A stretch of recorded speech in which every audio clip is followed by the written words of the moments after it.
You must be the ones tasked by the Academia with renovating Aru? That's right. Good afternoon. I'm Kaveh, and these two are Termezi and Naisaburi. Hey, Alhaitham, come and introduce yourself. We've met before. This is Thoth, the Ibis King, and everyone knows these two. Afternoon, gentlemen. I've only ever seen these two in murals. Ah, the paintings in the temple. They show us chatting, playing cards, playing chess. Precisely the activities we most enjoy, funnily enough. No, only you enjoy playing chess. We were just humoring you. I wouldn't go that far. Back to the matter at hand. A preliminary assessment by the Academia indicates that this project requires expertise in various disciplines, including the deciphering of ancient texts, mechanical engineering, the restoration of ancient ruins, and elemental theory. The most capable minds in their respective fields are here before you. If there are no objections, we'd like to begin our work. The artisans who built Aru for Al-Ahmar gave their very lives to create this splendid work. Follow their example by giving your utmost devotion to this project. I didn't know that. We'll do our best, of course, but we certainly won't be sacrificing our lives. Such brazen words. Humans these days are a far cry from their ancestors. What little respect you show for King Deshret. No, that's not what he meant. Please, don't mind him. He shares your sentiments, just not your, penchant for hyperbole. Assuming that's what you were going for? I just think it's important to manage expectations. Forgive my lack of courtesy, but we simply can't sacrifice our lives to the gods on completion of the project like people in the legends of old. Here's a first draft of the project proposal for your perusal. Please let us know if you have any requests. Normally, I'd have made it look a lot more visually appealing, but we were really pressed for time on this occasion. I hope you'll forgive me if it's a little rough around the edges. Naturally. If my fellow ministers deem this meager display of respect sufficient, I suppose I can consider agreeing to their proposal. Why are you so preoccupied with the ostentatious displays of respect to Al-Ahmar? We should be trying to make things easy for them. You never know. We might have to rely on these young people to look after us in our old age. Exactly. This is Aru's mainframe. Be reminded to use it with great caution. We certainly will. Thank you for your assistance. You may attempt to lay out punishment should you so desire, though I'm afraid it would be futile. You and I both know that certain components of Aru can only be operated by humans. King Deshret always believed in humanity. Still, the reason that Aru's modules are designed that way is not so much because he trusted them, but more because he was wary of you. Is that true? No wonder human artisans helped to build Aru then. He actually required human assistance to create his greatest work. Naturally. Have you noticed that the Goat King keeps giving superficial responses? It's like he's just going through the motions and leaving the real debate to his colleagues. He understands the art of perfunctory speech. That's what earned him his position as the Minister of Ministers. It seems the rumors about King Deshret being a poor judge of character are baseless after all. Excuse me for being blunt, but it sounds suspiciously like you're putting yourself on a pedestal and mocking me. You're mistaken. And while there's nothing strictly wrong with making every conversation about yourself, it's not exactly a positive tendency either. You? Whatever. I knew it'd be like this working with you. All right, let me past. I need to look at this console. It's your job to activate it after all. Let's begin. Everyone, please proceed with the external checks and preparations as per the procedures outlined in the engineering plan.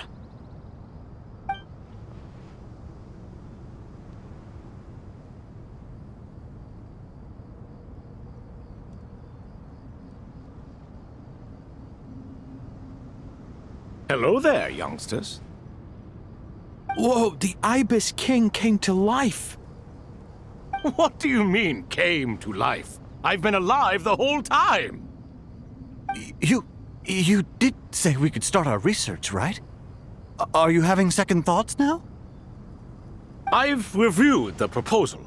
The work you're planning to carry out on this grand device is ambitious in its scope. You have ample confidence in your abilities, I take it?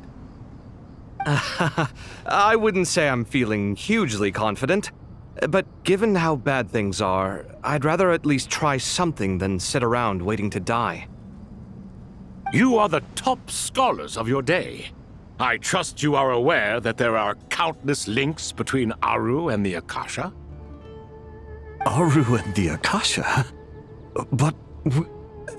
I thought the Akasha was the Academia's greatest technological accomplishment, created years ago by the Dendro Archon to help her people access knowledge. And you too? Do you not know either? You've read the instruction manual, right? You tell them. An instruction manual? The Akasha has an instruction manual? The Dendro Archon is a kind and thoughtful god indeed. It used to sit on a shelf in the corner at the House of Dehya. Not the most popular read.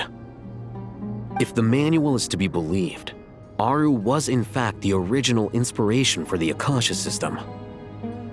What? But there are so few records about Aru anywhere.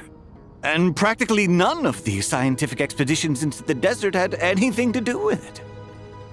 Ah, but this is something you could not possibly have known. You may have heard many stories about the desert, but what is the most important aspect of history? Consider this a quiz. Anyone from Vahumana present? I'm from Vahumana. It's, well, veracity. Precisely. And a large part of veracity is the chronological order in which events occur. I may as well tell you. In the beginning, Nabu Malikata, the goddess of flowers, descended upon Sumeru. The glory of the heaven was within her. She brought life, oases, and knowledge to this land. Then she created the Jinn, enlightened them, and ordered them to serve her. Two other gods also walked upon this land where wisdom flowed in abundance, and the three met beneath the great green trees. It was the first and greatest alliance. We should speak with reverence of this covenant between the three, which transcended both time and life. For they promised that in Sumeru, wisdom would be shared with all. All the great changes in Sumeru's history began with the goddess of flowers. For King Deshret's sake, she pried into the secrets of Celestia, and for this was burned to ashes by the flames of wrath. So grieved was King Deshret by her passing that he lost all interest in state affairs and devoted himself instead to the knowledge that she had brought back.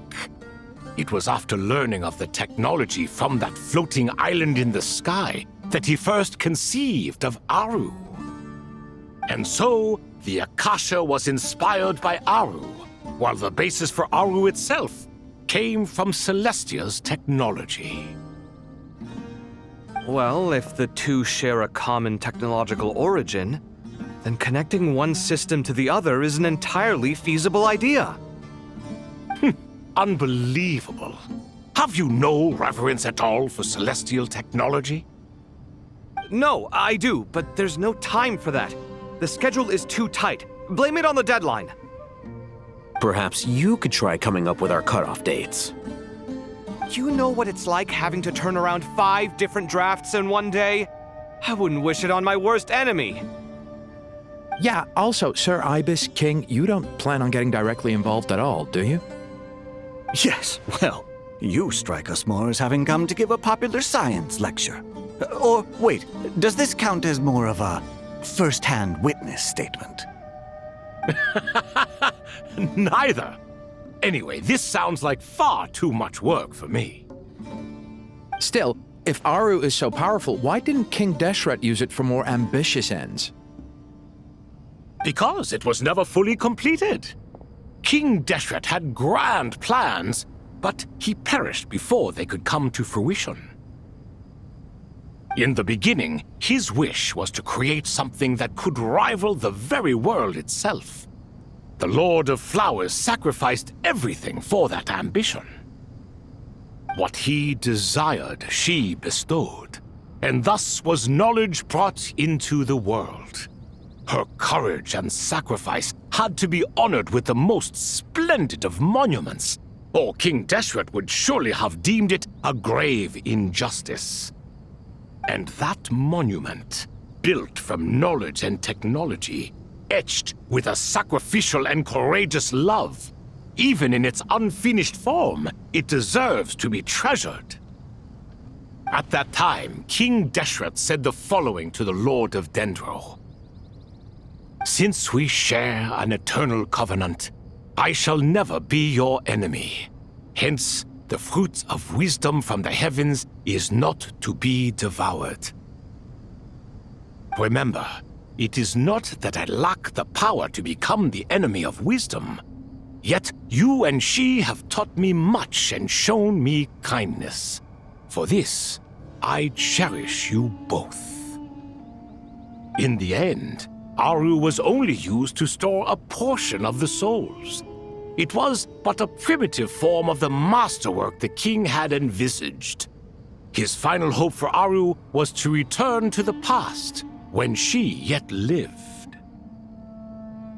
So the point you're making is, King Deshret was both powerful and ambitious, and he only ceased his imperious ways out of affection for the Goddess of Flowers and the Dendro Archon.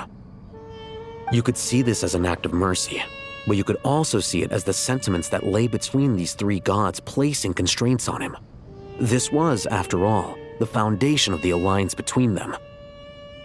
This explains why Aru was both a prison and a monument, and why the answer to the 3 questions was time. You have to be careful who you get involved with, or you invite all manner of misfortune. This is as true for gods as it is for humans. Love is the same. It is both a prison and a monument. All right, let us pause the story here for now. Seeing as you've been so diligent, I'll offer a little help. Who's in charge again? Is it you two? Ah, yes, me and him. Now then, close your eyes. Wisdom hides in the space between the tangible and the intangible. It is to convey the incommunicable through the simplest of mediums. By the power of King Deshret, I shall grant you a glimpse into the unseen secrets that lie at the threshold of existence.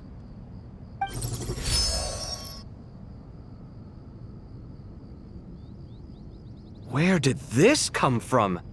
Is it a new mechanism? It looks more like some form of externalized information. You've rendered it visible? Just as the Akasha allows you to access a greater range of knowledge, the power of our king permits one to perceive ingenuities that do not belong to this world. This is no ordinary mechanism. It reflects the internal structure of Aru. Whether you choose to increase or decrease, keep or discard. Come, use these to achieve the outcome you desire.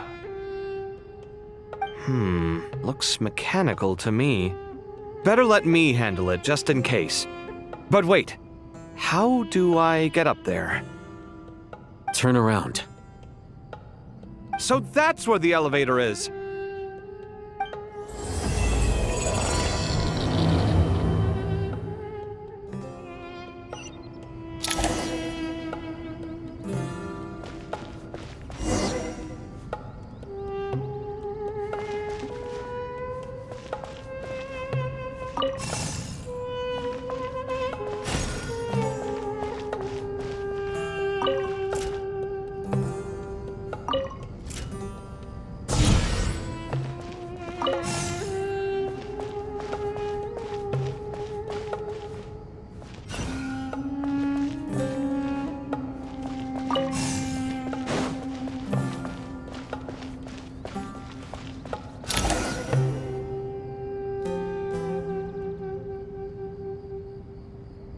Obelisks were used to record important information in the ancient desert civilization. Hey, Alhaitham, there's some writing here I'll need you to decipher. I've sent it to your screen. Do you see it? Got it. It's a little blurry, but I should manage. Take a look and tell me what it says. Oh, and I'll send any other similar text directly to you from now on. Let's start with this one. It's a variant of an older script. Herein lie verses written for the Yellow Sands. Looks like cultural information from the age of King Deshret. If so, I suggest you delete it. Words thrown together merely for fun. I had no idea Aru kept a record of this. Well, as long as you're certain that this is strictly private information, that's fine. It is unimportant. All right, well, I guess I'll start now.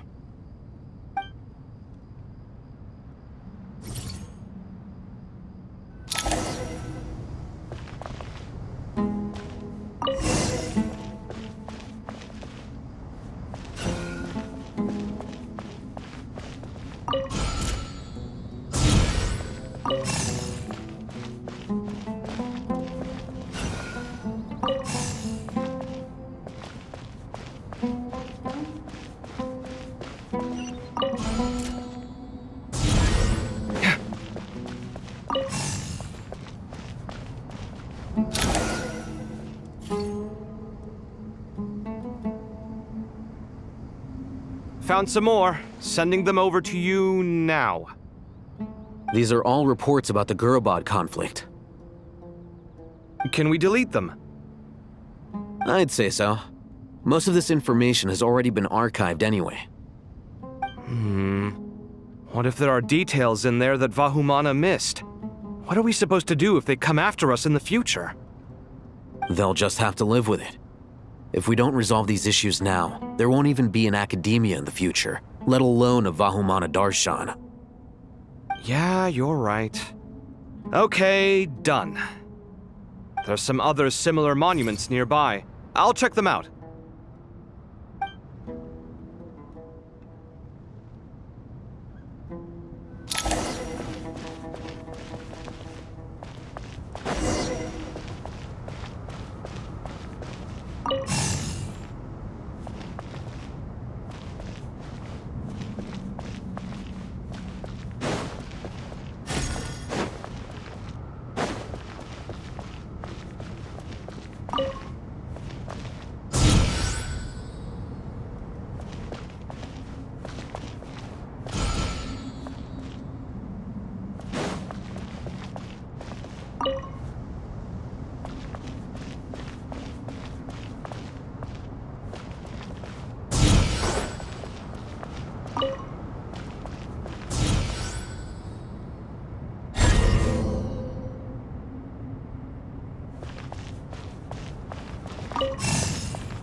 Another monument.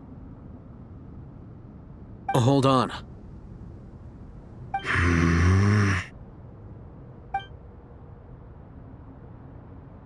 You're still reading it?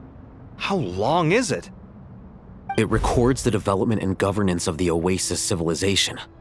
Most of it concerns the Jinn, but it also contains records left by the artisans who built Aru. Is it important? Some of it. There was no way for me to read the whole thing in its entirety, so I had to rely on my intuition to pick the parts worth keeping. What about the artisans' records? What do they mention? They're speculations, mostly. For instance, they were wondering how to protect themselves if King Deshret decided to silence them after the construction of Aru was complete. Sounds like pure mythology to me. Surely that kind of thing didn't really happen. The records do emphasize that this was merely their conjecture based on various myths. Still, the artisans did leave details of their plans to survive, including blueprints for their escape route. Even that got recorded? Okay, well, I'll make a copy of this first before I delete it. Is that truly necessary? You won't be needing those. No, the blueprints are important. I want to keep them as a memento.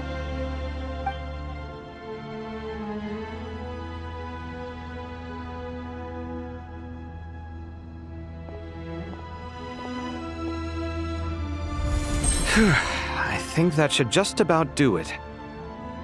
It meets the requirements of the contingency plans, so we should be good. I gotta say, it's the strangest feeling, this cross between reality and the intangible. It's like drifting between life and death, or in and out of a dream, using my own hands to manipulate illusions that are forever out of reach. Chasing dreams in the most literal sense. Definitely a novel experience. What happens if my spirit just floats away? That won't happen. Anyway, I wouldn't celebrate just yet if I were you. There's likely to be a phase 2 of this project. All right. I'd better keep my wits about me then.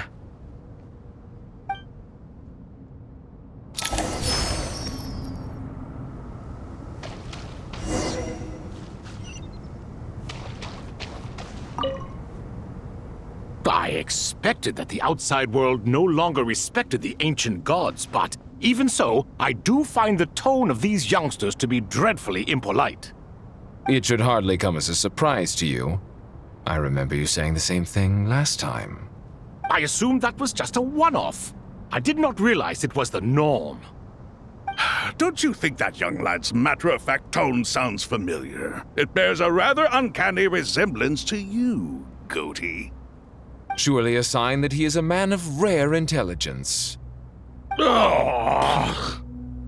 The rest of them, though, much better. The blonde-haired one, for instance. So sincere. That's the kind of kid I can respect. Oh, really? Well, what about your disciple, Nefer? She's about the furthest from sincerity that a person can get. And now you hit the crux of the issue. Thoth is spouting lies again. He cares nothing for sincerity. He likes Nefer simply because her personality is just like his. Thus, in giving his approval to Nefer, Thoth is simply validating himself. The rest is but smoke and mirrors. You have some nerve saying that. There really is no helping you two. Shut up, chess rookie. What nonsense is this? How dare you tell me to shut up? How can you engage in such banal chitter-chatter at a time like this? Aru has been opened. The glory and splendor of a bygone age is about to sweep over the earth like a flood. And you're here squabbling like petulant children. All three of you are insufferable. King Deshret was merciful, indeed, giving you a chance to be released from prison. I say, you should have been locked up for good. Ah, but Bennu, look on the bright side. Had they not been released, we would not have been awoken. Oh, You've been here this whole time. You should be scolding them along with me. I miss Hermanubis. It's not a real reunion without him here. And now you're avoiding the topic and talking to yourself. Why King Deshret designed your personality like this, I will never understand. Isn't this simply proof that our king supports my free will? Oh, look at those two rust buckets. Suddenly, you two do not seem so bad after all. Here, here. If being stuck together for thousands of years fosters no friendship, I cannot say what would. Naturally.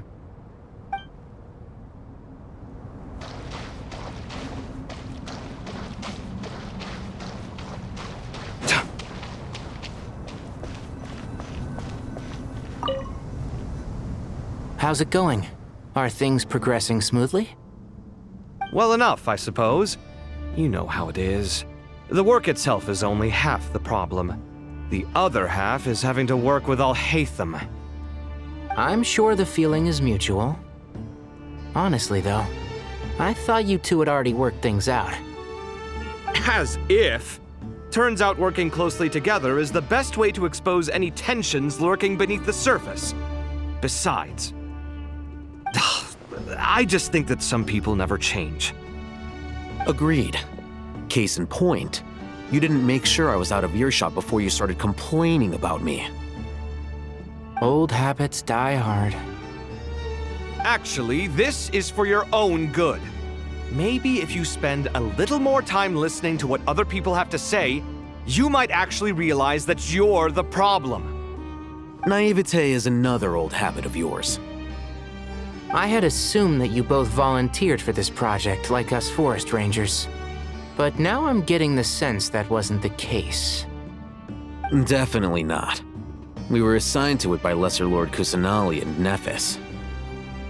As much as I'd love to be doing normal work for normal clients, these Titan projects are all that's on offer right now. Though I'm sure they wouldn't be roping us in if they had any better options. Just goes to show how short-staffed the academia really is. I'm sure you've prepared yourself mentally, but I still feel the need to advise you to lower your expectations. It might make the process of working together a little less intolerable. I know! Same to you! But if you already understood that, you should also know not to say the quiet part out loud. Why don't you come help me with my forest patrols? Might help you avoid any further disagreements. Good suggestion, but unfortunately, differences of opinion will always exist. Changing the nature of the work won't get rid of them. For once, I actually agree. There is zero chance of us ever resolving our differences. Zero! But even so, the work must be done. Care for some coffee? I'm glad to see you making progress. Don't act so smug! It'd be nice if you made some too! I feel like even I've made some progress today. In the past, I never would have dared to try and mediate a conflict between you two while you're both right there in front of me. Apologizing probably makes it sound like I'm in the wrong, but I'm sorry. I was just kidding. Truth be told, I don't have any work to do at the moment, so I'm just here to kill some time. How's Collei? She's studying with Nicole. I'm not sure how she's getting along, but she seems to be in good spirits at least. I wouldn't worry. Angelic affairs are probably above your pay grade anyway. I know what you mean, but Cyno and I are still a little concerned for her. He said he'd go keep Collei company after he's finished training the mercenaries. I'm planning to join them myself shortly. Collei will be okay. Have faith in her.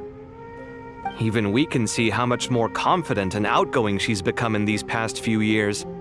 Thanks to you and Cyno being there for her and providing guidance every step of the way, she can finally stand on her own 2 feet. On her own 2 feet. Does it feel bittersweet? Watching the younger generation grow up and move on? No, not yet, at least. I was just thinking, I wish there was more I could do for everyone. She'll be fine. Yeah, she will. Just try to relax.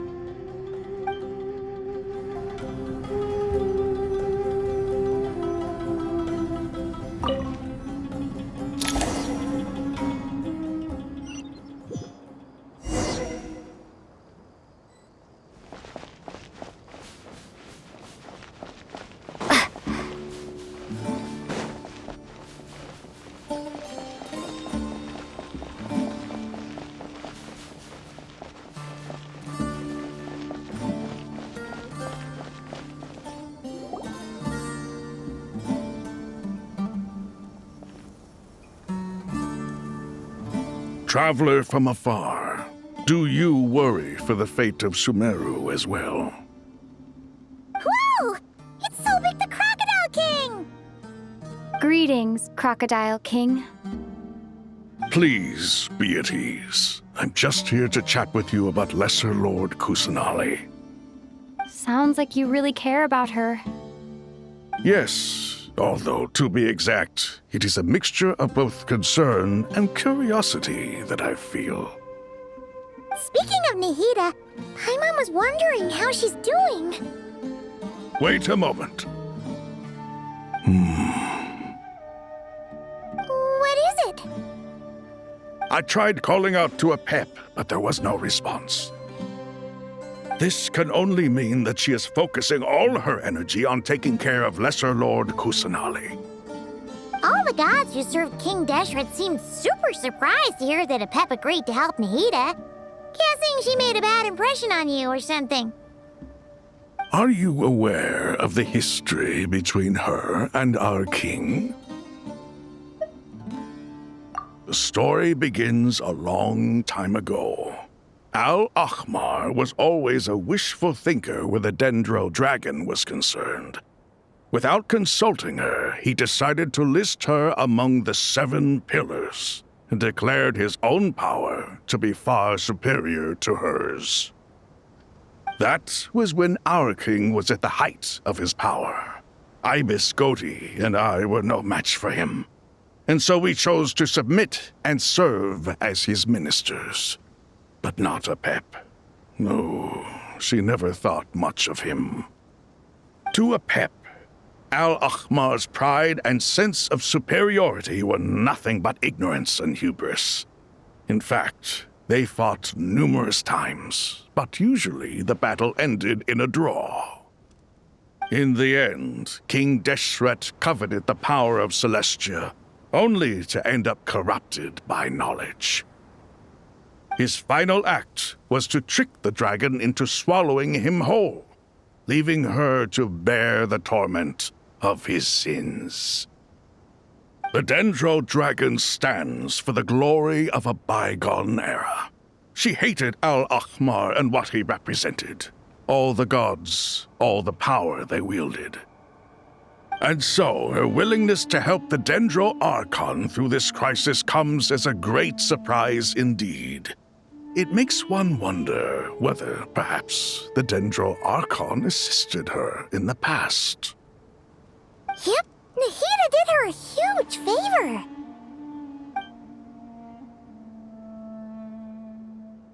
So Lesser Lord Kusanali put an end to the Dendro Dragon's many long years of torment. As much as she loathes the 7, a pep knows kindness when she sees it. No wonder she was willing to make an exception. Yeah, that's the sense we got from dealing with her, too. She is not incapable of coexisting with other living things. Rather, she actively chooses to avoid coexistence. And this despite the fact that she symbolizes life itself. How ironic. All of this being said, I wouldn't expect too much from her if I were you. Nothing will change her hatred towards humanity and gods. We'll keep that in mind. Anyway, how much longer do you think Nahida needs to stay with the pep? For all we know, the Fatui might still be in the desert. Just to be on the safe side, why don't we grab anyone who isn't busy right now and go look for her? I'm alright, Paimon. Huh? Was that Nahida's voice? It seems the treatment was effective. Since when do my deeds require your evaluation?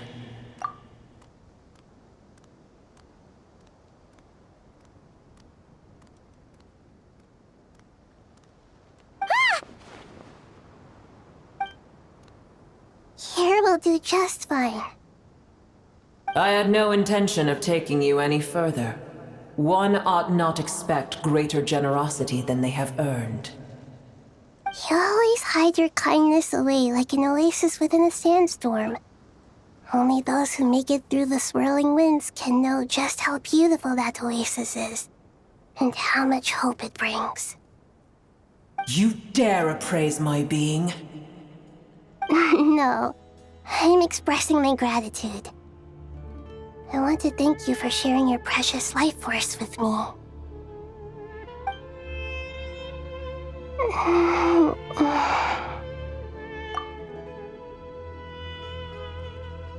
Awake already? You are more resilient than I thought. Pep. I feel much better. Thank you. Gods and their gratitude mean little to me. I would rather you give me your assurance that the situation with Irminsul and Sumeru's ley lines will be competently managed.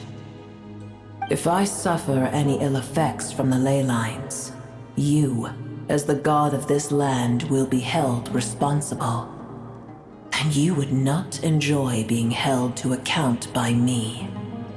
I understand what you require, but I would assume this task even if you did not demand it.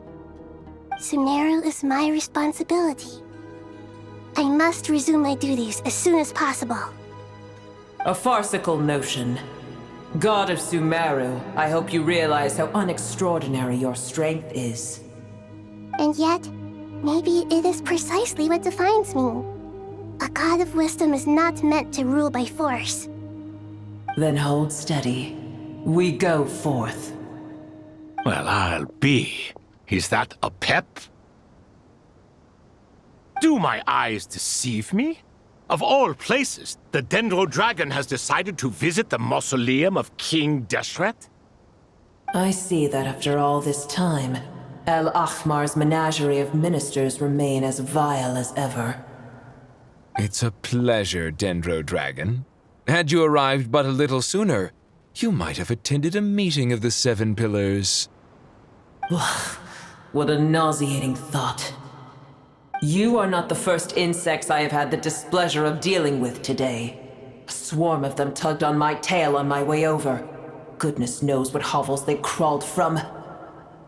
Why do all the creatures of this world remain so lowly after all this time?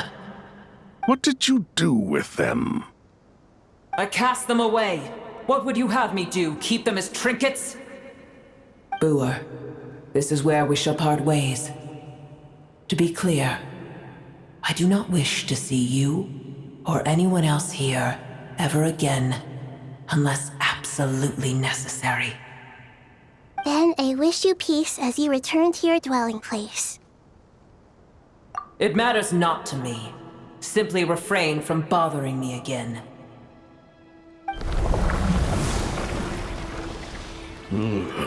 A force to be reckoned with.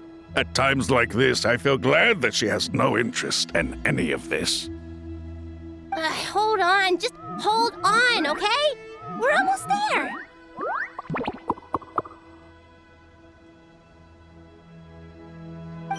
We made it!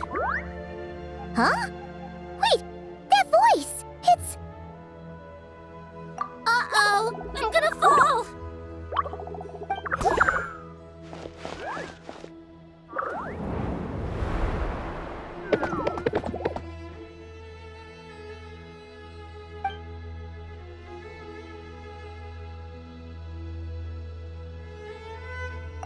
Well, that's a relief.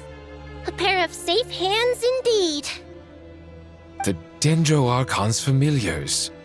They are the last thing I expected to see here. Huh? Wait, what are the Aranaras doing here? Don't you guys hate the desert? Obviously I was worried about the Dendro Archon. I've been supporting them with my Pari powers the whole way here. Oh, you seem pretty nervous. Is it because there are too many people around? Not just people. It's all these non-human beings, too. It's hard on them. I can't believe you made such a long and dangerous journey just for my sake. I appreciate your support so much. Thank you all. I'll have to ask everyone to wait while I help our new arrival settle in. Once I'm done, I'll gather everyone to discuss our next steps. Traveler, Paimon, shall we find a place for our friends to stay? Awesome! Let's go! Well, first I have some questions.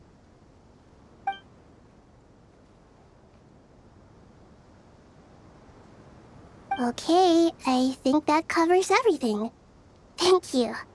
We can get going now.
Hello, everyone. It's only us.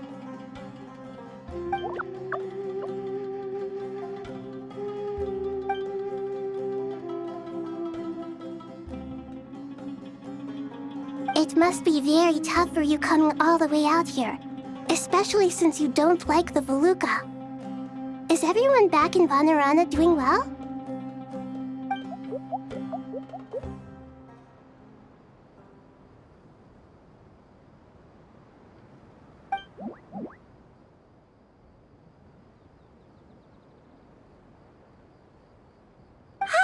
Everyone's here.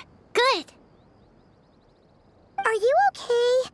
You look like you were about to pass out back there. And you're forgetting who I am. Don't underestimate me.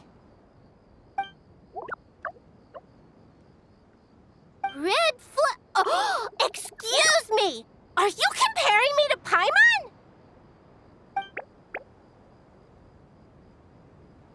I suppose everyone is gathered here because of me.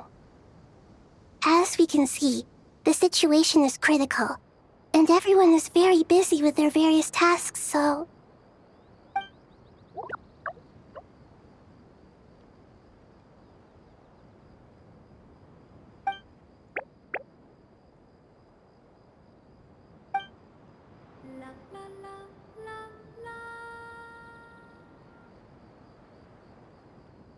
I can't thank you enough. Right now, we're focused on restructuring Aru, processing excess information, and helping restore everyone's confidence.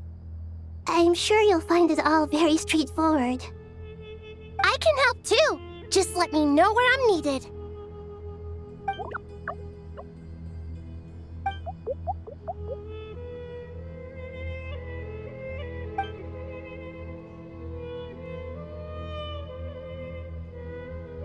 Up to no good?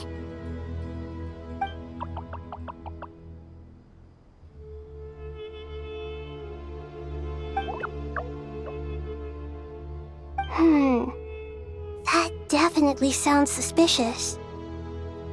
Traveler, Paimon, I have other work to attend to here that needs to take priority. Could I trouble you to investigate the situation Arabalika spoke of? No problem. Leave it to us! Thank you. I'm counting on you.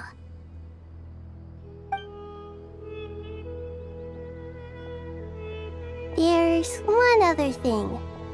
If you are to work alongside the people of Sumeru, you will need to make yourselves visible to them. Is that acceptable to everyone?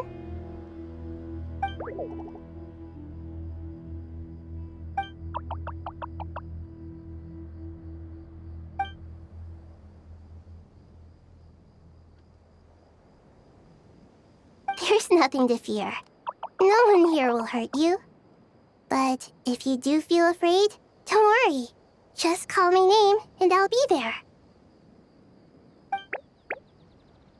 Very well. Now, I shall bestow a small blessing upon you all. Whenever people see you and interact with you, from the moment their gaze meets yours, they will experience the most beautiful of dreams.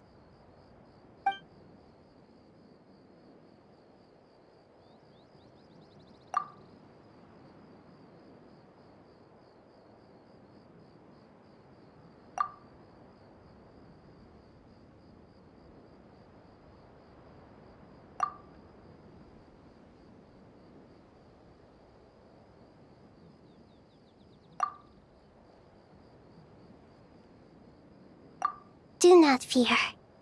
We will face it together. This too shall pass.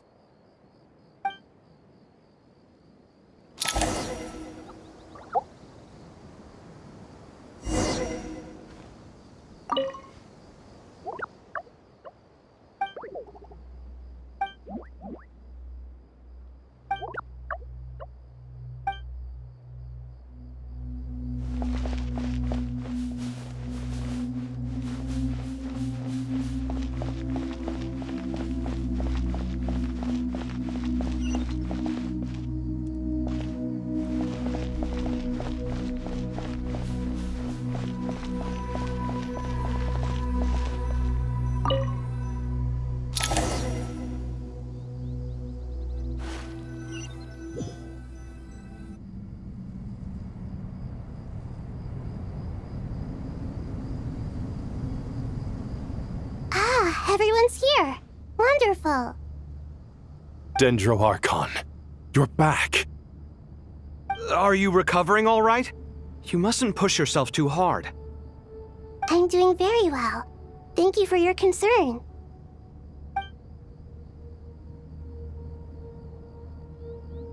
I see. Using the power of Aru to reboot the Akasha and gain access to Irminsul. It's a sound plan, although... I regret to be the bearer of bad news, but with the state that Irminsul is currently in, it's impossible to access via traditional means. Even the Akasha won't change that. Alas, we had feared this may be the case. And what about non-traditional means? Non-traditional means? Are you saying... Desperate times call for new measures.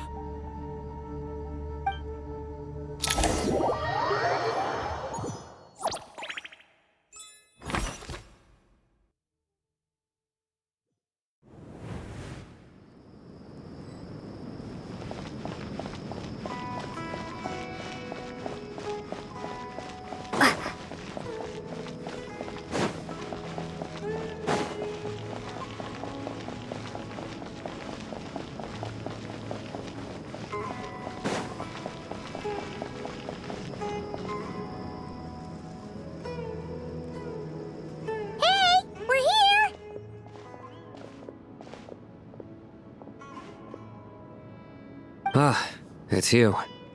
Is there a situation?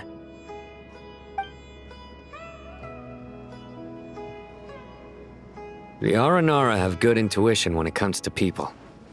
In other words, there may well be a traitor among us.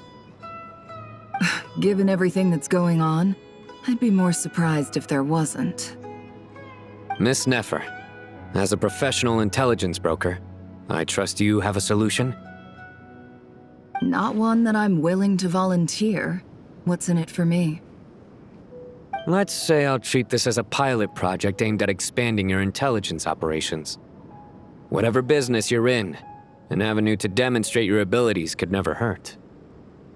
I like the sound of that. Glad we're on the same page.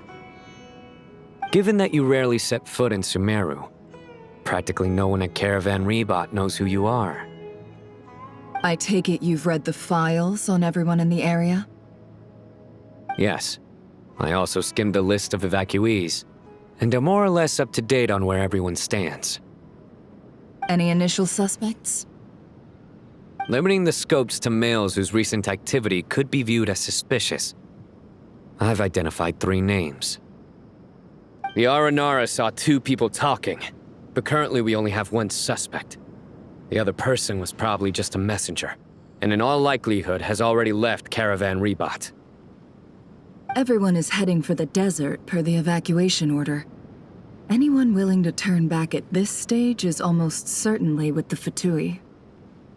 There's no way it was a spur-of-the-moment decision to act at a time like this. This spy must have been planted long ago. We need to smoke him out from wherever he's hiding. Sounds like you have the beginnings of a plan.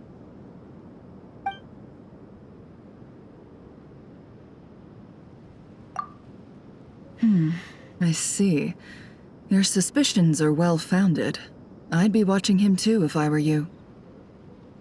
So far, we still lack solid evidence that he's been bribed. He hasn't made any recent purchases that would indicate he came into some cash. Then let's get closer to him to confirm before we make our move. I can handle it. I'm not based in Sumeru, so barely anyone at Caravan Rebot knows who I am. And you're certain you've never encountered this person in Nod-Krai? I'm certain.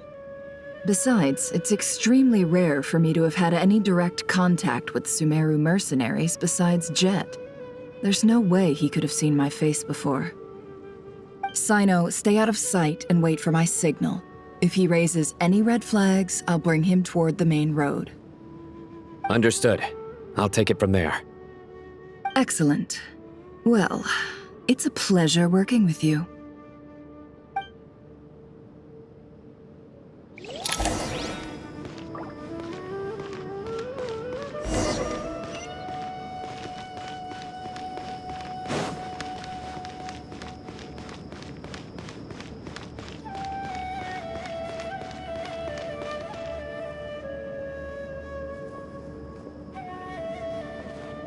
Darker skin, scars, frequents the desert and has ample combat experience.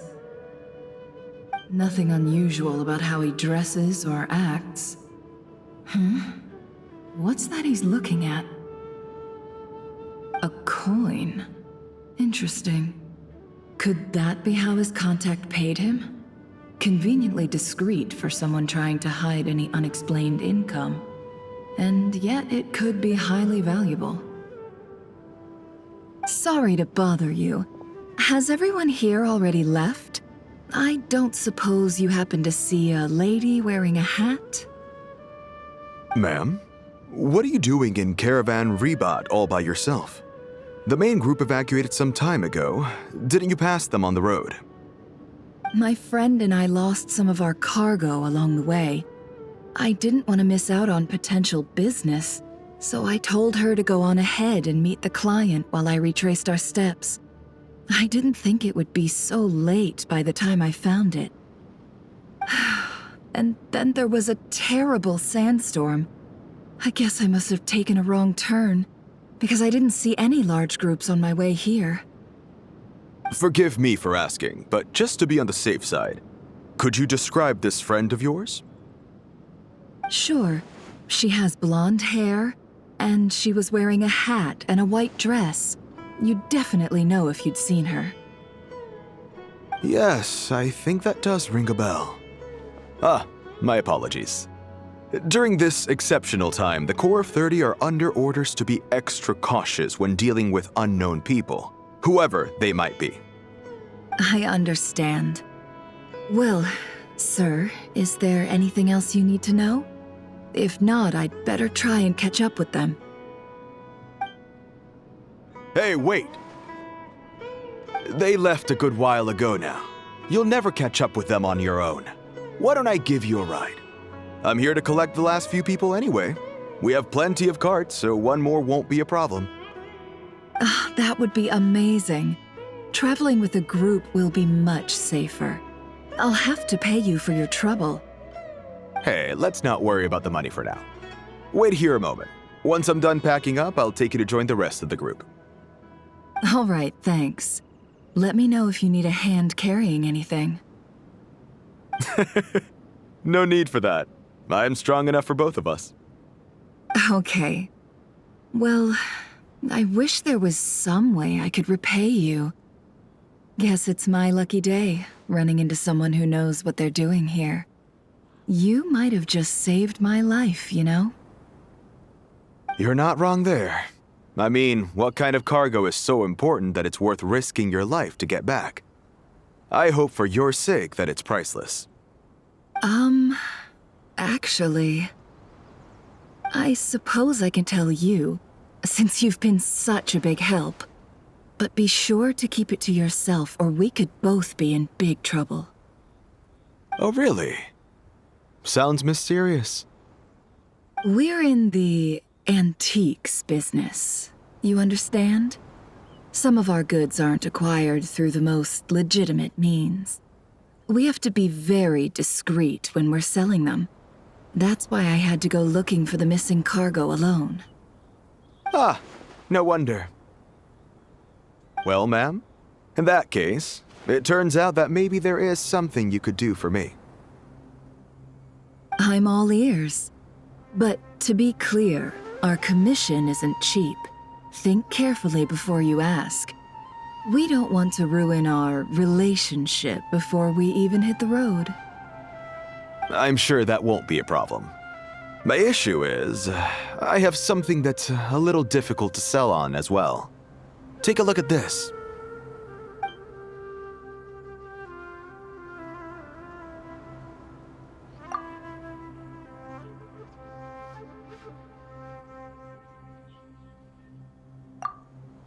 Pure gold. That's quite something. How'd you come across it? Dig it out of some ancient tomb?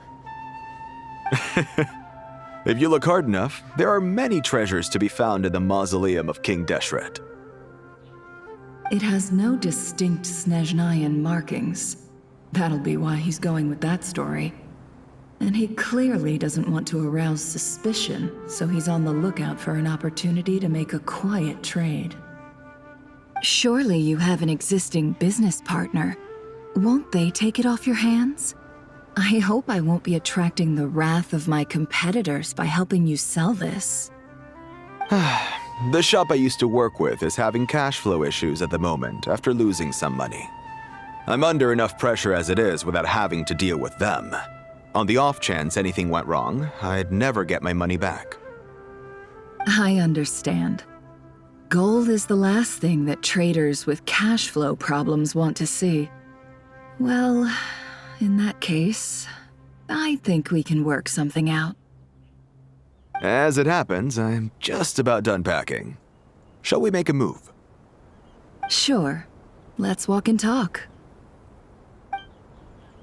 This evacuation was a huge operation. They needed a few people to stay behind and tie up loose ends. And I ended up being one of them. You're lucky you ran into us in time. I certainly am. I don't know how this happened. One thing led to another, and look how it ended up. I just hope our client doesn't get spooked and cancel their order. Fingers crossed. But either way, life goes on, and we all have to make a living somehow.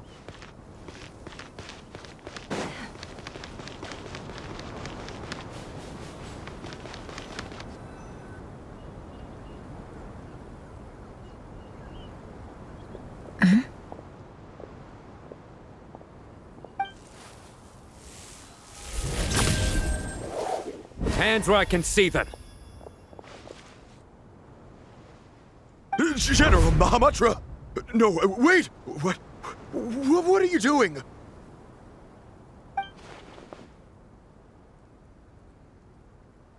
This is the coin? Good. Sadly, you won't have the chance to spend it. Nicely done. Looks like Sumeru's Matra are a well-oiled machine nowadays. Unmarked gold coins are quite difficult to trace. Thanks to you, we have secured the evidence. Here's what's gonna happen.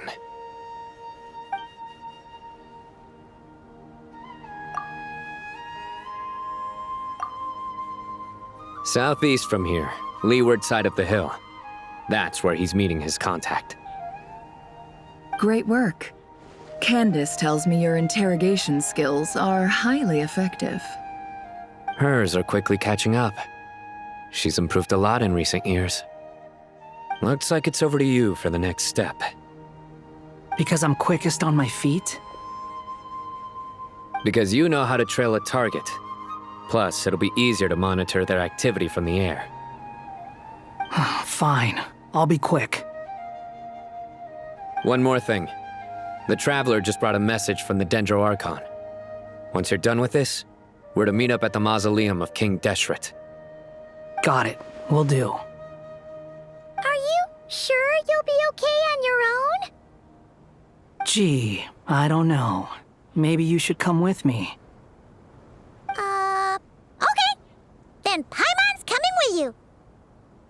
Really? You do know this is a stealth operation, right? Meaning, you have to be quiet? Paimon? Are you sure about this? Well, Paimon at least wants to give it a shot. Like everyone says, if you never try, you'll never know. Besides, being the best guide into that has to count for something. This should be a piece of cake. Fine. Join me if you want. But be warned. If anything goes wrong, I'll have to gag you and shove you into a bush. No need! Paimon will be super careful. Promise! Good. Then what are we waiting for? Let's go. Ah! Coming! Coming!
We're here.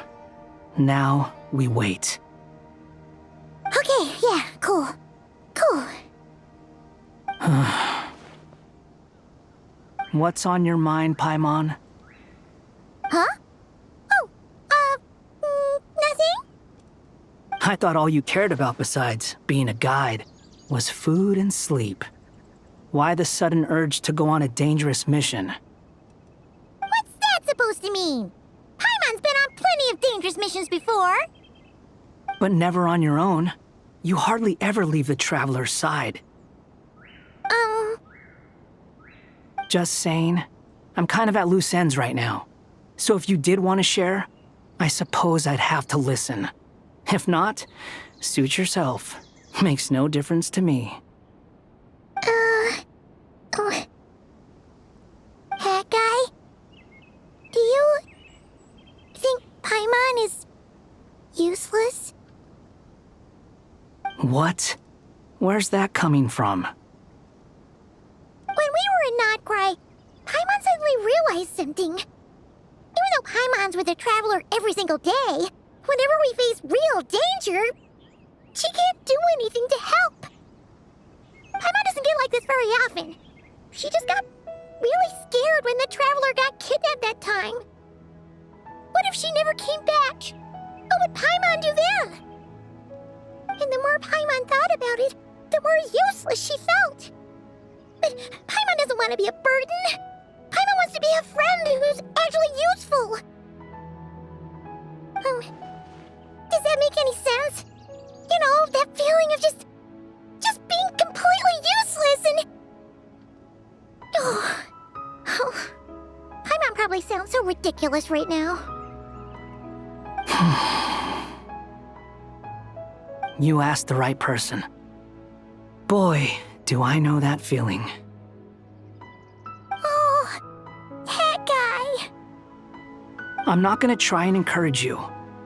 What I will say is this. When you start doubting yourself, you have two choices. Give up or change. You have to make the decision to move forward. Otherwise, no amount of consultation from other people is gonna help you. So ask yourself, what do you want? To get stronger? To learn more? Whatever it is, go do it. You won't have any regrets if you can at least say that you tried. Oh, all right. Something's not right. Shouldn't they be here by now? Paimon, is it just me? Or is it a little too quiet around here? Should Paimon take a look? We'll give it another hour. If nothing happens, we head back. Okay.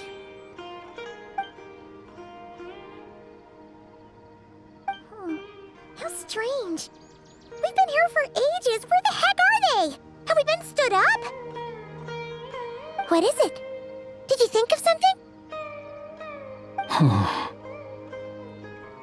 Something feels off about this whole situation, but I can't quite explain why. We know for sure that the guy Cyno caught had something set up, yet somehow his contact is a no-show. So, either the handler got caught, or, more likely, they decided to cut our guy loose. But how would they know to do that? Wouldn't they at least send someone here to check things out? That's the problem. They couldn't possibly know what's happening here. Unless... This feels all too familiar. Come on, let's head back.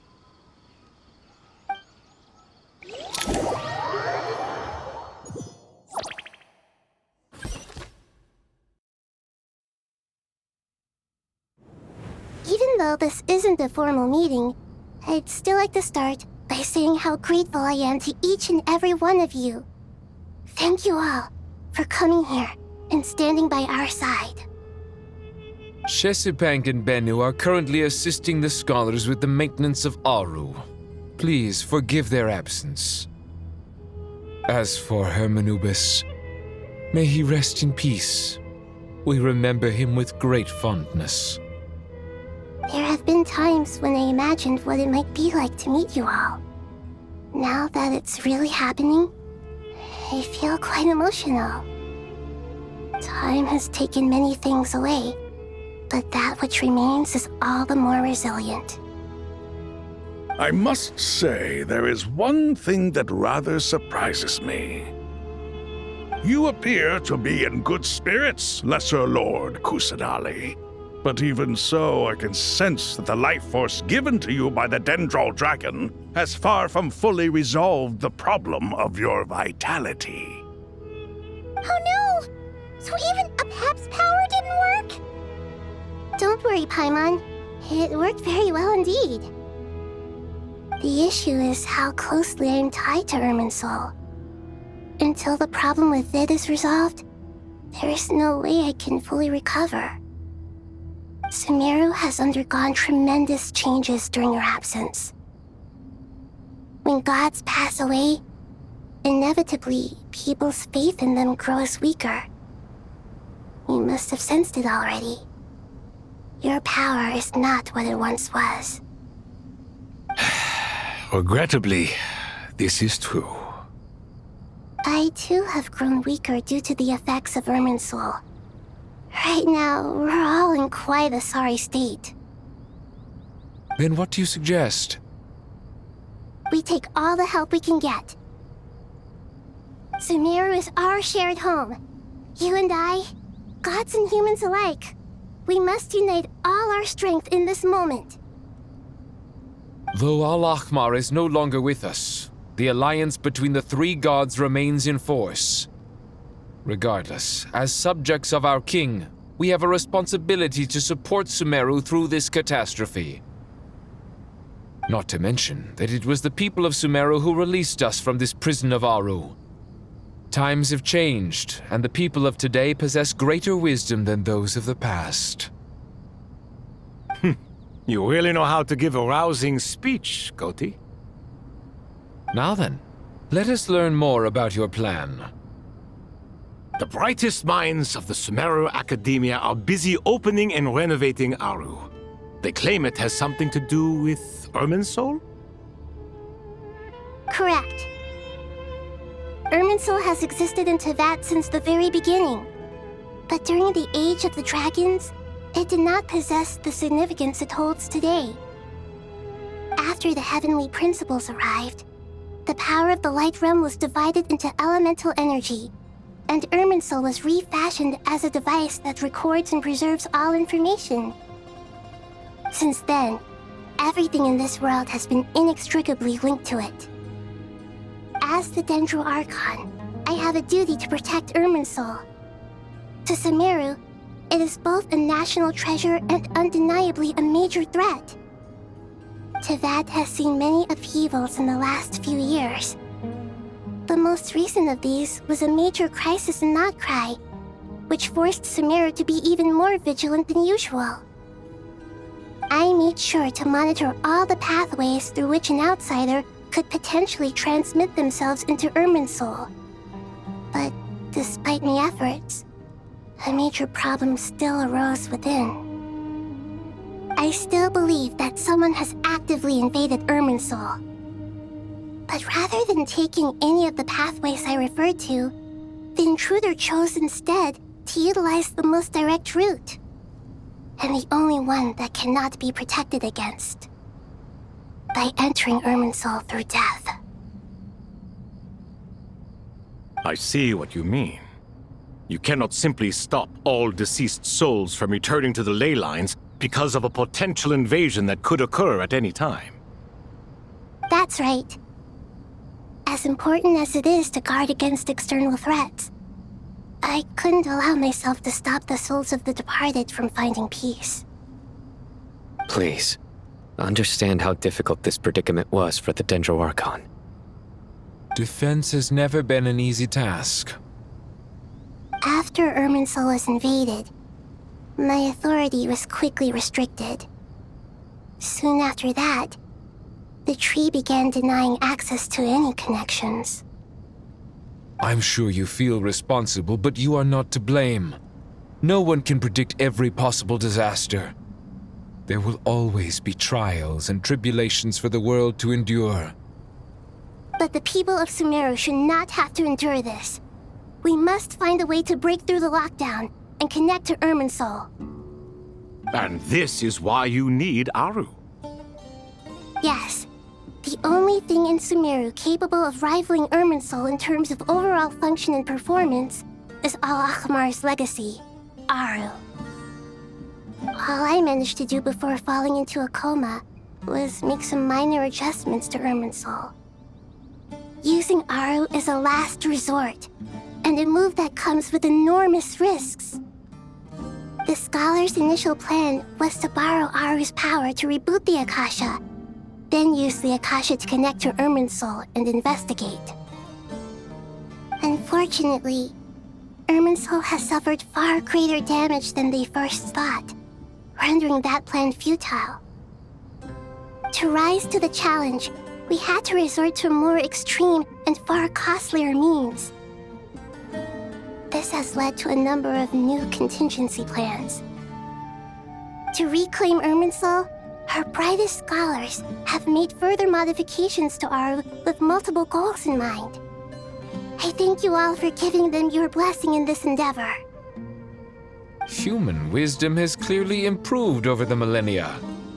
You have not only our support, but that of the Jinn, the Aranara, and the Pari. Together, we will do everything in our power to save Irminsul. By the way, when you spoke earlier of an intruder, it almost sounded as if you knew who you were dealing with and what they were capable of. Well, since you ask.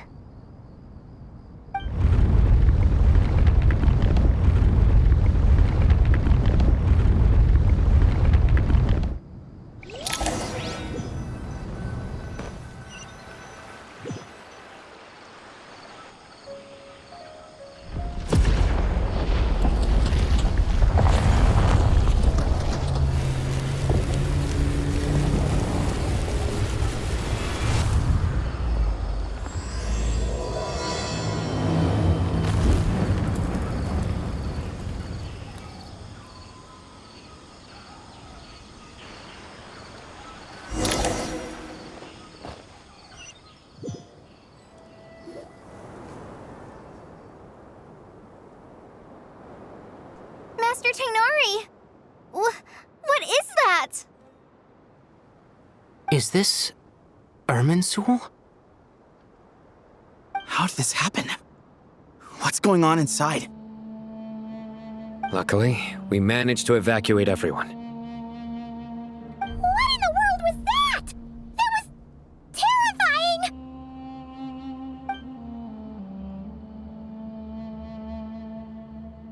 Oh my.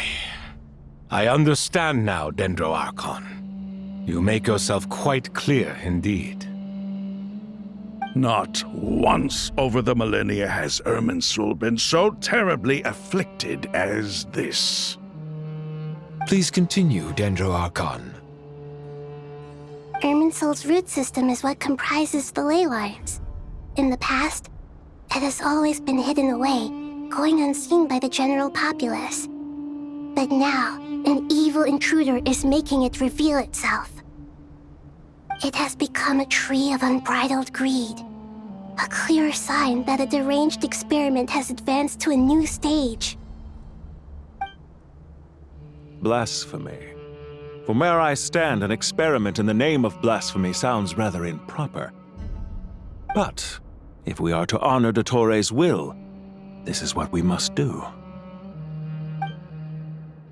The birth of this tree proves to me beyond doubt that this incident is connected to him. But to explain the situation in full, there is someone I need to tell you about.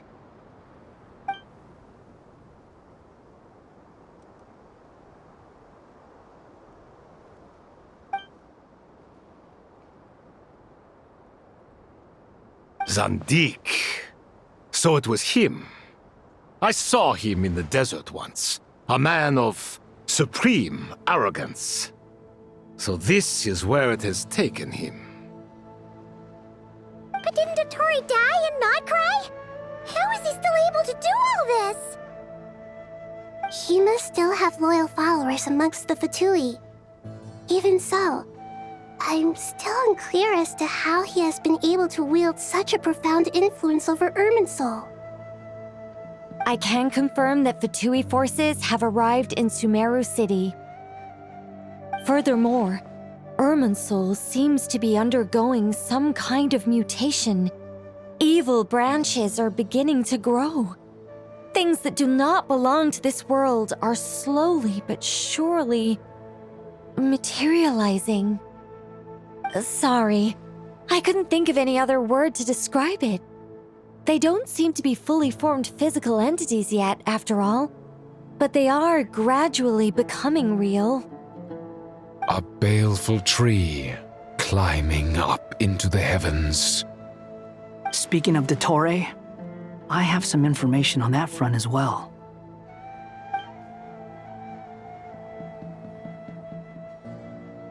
I didn't think it was wise to state this out in the open, but my theory is the mole wasn't cut off after he was caught. They wrote him off from the beginning. You mean the Fatui never intended to follow through with him? Then why plant a mole at all? It's hardly a conventional strategy, and the rationale behind it is pretty twisted. But as it happens, I know someone who works exactly this way. And when it comes down to it, his goals are very simple. He just wants to confuse people, so they can't figure out what he's up to. He's been a collaborator of Dottore's from the outset. That fact alone confirms that Dottore is involved with this somehow.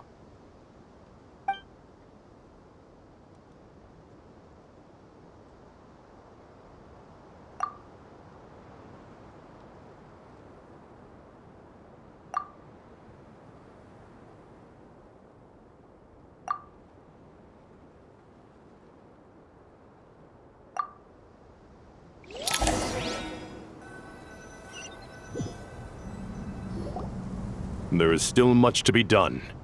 Everyone, please remember our core strategy.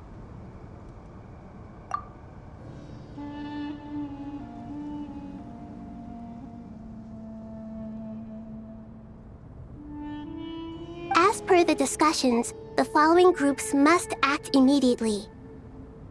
Mr. Alhaitham and Mr. Kaveh, the next phase of the Aru renovation project must begin right away. Godspeed to you both. We'll give it everything we've got. The plan looks feasible, but the implementation will require certain resources. General Mahamatra Cyno and his team will help to procure the materials required for modifying the terminal. No problem.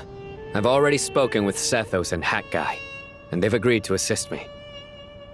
This kind of thing is best left to the fleet-footed, right? Hat Guy? If it's efficiency you're after, we're the right people for the job. Following up on the elemental energy amplifier we discussed, Ms. Dori, I assume you're the one most familiar with the status of this project. Aside from the Dendro Archon, of course. Yep, that's right. Leave it to Lord Sangama Bay. Got it. Well, I'd like Madame Faruzan, Collei, and Nicole to support Dori on the technical side. You can count on us. Will do. Rest assured, I'll take good care of Collei. Dehya, Candace, and Nefer, you'll be in charge of negotiating between the various parties. I trust you remember our goal. You bet. We can handle it. Good. I believe that covers everything. Tighnari will provide ad hoc support as needed, if that's okay. Poor Tighnari. Must be tough being Nephis' student.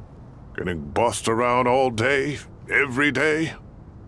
Hey, don't try and drive a wedge between us, you old rascal.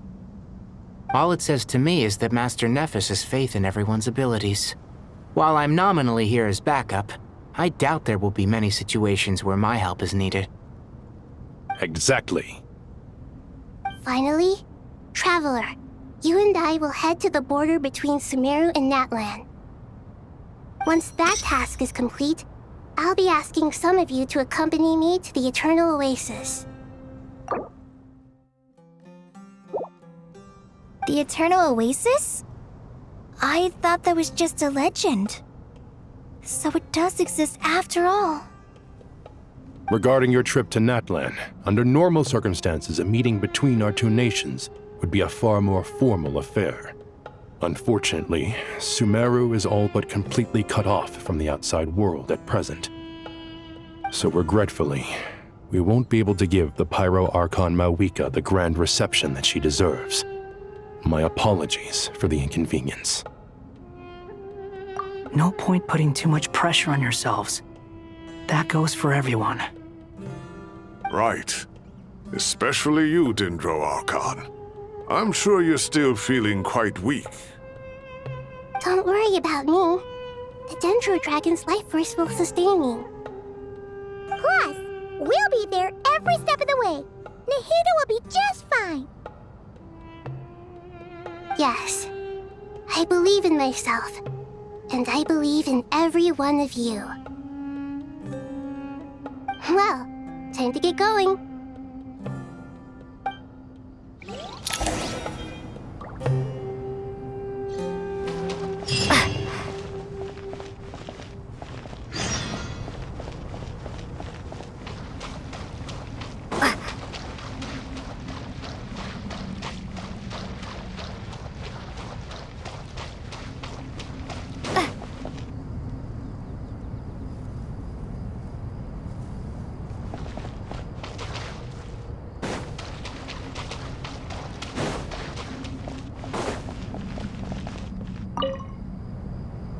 To what extent we can implement the final plan depends on how successfully the Akasha can be modified and configured. And to make sure the configuration works, Aru will also need some further optimization. Yeah, no surprises there. Once we roll this out, any Sumeru citizens who already have Akasha terminals can simply continue to use their existing devices. This still leaves us with a significant equipment shortage, though.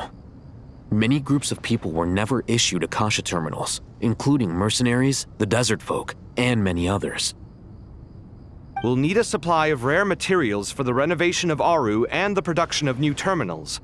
Right now, the best place to source these locally is from the primal constructs within King Deshret's mausoleum. Time is not on our side here. It's gonna be a race against the clock.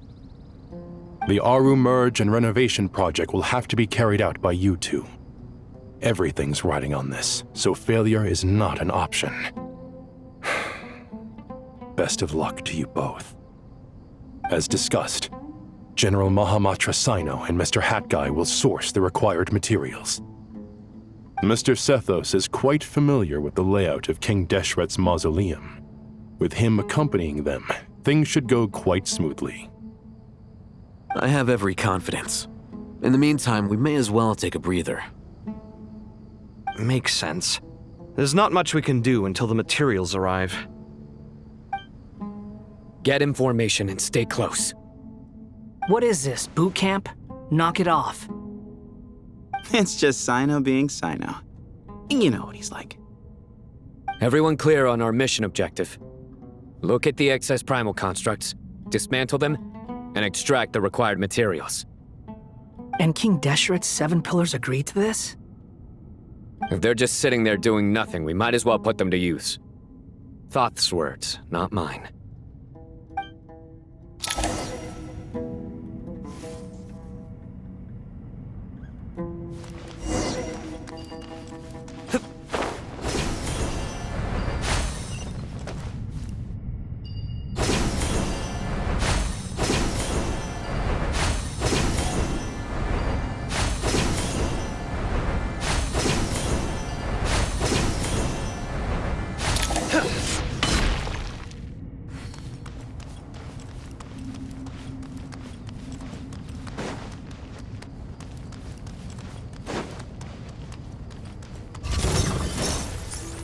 Nowhere to run!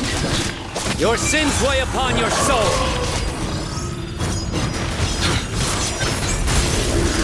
Guilty! You stand condemned!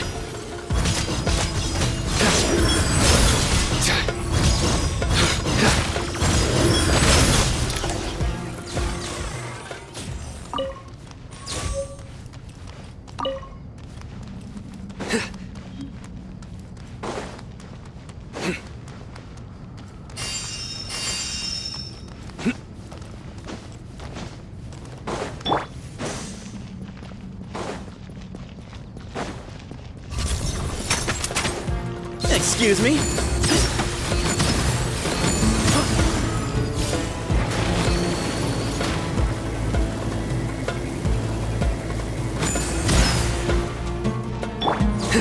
Surrender!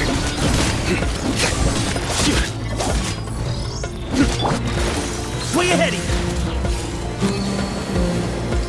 you! I'm so slow.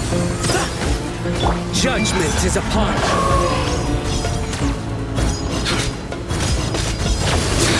Guilty!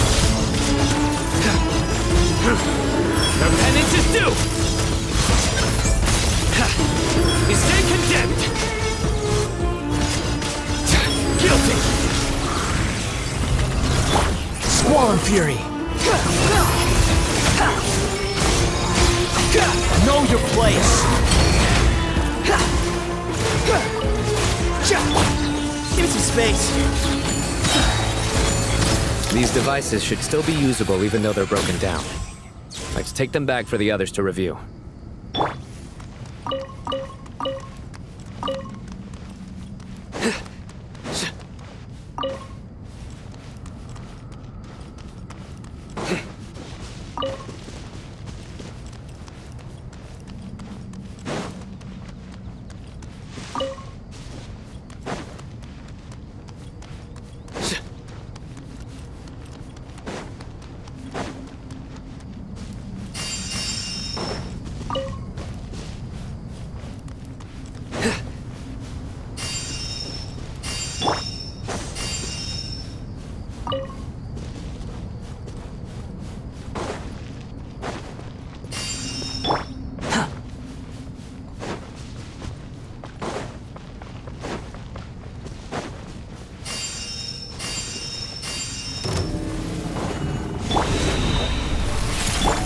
hold!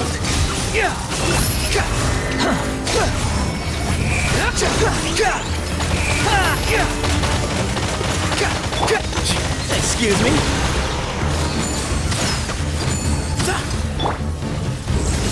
Your sins weigh upon your soul!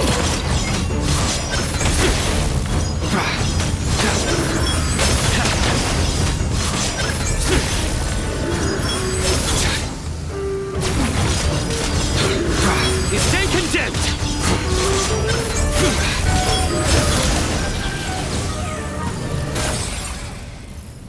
How many do we need again? Enough to make an Akasha terminal for everyone who doesn't own one. I remember you telling me how revolutionary these Akasha terminals were. You've used one before, right? The Academia declared the Akasha to be the most powerful and comprehensive wisdom dissemination system in history. That should give you an idea of how powerful it is. Certainly sounds impressive. Neither Hat Guy nor I have ever had an Akasha terminal. Well, if it all goes to plan, that's about to change.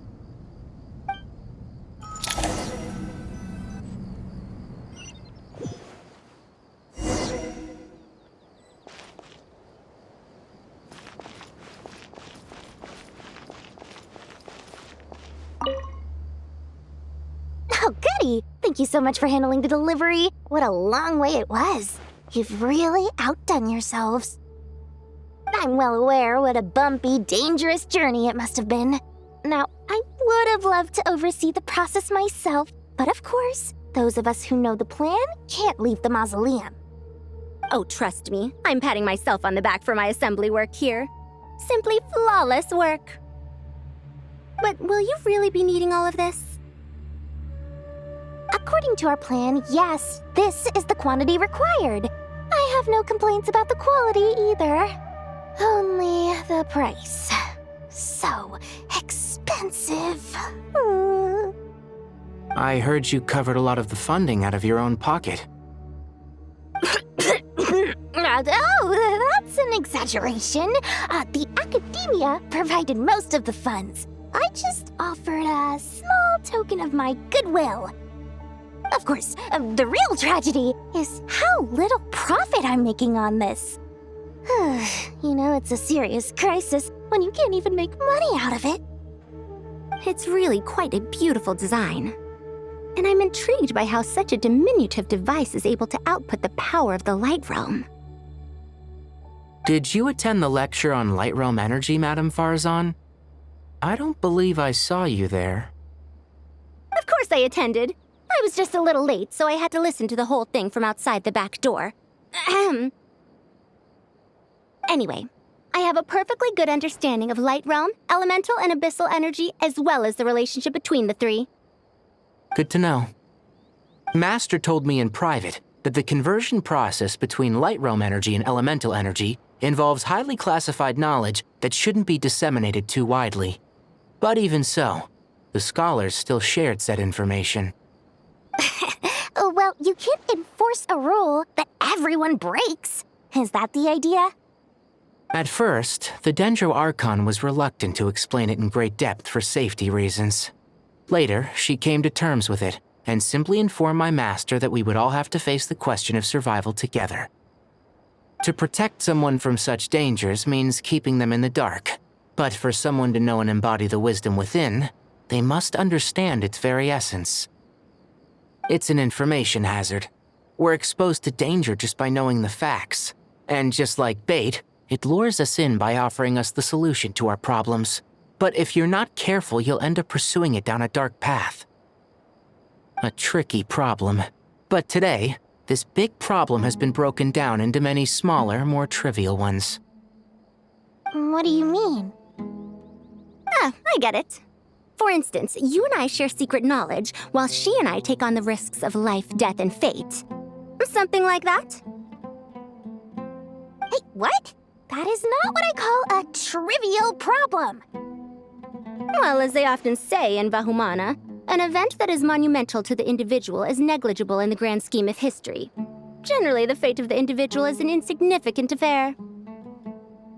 Being from Amorta, where the subject of our research tends to be a lot more personal, I have to disagree. It's hard to dismiss the individual as insignificant.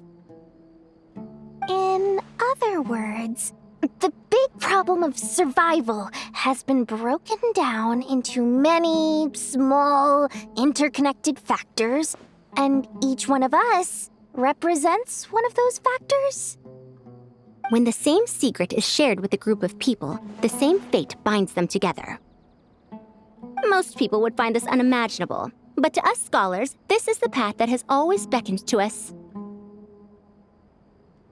Sharing knowledge is a good way to fight against fate. I will always believe in that. All right, I think that's everything. Thanks a lot. But don't go anywhere just yet. I'll still be needing you to calibrate the equipment.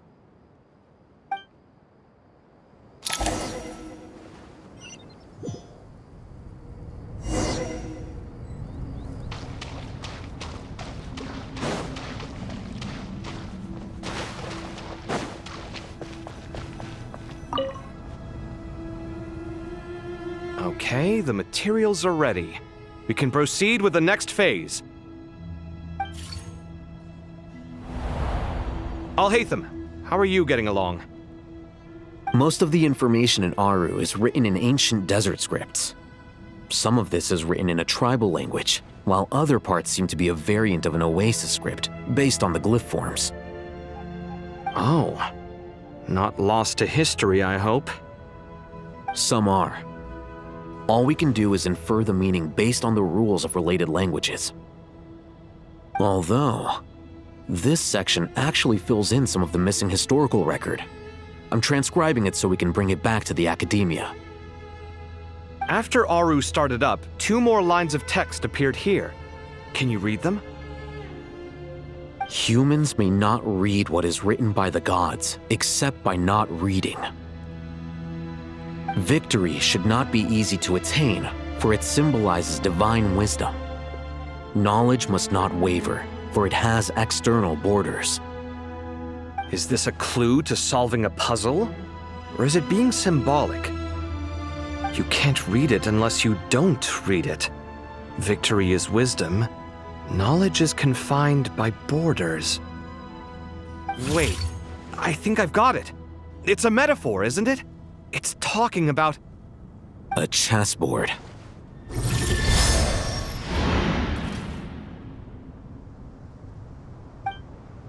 You were right.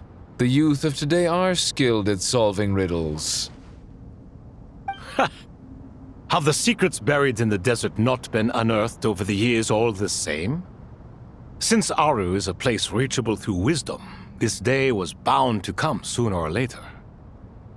Oh, I've always been against overly cryptic sentences. Don't you get tired of reading and writing all that? Ah, it's you 3. Just in time. We've been delving deep into Aru, and now this board has appeared. I've heard this was how you'd while away your free hours. You must be quite the experts by now in that case. It is true. King Deshret's chess games are some of the most well-loved of all his wonderful creations. If you have ever been to Safhe Shatranj, you may well be familiar with the chess pieces you see here. Is this chessboard supposed to be another visualization of the interior of Aru, then? Naturally. Visitors, everything is ready. Only by completing the challenge on the board in accordance with the rules will you be permitted to overwrite Aru. 1 second. It's not dangerous, is it? Dangerous? Why, yes, of course. I should be the one to go, then. Wait for me here. Sounds like the self-confidence of our present company has rubbed off on you.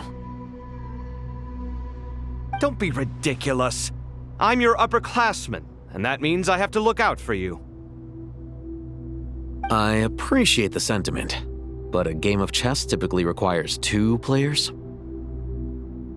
Besides, I'm sure they won't let things get out of hand. Keeping things relatively safe is in your best interest too, isn't it? Fair enough. I mean, You guys are controlling the difficulty, so please don't go too hard on us, alright? Ah, but Bennu said he wanted to put some respect into these whippersnappers. All right. Thank you. Obviously, we'll still try to be careful. This doesn't seem like ordinary chess. Is the goal to defeat the opponent? No, you must enter the board and pass the trials we have placed there. Ready? Let's do it.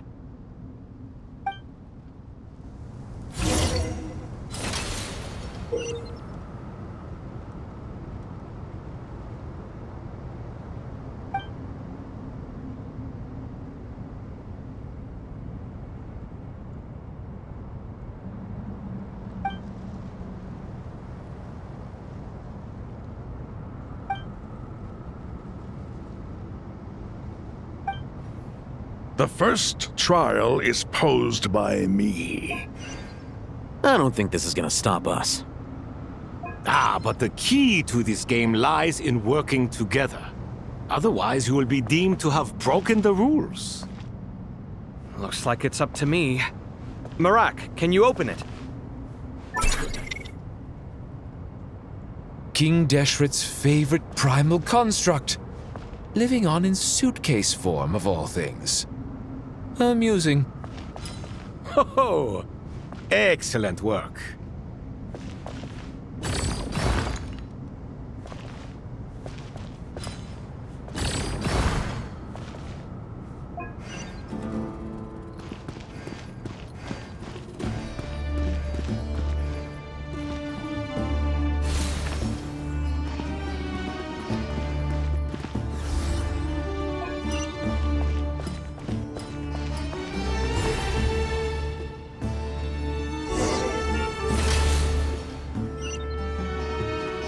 Now is the time for my trial.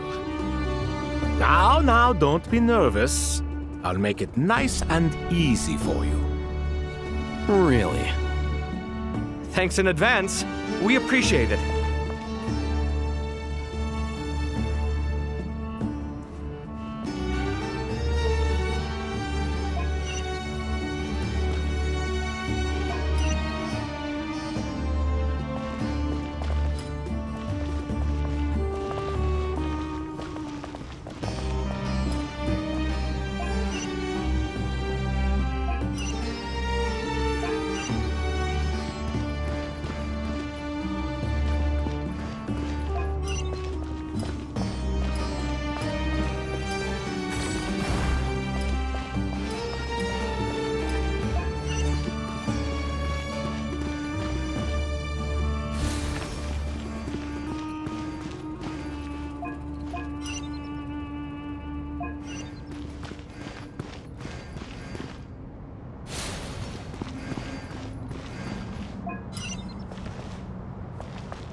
Ibis King, don't you think this all rather inappropriate?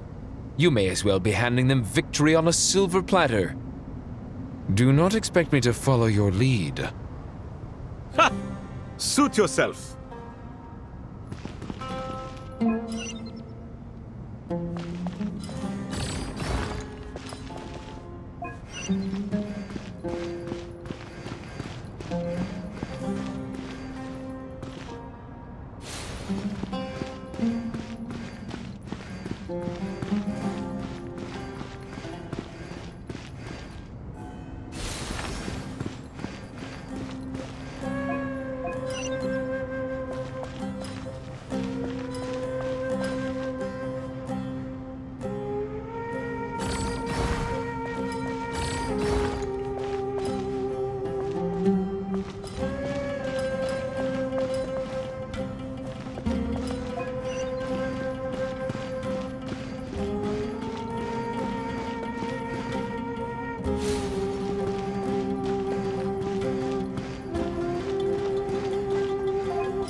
Done. Finally. It's over.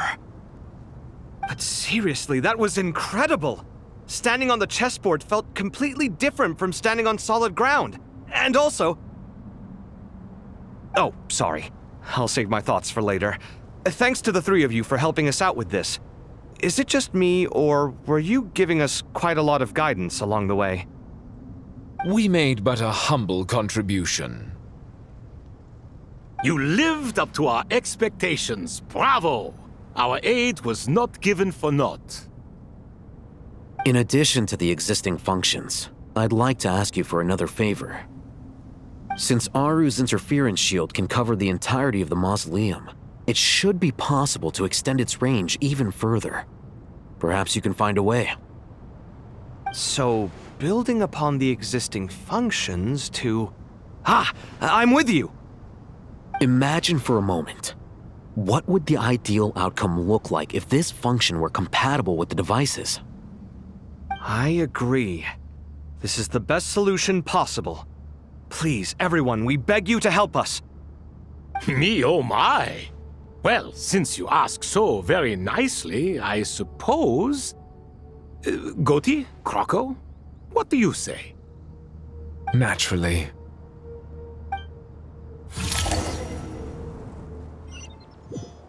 Time to go! Let's go find Nahida!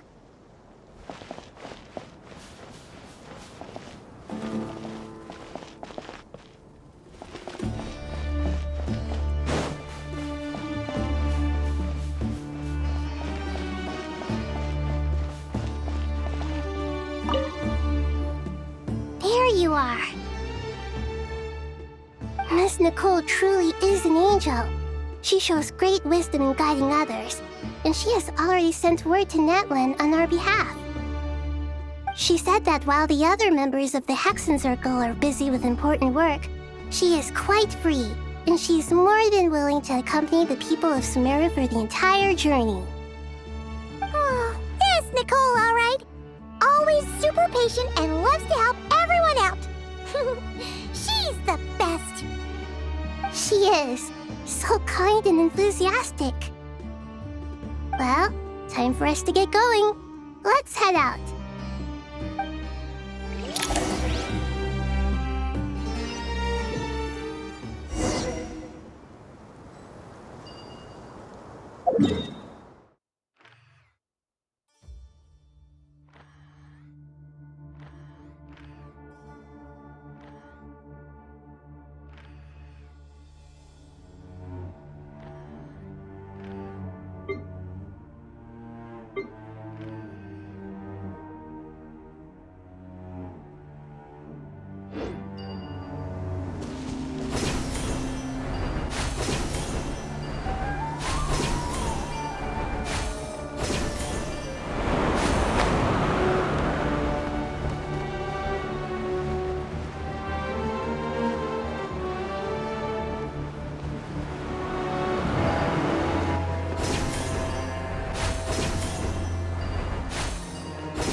This should be one of the closest places to Natlan in all of Sumeru.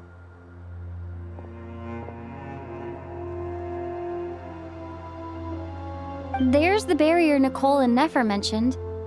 It completely cuts this nation off from the others. But why? Why separate you from the rest of the world now, specifically? And if I'm not mistaken, Irminsul was polluted once before, wasn't it?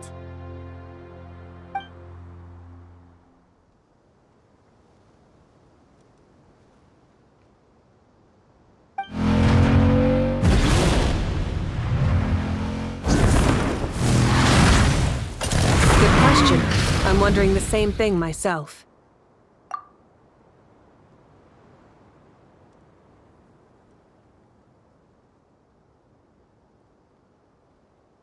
voice.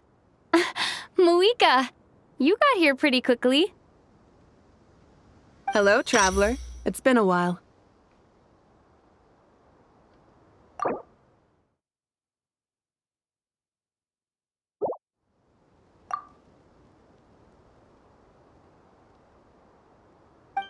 Hello there. Hello, Dendro Archon. Mavuika, I apologize for asking you to meet at the border on such short notice.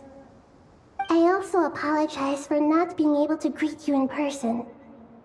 The form in which you see me now is one carried by the Traveler.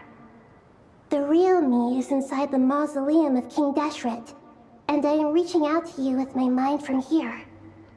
Irminsul has been infiltrated by the Doctor. We must be on our guard, as he can spy on information in the world from within the tree. Fortunately, there is no record of the Traveler in Irminsul, and you are still within Natlan's borders. My records will be preserved in the Night Kingdom, rather than the ley lines. As long as the Night Kingdom remains disconnected from the ley line cycle, the Doctor has no way of knowing my movements. Exactly. So by meeting each other in this way, the meeting essentially never happened. No wonder Paimon didn't come. You were concerned that her activity would be recorded by Irminsul. The Natlanese have heard about the situation in Sumeru. With the borders sealed off, merchants have been forced to stop their shipments. It's pretty serious, and you're the ones bearing the brunt of it. I'd like to address the question you raised at the beginning. I can offer a brief explanation, although it will sound rather cruel. I don't reach this conclusion gladly, but Irminsul predates the heavenly principles. It existed long ago, when the dragons of Natlan were at the height of their power. So even when the people of Sumeru became ill because of pollution, it was not a critical issue from the perspective of Irminsul itself. As long as it continues to function normally, the barrier will not be activated. But this time, the Doctor's invasion has directly affected the tree. That is what caused the barrier to deploy. The heavenly principles established a rule that when Irminsul is plunged into grave danger, a portion of power will be reserved to isolate Sumeru. That way, even if Sumeru is destroyed, the outside world at least has some time to catch its breath. We'd certainly need it. The heavenly principles created almost everything that exists in Teyvat today. To them, preserving the existence of the world and its inhabitants takes priority over protecting Sumeru. Meaning, protecting Sumeru now falls to you. Yes. My own power may be limited, especially compared to yours. But that doesn't mean that we're just gonna sit around and wait for the end. If necessary, I will utilize any and every means at my disposal. Nicole of the Hexenzirkel didn't say exactly what this meeting was about, but after hearing everything you've said so far, I think I can guess where this is going. That's right. Nahida and I discussed it at length. We both know how presumptuous this is, but... You need the pyronosis, don't you? Yes, you guessed correctly. Originally, I only intended to borrow it, but the situation is far graver than I foresaw. So instead, what I ask of you is to please give the pyronosis to Sumeru. Why do you sound so nervous? There's no need to be shy. Surely a gnosis is pretty important to a god. I guess, but it's not as if losing it would suddenly render us powerless. But I'm sure you don't need me to tell you that. With all the nations you've traveled to, and all the gods you've met, you must have realized that by now. As far as I'm concerned, a gnosis is basically an elemental energy enhancer. but I don't usually use it. You know me. I like to think I'm pretty strong without it. Yeah. Not about to dispute that. So you see? You don't need to sweat it. Here, take the pyronosis.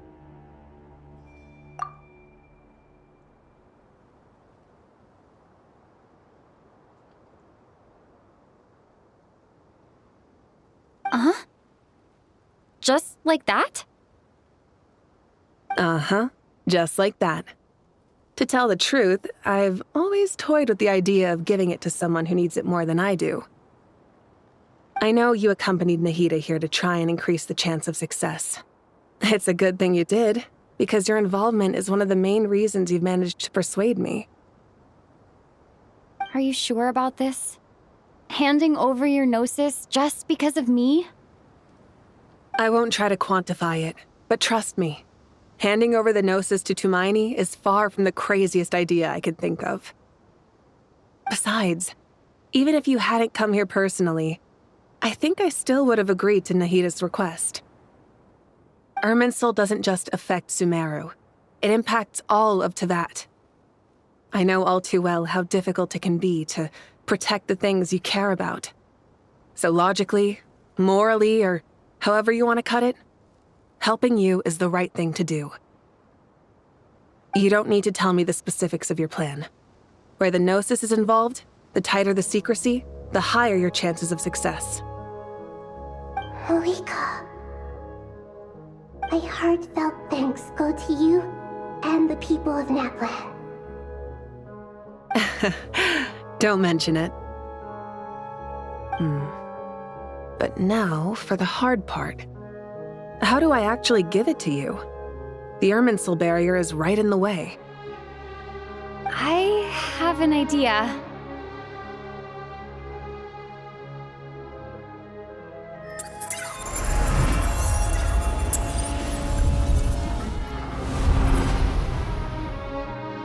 Just as I thought.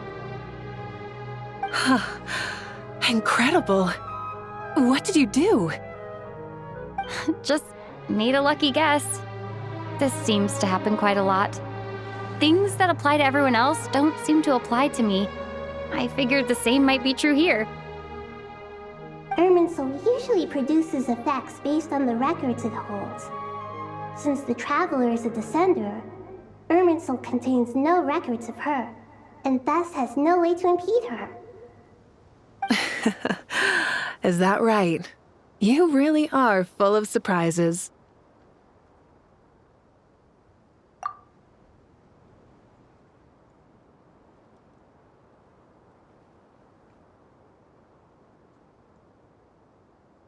Catch. Whoa! Thank you, Mavuika. Thank you for trusting us with something so important. All right. No need to get so formal. It's not like we're strangers. Besides, there's still one problem. You might be able to pass through the barrier, but I don't know about the gnosis. Any other surprises for us, Traveler? Let me try something. I have the pyronosis in my hand. It feels strangely ordinary. Not particularly heavy. And yet, this tiny thing symbolizes the mighty authority of a god.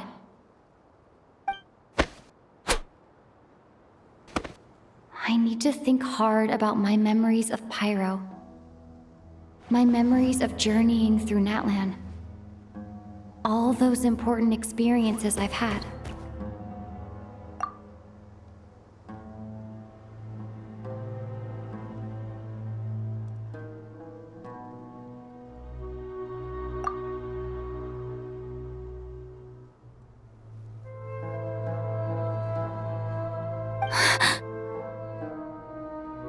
The gnosis disappeared.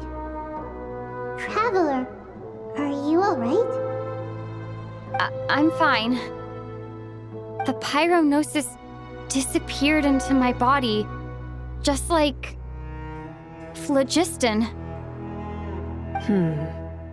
Maybe it resonates with you because you've mastered the power of phlogiston. You might not be recorded in the ley lines, but you're still our Tighnari. Whew.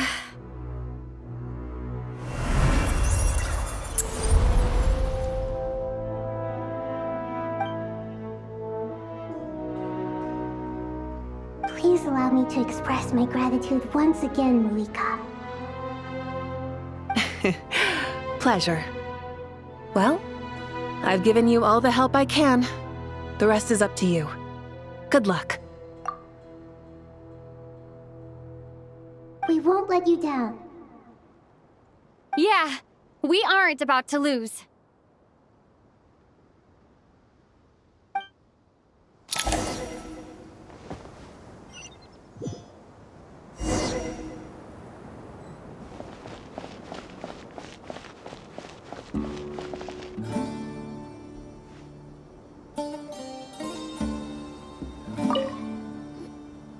Traveler, Paimon, how are you feeling? Paimon's a teensy bit nervous, but only a teeny tiny bit. Seems like she's gotten way braver over the last few years, huh? Of course. After all the adventures you've had with the Traveler, I'm sure you've gained a lot of experience and grown as a person. I'm doing all right. What about you, Nahida? How are you holding up? With the negative effects of Irminsul, I'm a bit like a piece of fruit that's been burrowed into by hungry insects and left to rot. I'd be lying if I said it was nothing. But please don't worry. We all know what we're getting into, and we've prepared as well as we can. I believe in everyone. I believe in you. And I believe in myself.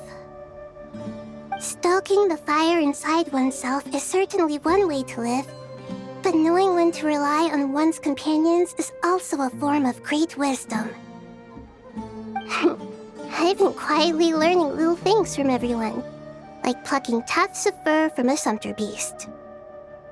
Me too. With the constant traveling, I'm always learning and growing.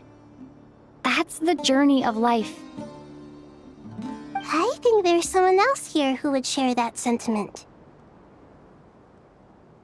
Don't worry about what I think. I was just passing by and happened to overhear your conversation. What are you talking about, Hat Guy? This is the top floor. No one passes by the top floor. Says who? You can fly just like I can. I would have thought it makes sense to you of all people. I don't know why, but I feel a little more relaxed now. It shows that you feel comfortable laying down your burdens in our presence. It means that Sumeru is a place you can trust, where you know we have your back. And we feel exactly the same way around you. That's what it means to be friends.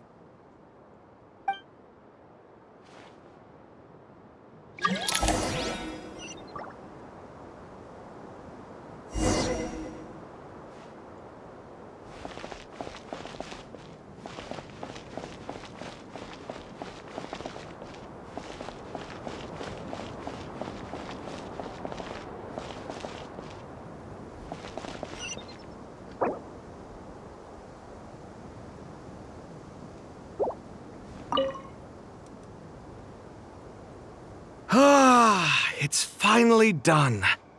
Ugh, but I have a nagging feeling that there's something I've forgotten.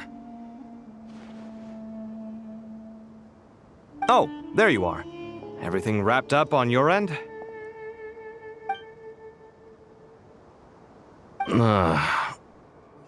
Okay, fair enough. That was a pointless question. We were working in tandem, after all. You must really be exhausted. Well, it's been a busy day for both of us. When work ends, you clock out. No looking back. Yeah, we're definitely due a break. Probably a little late to start drinking now, though.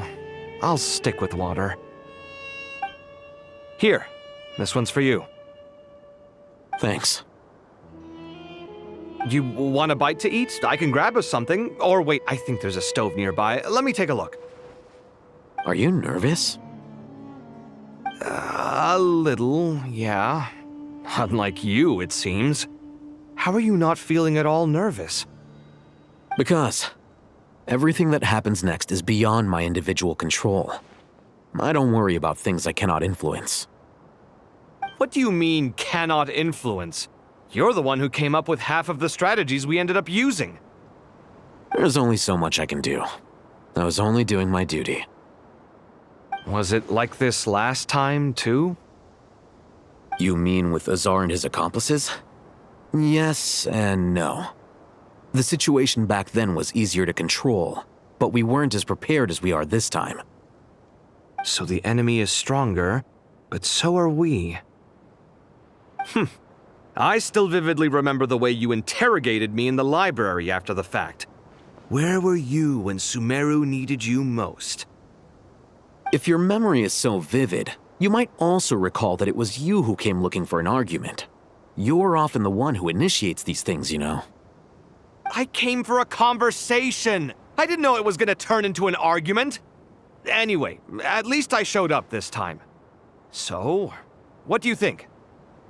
What do I think? I think we're certainly better off for it. It's good having me around to help out, huh? Absolutely. As a citizen of Sumeru, you displayed a remarkable sense of responsibility in the face of disaster. Certainly feels that way. I just shudder to think how the world would have ended up if we hadn't gotten control of the situation. So, do you think this is what impending disaster looks like? The sky is so clear, and there isn't a whiff of decay or destruction in the air. It's hard to imagine that the fall of humanity could happen on an ordinary day like this. Awful things happen all the time. Sometimes people can stop them, and sometimes they can't. What you and I have done is increase our chances of stopping this one. Lofty ideals may provide no defense at all against nihilism, but perhaps little decisions can. Oh, nothing. It's nothing. I hope everything works out tomorrow. It will. As long as we stick to the plan, our chances of success are good.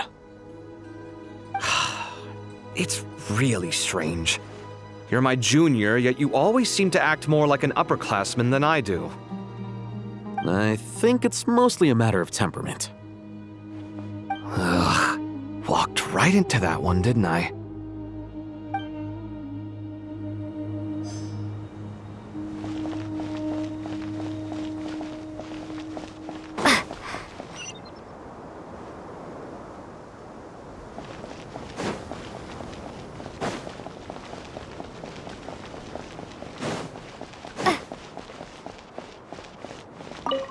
Feel free to mingle if you'd like some time to catch up with people.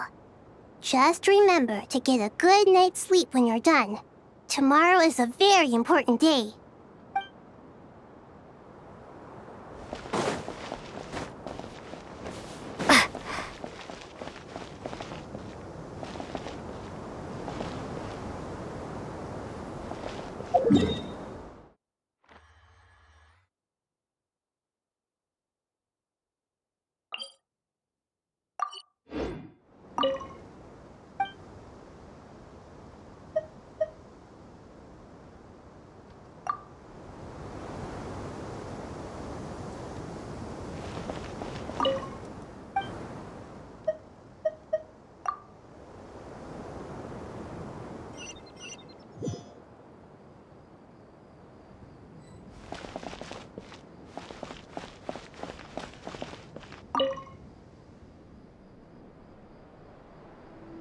We'll make our move after sunrise tomorrow.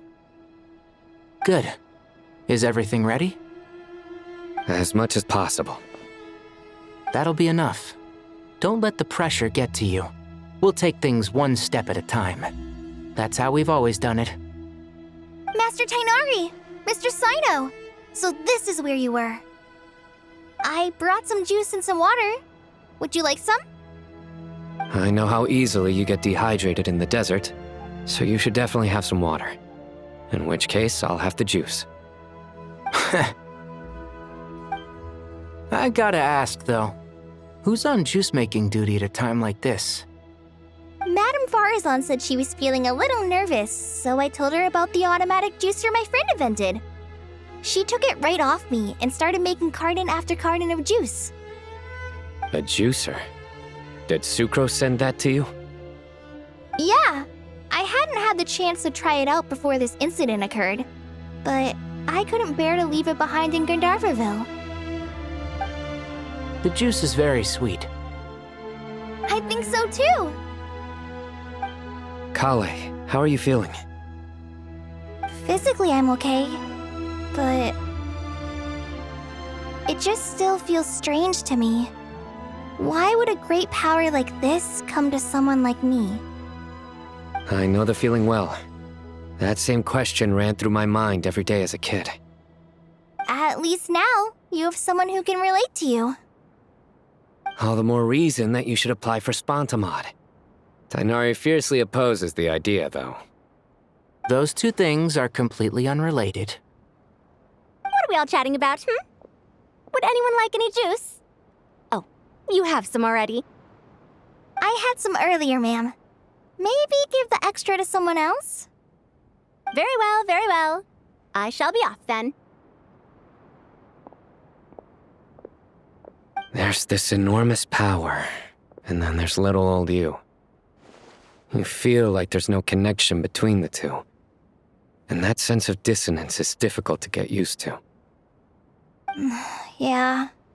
But after all this time, I can't believe this stuff still gets to me sometimes. Makes me feel a little childish.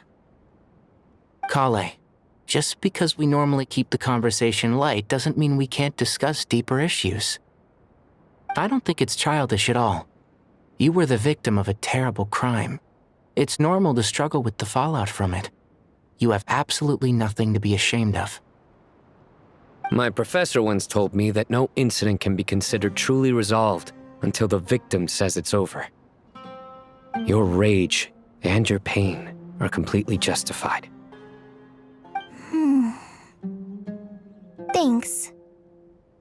Miss Nicole said that the same god remains which were once used to inflict so much pain upon me have now become a weapon with which I can protect everyone.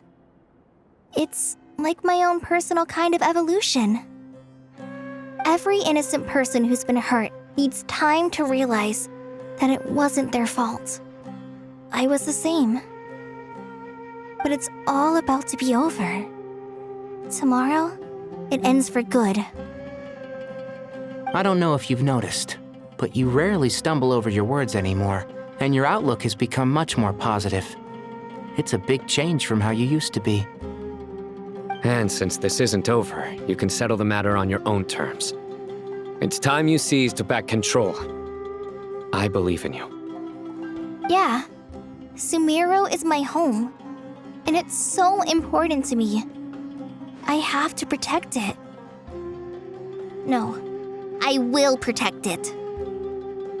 And once you're done, how about you come back and apply for Spontamod? Stop it with the sales pitch, would you? Hey, excuse me. There are still 3 unclaimed cups of juice here. Why don't you take one each?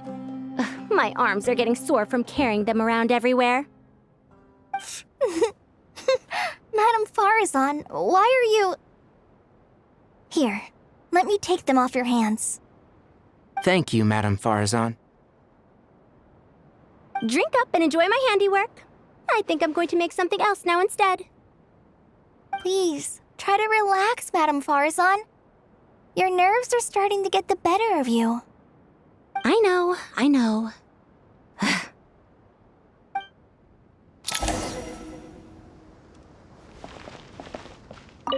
Drink up and enjoy my handiwork. I think I'm going to make something else now instead. Please, try to relax. I know,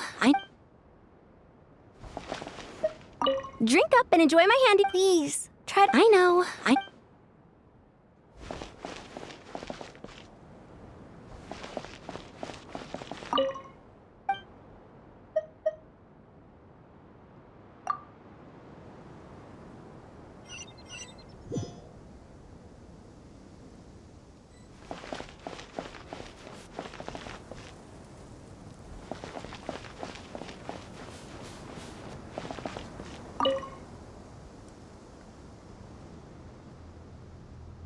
Something on your mind, Miss Nefer? Nothing in particular. It's just, right now the future feels strange and unfamiliar. But the future has not yet arrived. How can you say how it feels? Some people know that there's an impending disaster. Others remain blissfully unaware. Each group is imagining an entirely different future while walking towards the same one. But when they get there, they'll still find they feel differently about it. People are shaped by their circumstances. Different circumstances create people with different perspectives. I've always found the perspective of the Vahumana Darshan to be a particularly incisive one. Even at the height of the crisis in Nod-Krai, people held diverging opinions. But things are different this time. Indeed. Regardless of faith, gender, wealth, skin color, or eye color, everyone in Sumeru knows what will happen tomorrow. The world has never been an especially fair place. Yet now, against all odds, a moment of unprecedented unity and equality is about to take place. It's fascinating. If only my father could have lived to see this era. Era. To me, that term represents a much greater span of time. It can be an unsettling word. I would even say I'm afraid of it. Do angels even feel fear? Yes, at least I do. I fear the gap that grows wider with each passing day, and the never-ending flow of time. Time renders all memories insignificant and reduces all splendor to nothing. But those memories are the one thing I do not want to lose. You're very human in that regard. If angels draw too close to humanity, our wings burn away in the bright flame of awareness, and we fall to the earth. After spending so long among humans, I have lost much of my former glory. Maybe that's a good thing. You're more human than some humans are. I've been talking to Collei a lot in recent days. We seem to be in completely opposite situations. I suppose that makes us good case studies for comparison. Case studies for who? Myself, I suppose. After comparing the two of us, I suddenly discovered that I desired more than before. It was a gentle, pleasant sensation. Just as most people pursue glory and miracles, I too am pursuing miracles of my own. Guiding humans to make the miracles in their hearts a reality. That is my miracle. It doesn't sound so bad, does it?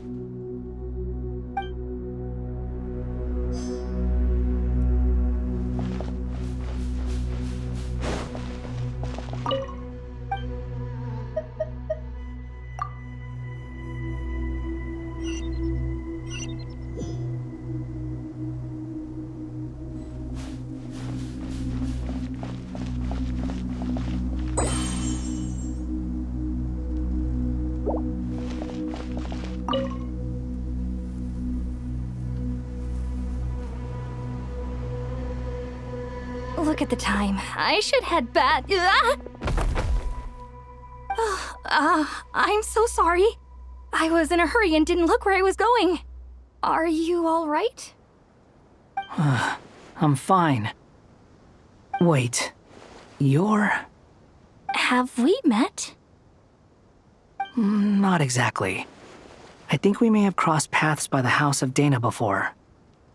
Oh. You're Hat Guy! From Vahumana, right?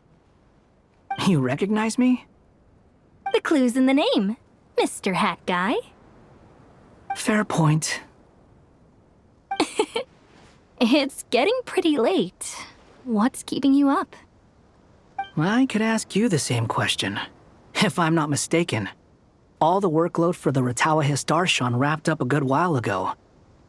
Well, I have something of a background in Satyavada life, so I was helping the Dendro Archon make some preparations. But I must have lost track of time. Did you find the experience enlightening at all? Honestly, it was tedious and uneventful at first. But eventually, I think I did sense some profound truths. But they also brought a lot of suffering with them. I was told that I even shed tears while I was meditating, though I have no idea why. Sorry.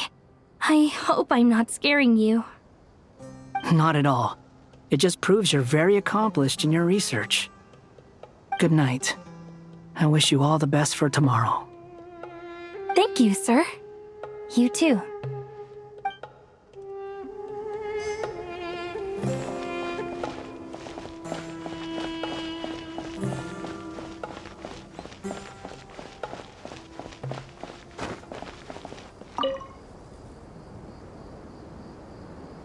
Too bad we've got a fight tomorrow.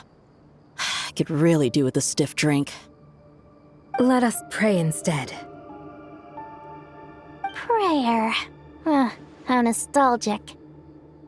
Lord Sangama Bay. Came to get some fresh air too, did ya?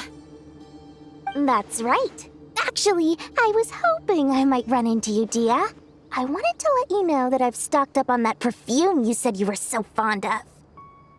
No, really? I'll take 2. Any chance of a friends and family discount? I knew you'd ask that. And I'm afraid to say that... Surprise! It's free of charge.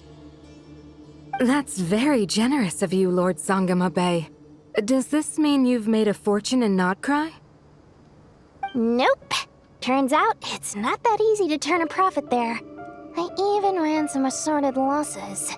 But anyway, that has nothing to do with why I wanted to give you and Dehya a small gift. Remember that merchant caravan you two rescued in the desert last month? That was transporting my goods! No way! I had no idea that was your shipment. Explains the, eclectic mix of goods, though. Lord Sangama Bay's investment in the desert and generous stockpiling of goods has helped many people over the years. The shelters you funded especially have made life a little easier for the children and the elderly. Wait, how did you know about that? Oh, I see. Nefer told you, didn't she? That pesky lady. Aren't intel brokers at least supposed to charge for divulging people's secrets? She and Candace go way back. It's normal for close friends to share things you wouldn't tell to everyone else. Sure, but why did they have to be things about me? That's how Nefer shows that she cares. She wishes for all of us to know what a generous person you truly are. It must be hard trying to make a living far away from home. Just because we can tell what kind of person you are doesn't mean everyone else can. Well, maybe her intentions were partly good, but I don't think that's the full story. I'm sure she enjoyed knowing how much it would annoy me. I'm telling you, Nefer's got a mean streak. Definitely with you on that.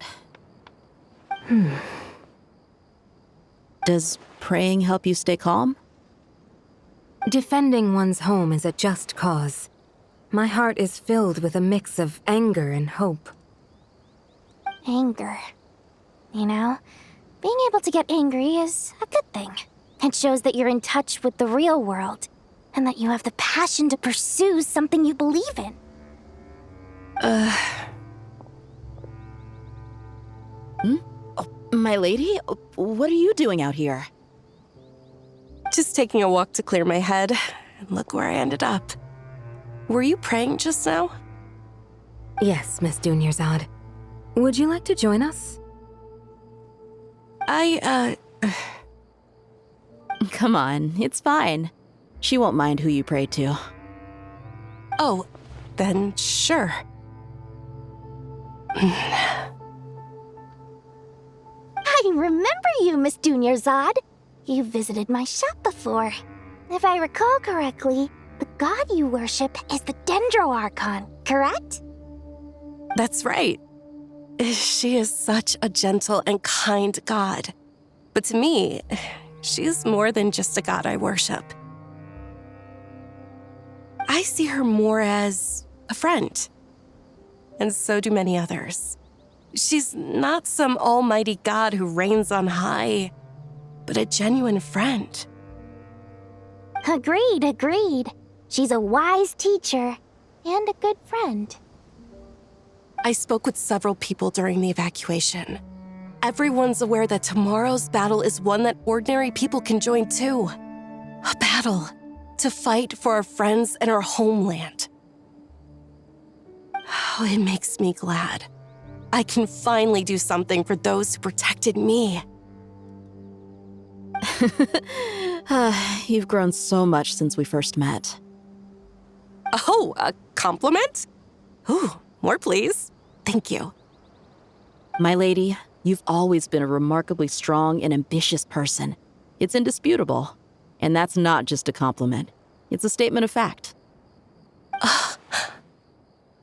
What are you praying for?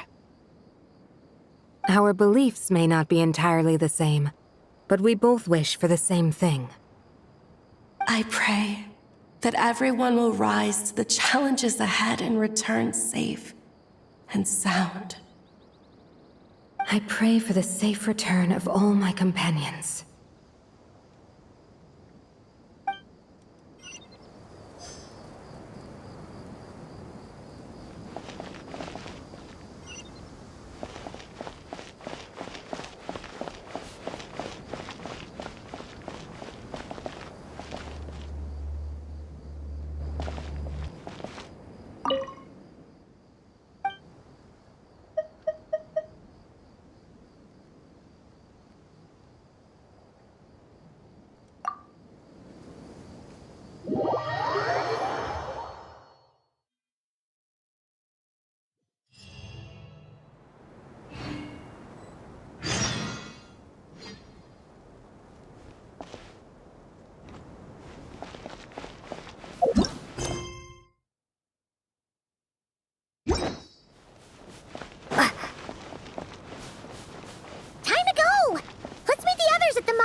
I have not felt this way in a long time.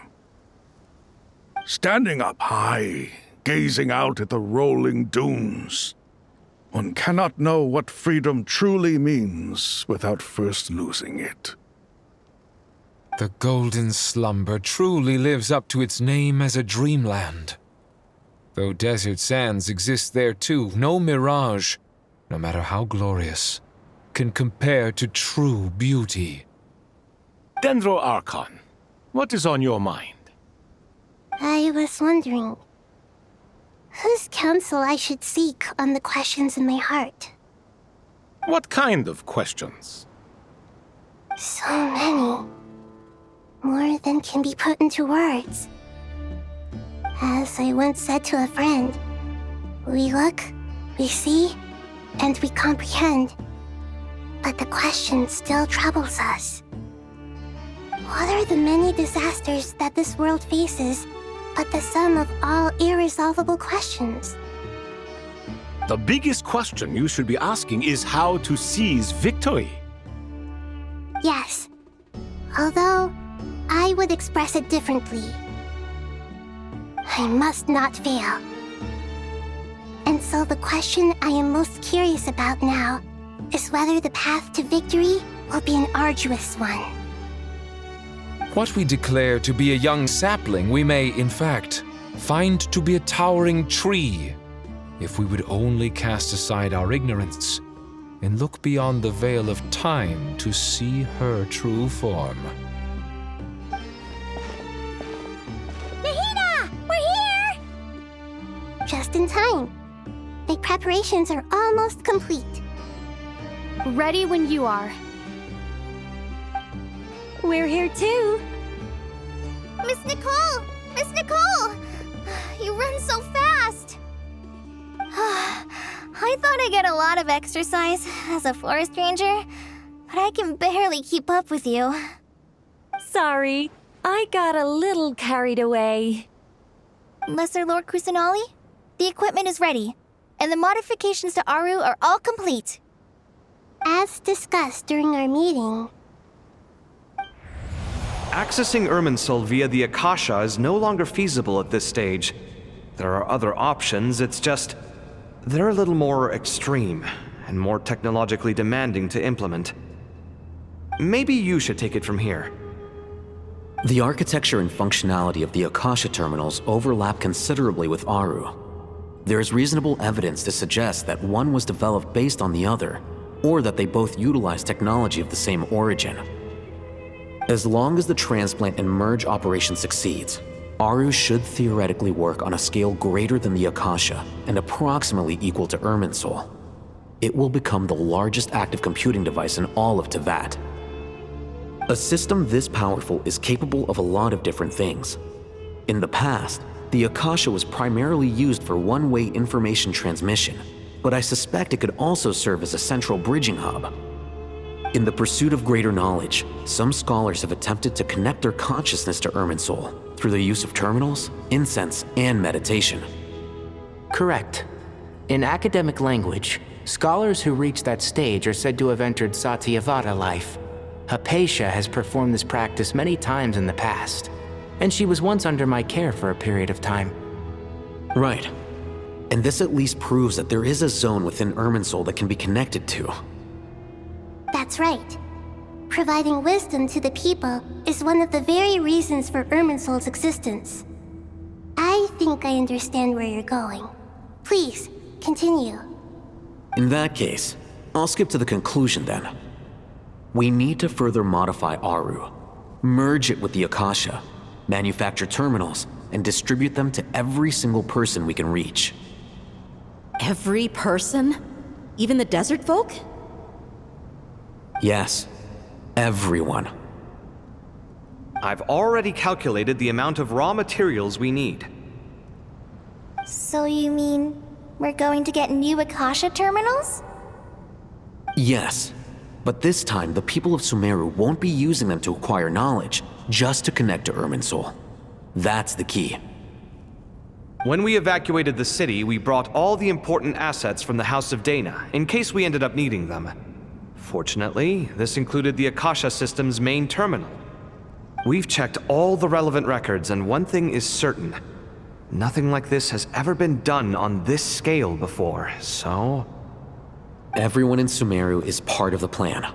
Whoever controls the people controls the situation. Since this function of Irminsul was introduced, it has only ever been made available to scholars, who don't constitute a particularly large group of people. But by expanding the scale to include all the people of Sumeru, all the individual connections will stack up to create a significant load on the system. Under normal circumstances, Irminsul would be able to cope with the additional load. But with it already being under strain from other activities, its remaining capacity is limited. Thus, it might be possible to shut it down completely by overloading it.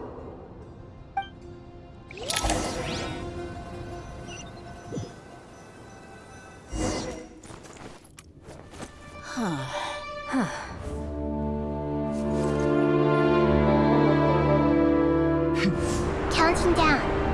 3, 2, 1. Are you ready? Ready!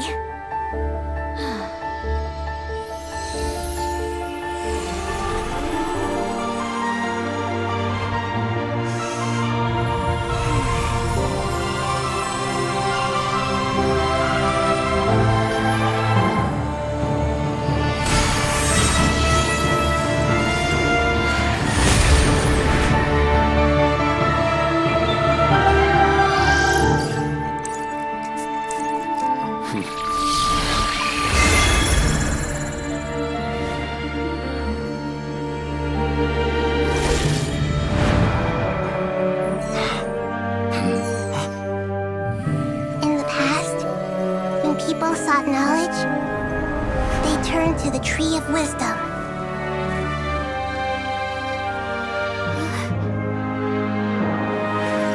Today, we use it to save Sumeru and the whole world. These boughs that nurtured learning must not become tools for destroying the world.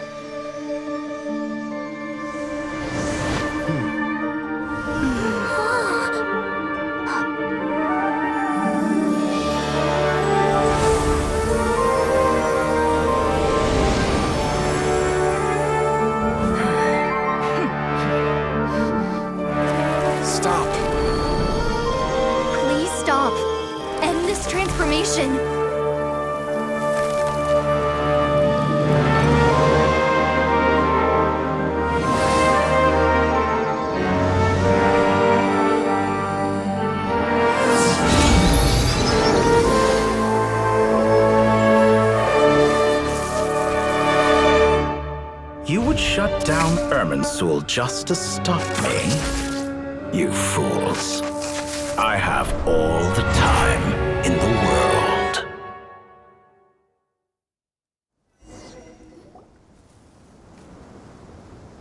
Success! The evil Irminsul tree has stopped growing! Great!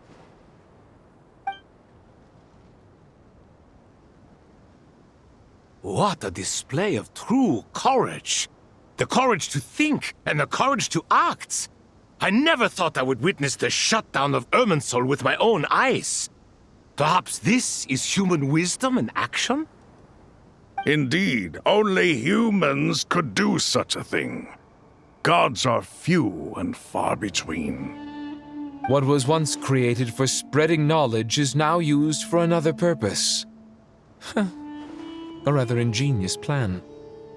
I am grateful to you three for your help. Only thanks to you were we able to extend Aru's interference capabilities to cover all terminals. Now, nobody who wears a terminal will have their activity accurately tracked by Irminsul. No matter how many eyes Dottore possesses, he will not be able to see us clearly. Now for the next step. I will need the help of your supreme powers once again. How might we be of service, Lord of Dendro? I need to reach the Eternal Oasis immediately. Right now? In that case, Ibis King, would you agree that this is a fine opportunity to dust off our old tricks? Nefer, I assume you have that chess set with you? You mean the one you gave to me as a gift? Asking for it back, are you? How could I? You misjudge me. I just wanted to show you another way you can use it. Connect to Safei Shatranj.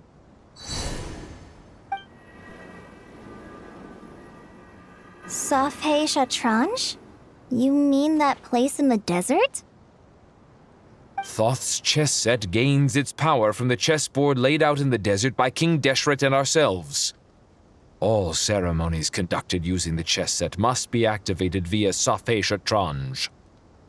In other words, the chess set is an extension of the chessboard. In the past, moving a chess piece was a sacred and momentous act. Transfer initiated. Entering live combat mode.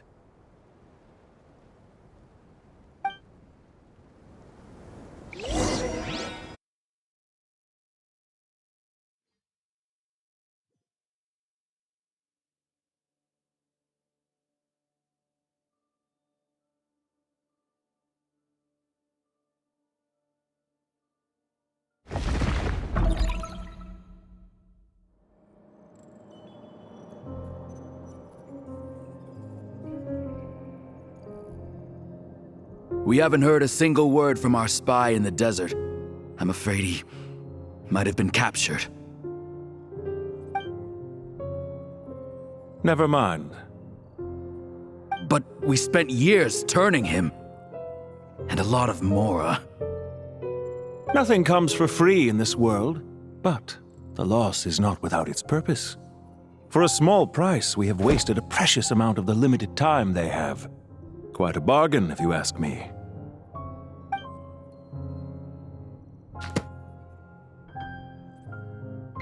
Understood. Weighing profit against loss is a necessary part of life. But to tell the truth, I have been operating at a loss since this all began. Since many centuries ago, in fact. For instance, why would a banker act as the executor of a will? If you hadn't deposited your personal belongings at Northland Bank, I would have no reason to be here right now.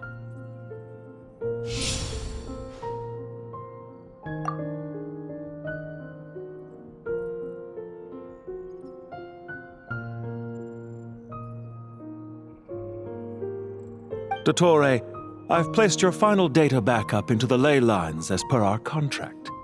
I trust we are now square for the safe deposit fees you paid. Is it not a little petty to split hairs like this, given our amicable relationship? I consider sound bookkeeping a matter of principle. Do not forget that you only live to see this day thanks to me. In fact, every day of your life since you met me, you've been living on borrowed time. Why, that's hardly a fair assessment. I will concede that my survival was perhaps at your whim, but I became a harbinger on my own merits.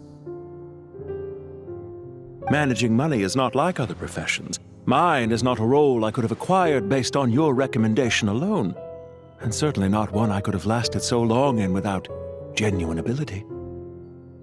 The information stored in the ley lines is quite comprehensive. Rest assured, I have not forgotten how strong your pride is. Well, I presume you have no sense of fragmentation while talking with me. How could anything possibly go wrong with such strict measures in place?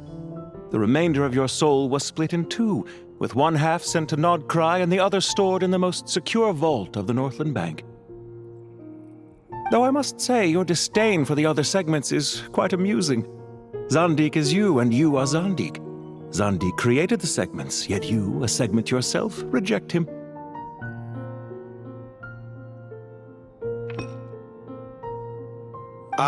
That is, Zandik, created segments of various ages in his later years. To achieve this, he had to freeze time and part with a portion of his soul. But as constructive as it sounds, it erases my uniqueness. If each segment is equally me, then by the same token, none of them are truly me. A soul living forever in the past inevitably holds different views than he did in his later years. The same thing that completes me also restricts me. You too might ask yourself which stage of your life you want to be preserved at.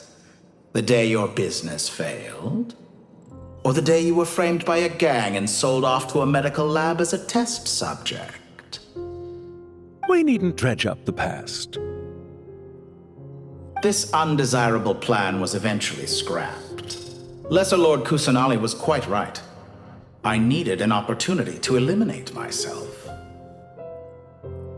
And after that, I concluded that there was no more effective plan than directly splitting the soul. Once the soul is transferred out, you will find that creating a physical body is far simpler than creating a puppet. The other half of your soul suffered a crushing defeat in Nod-Krai, you know. And yet in the process, I obtained the information I always wanted, did I not? Because now we finally know where the best testing ground truly lies. I once thought your ultimate goal was to ascend to godhood. But as it turns out, that was merely one of your experiments. Experiments take many forms. Most people are too eager for success, too fixated on the end goal. They forget that the experimental process itself is just as important. A suspiciously vacant seat, a new face. I trust you can put two and two together. The reason it doesn't exist is because someone tampered with the record. What can I say? After all your efforts, you really did uncover the world's secrets. So, is the new world you promised a lie? No, it never was. I am glad to be able to control Irmin's soul from within. Now I shall attempt to create a new world inside the existing one. Almost everyone faces the prospect of death, but not a single person has ever been able to experiment unrestrained in the afterlife through sheer force of will. I am the only one to have overcome this enormous challenge. Would I not be letting the world down if I didn't make the most of the opportunity to experiment? Clearly, the dividing of your soul did not affect the magnitude of your ego. Out of all the versions of you that have ever existed, this you is the most insane and the most radical. Is that why you chose to work with me?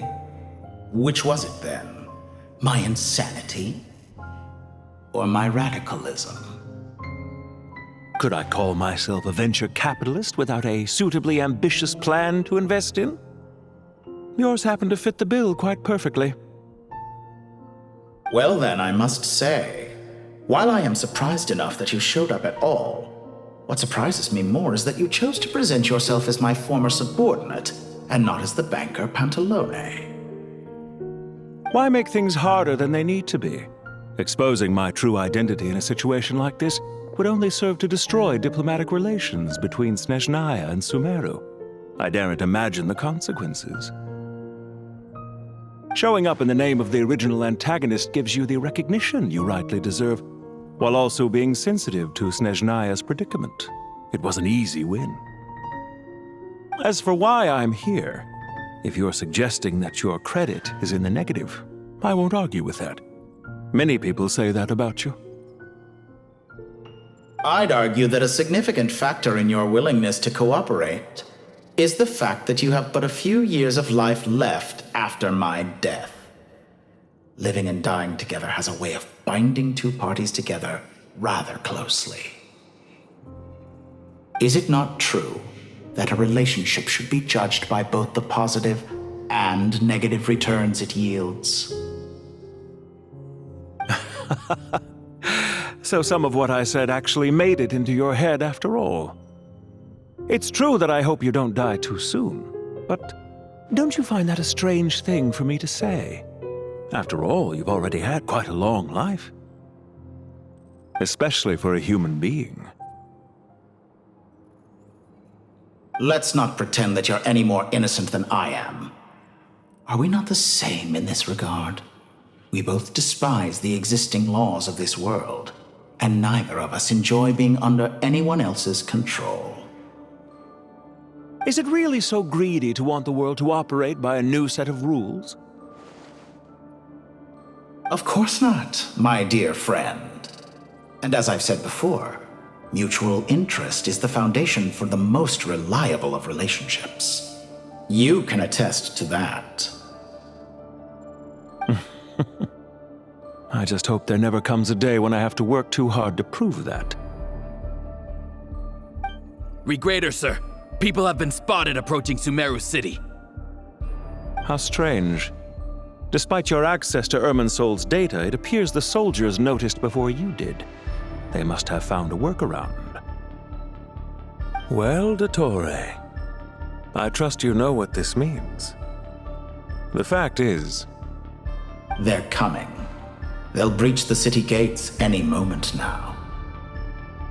But even so, I would say Irminsol is a wonderfully convenient thing on the whole.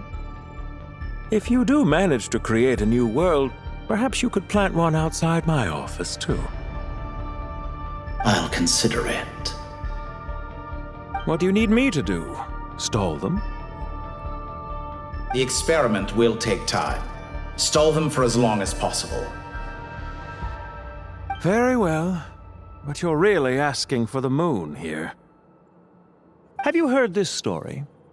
There was once a guilty man, kneeling in the center of a church while an angry mob outside waited to bring him to justice.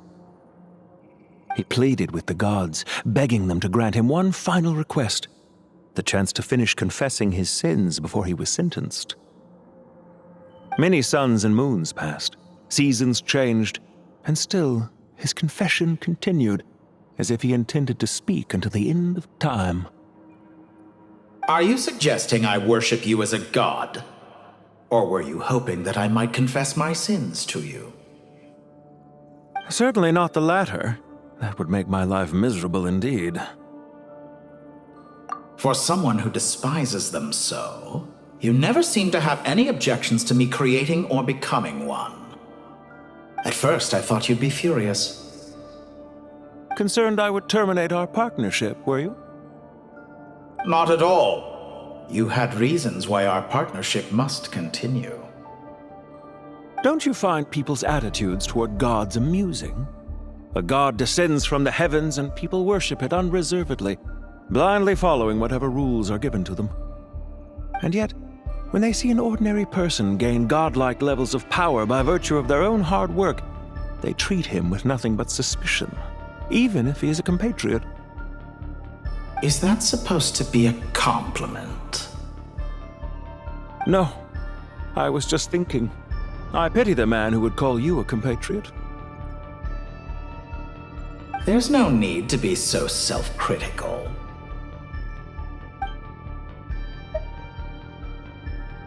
I know it's a little late in the day to be asking this, but how have you been keeping? I'm flattered that you would take the time out of your busy schedule to consider my well-being, Doctor. The part of your soul that went to Nod-Krai caused quite a stir, sending our organization back to the drawing board on numerous fronts. It was quite a headache for everyone involved. Dear me, I must have caused you no end of trouble. You certainly did. I had the rare honor of being summoned before the Tsaritsa with Pulcinella to answer for myself. A terrifying ordeal. Don't worry, I pulled through. At most, it's a public relations nightmare. I made sure of that. Now I'm curious. How did you explain yourself? Oh, it was quite simple. I just pinned the blame on someone who wasn't there to defend himself. I could hardly be expected to defy the demands of someone as insistent as the Second Harbinger, now could I? How you slander me. You know full well that I am perfectly amenable to reason. There's no question that you are partly to blame for the ruin of my reputation over the years. Do you have anything lined up for when this is all over? Hard to say. Field work always takes quite a toll on me, as you know. Once I'm back at Snezhnaya, I'll start with a well-earned cigarette. Why are you so eager to ruin your lungs after I went to the trouble of replacing them for you? If you have an issue with it, feel free to try to stop me.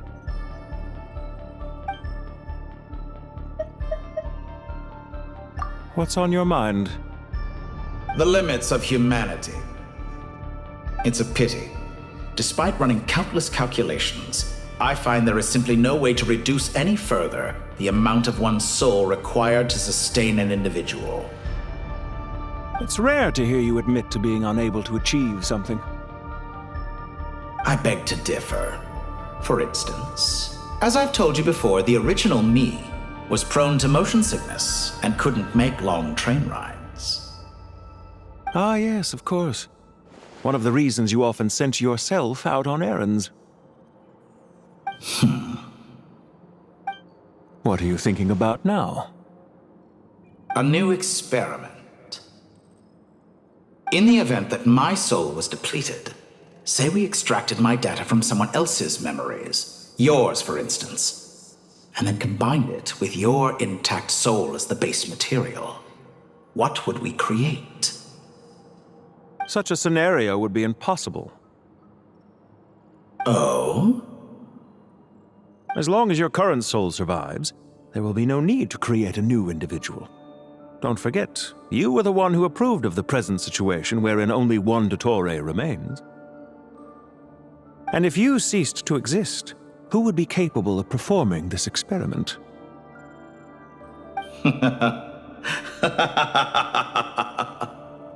Since the day I met you, you've always excelled at talking your way out of a quandary. Isn't it a little too early to be saying goodbye? Not that I wish to keep you from your business, of course.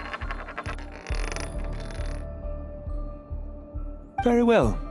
Let's leave the conversation there for now.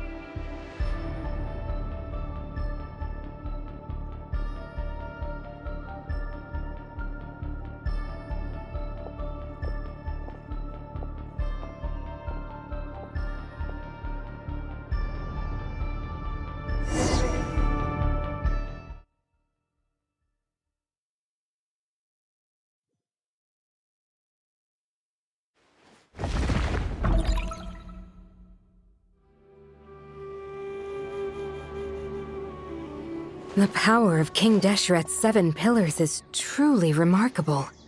With just a chessboard, you can move an entire unit across the material plane. Yeah, sets us up for a much easier fight. Really makes my day. The last time we stormed the city, it involved a lot more running around. I wonder how many people can say they stormed a city twice in their lifetime. I was just thinking that. I've definitely had more than my fair share of unusual experiences in my life. This is my first time here, actually. We never usually leave Gandharvaville. I hope this will be my last time. Does everyone have to chime in?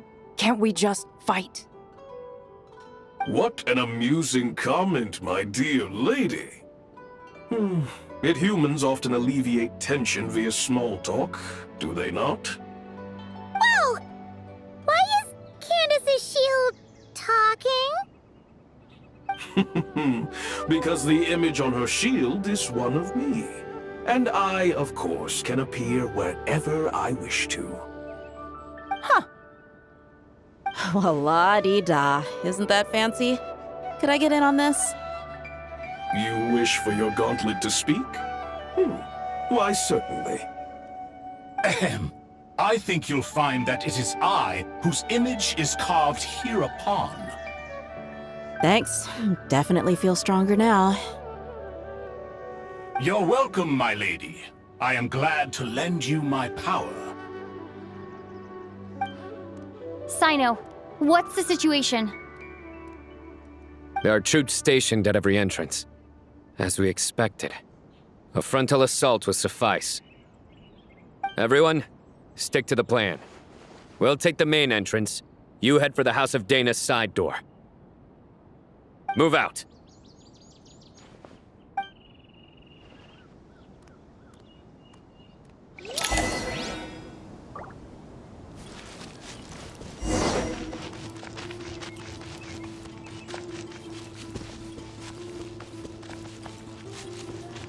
Out of my way!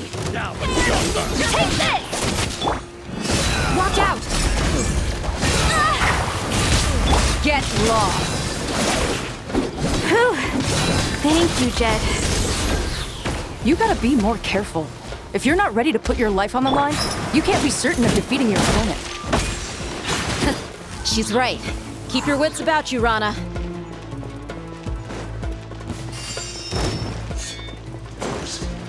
Buckle up! Pin them down! Surrender! Judgment is upon you!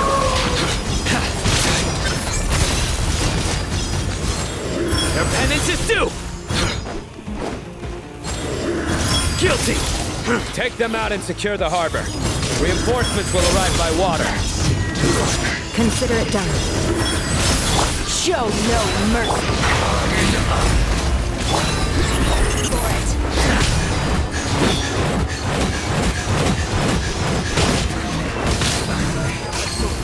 For it. Winter shall eventually. Please! Shouldn't get careless. Nowhere to run! Let's get it on!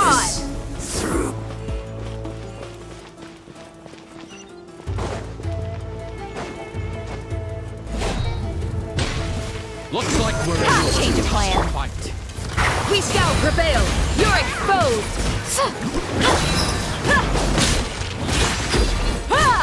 Look alive! Futile! Your sins weigh upon your soul!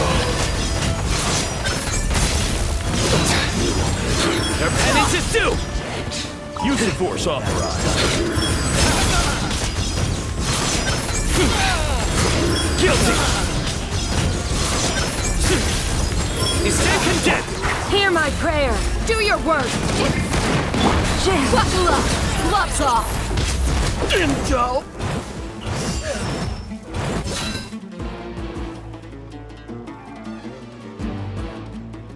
Waterway secured.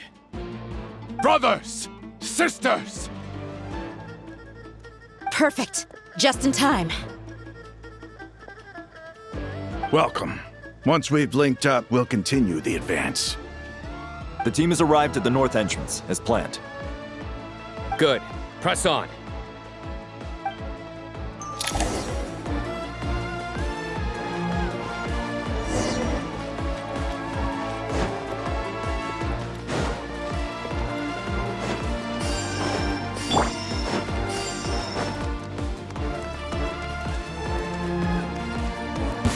Are you gonna get it on? Surrender! Over here! Judgment is upon us. Their penance is due! You stand condemned! Their penance is due!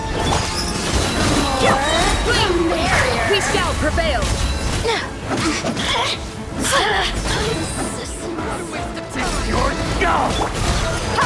You asked for it!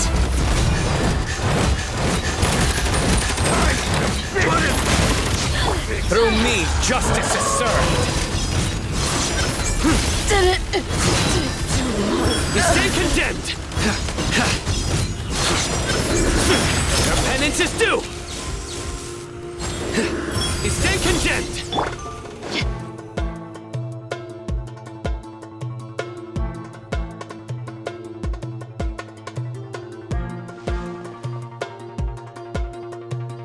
Look out!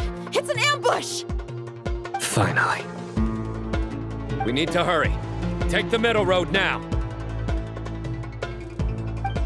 Mahamacha Cyno, area clear. Don't relax just yet. More Fatui approaching from the right.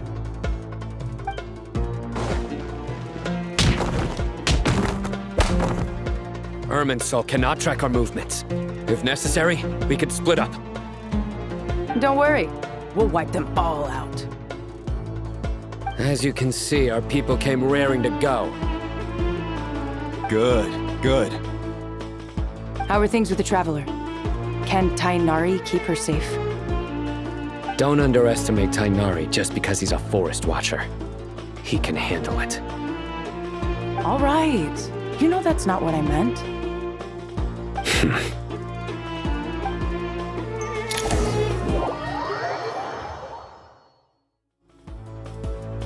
Cyno and the reinforcements have drawn the Fatui's fire away. It's our turn.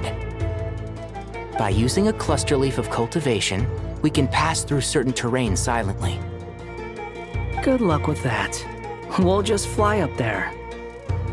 Huh? Oh, yeah! Paimon forgot she could fly! Ready? Ready.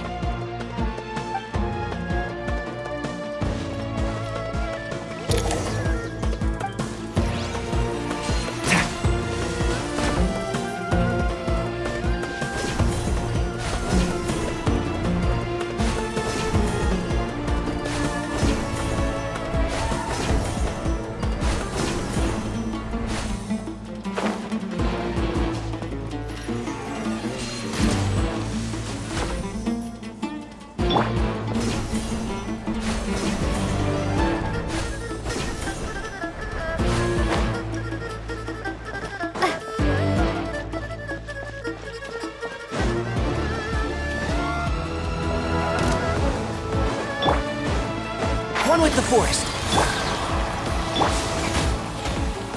Pounded flame! You're dead! You dare to gaze upon me? Can't see? Jammed!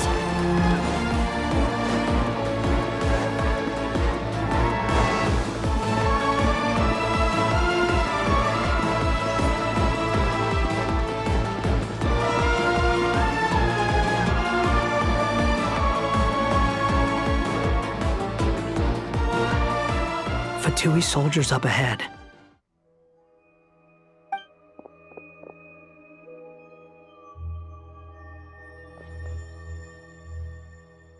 Careful. Prepare for battle. Hey! There's people over there. You have some nerve showing your faces here in the center of Sumeru City.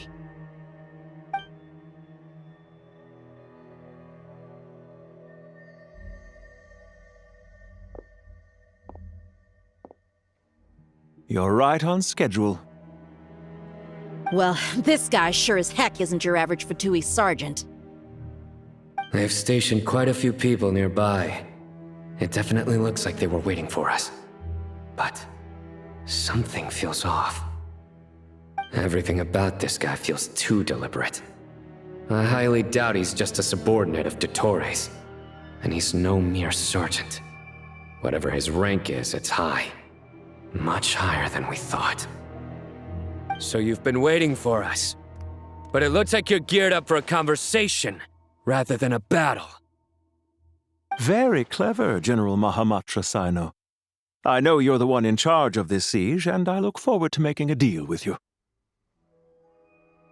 A siege? Sumeru City belongs to us! Historically, yes. But things can always change. We have quite a sizable force with us, you know. For instance... There's a Fatui ambush at the north gate. Can you handle him? We can for now. Yes, I'm quite sure both sides can hold their ground for the time being. The battle has not yet reached its climax. But what happens next? Do you enjoy watching bloodshed? Surely some of those here are people you count as friends. Once a war begins, some people must die. I doubt you wish that fate upon anyone you know. Wait a second. It's a trick. He's not even there. Silence! He disappeared. What was that? A ghost? Curses! He was never there to begin with. That was just a shadow projected there to lure us in. Enough talk! Attack! I apologize for being unable to accompany you at this crucial moment, but I am compelled to leave for reasons beyond my control. Please excuse me. Sumeru's General Mahamatra is quite ruthless. It's a good thing I wasn't there in person. Your illusion held them up for a time just fine. But now that they have seen through it, they will realize you were just a decoy. Decoy or not, what matters now is that they will be heading your way imminently. Not imminently. They are already here.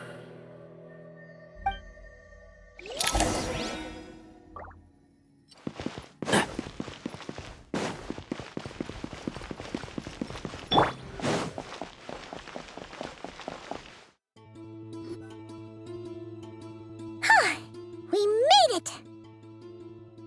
This is far enough. Tighnari, you go help Cyno. Don't worry about us. We'll manage from here. Are you sure you don't need me to stand guard? No need. Once the connection is established, we'll disappear from the sanctuary of Surasthana. Go help the others. All right. Goodbye for now, then. Please tread carefully.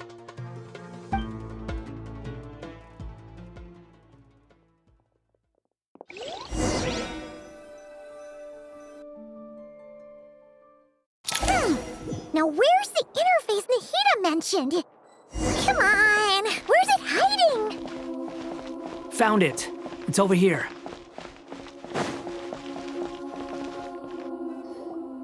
We can connect to the inside of Irminsul through the Sanctuary of Surasthana's built-in security system. You should be pretty familiar with the process. Is it the same route as last time? For the most part.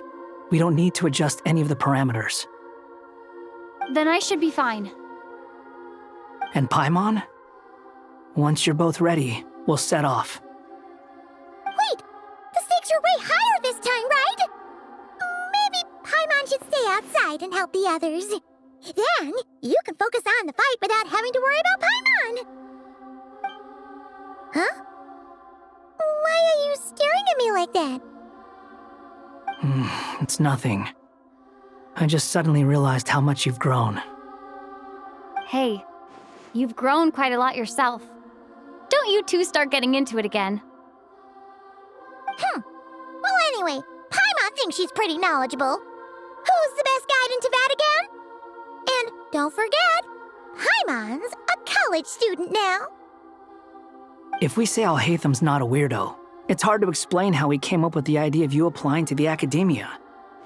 But for all that he counts, you're doing surprisingly well in your studies. Just goes to show how important it is to have someone supporting you. And Paimon's not the only one. Let's not forget that you only became a student because of Nahida's personal recommendation. That's fair. I have learned a lot in Sumeru. Oh yeah. Did you ever come up with that ugly nickname you promised me? What? No way! We're friends now! Paimon gave up on giving you one ages ago. Anyway, isn't Hat Guy enough of a nickname for you? Fine. Suit yourself. We need to go. Paimon, if you're staying, look after yourself. Will do. Paimon's gonna link up with Tighnari and Cyno. You guys are the ones who need to be careful. We will be. Bye for now.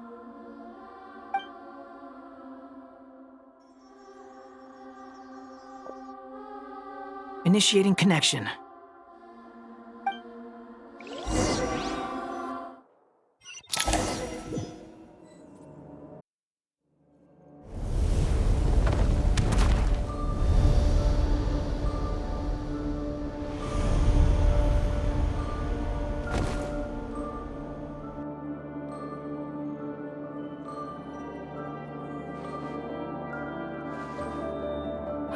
Well, here we are again.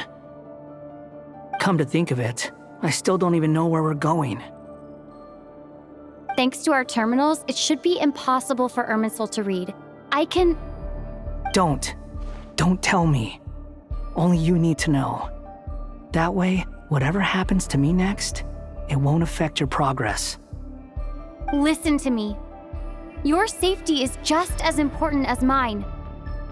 Don't even think about sacrificing yourself for the greater good. We came here together, and we're leaving together. All right, if you insist. I won't argue with you.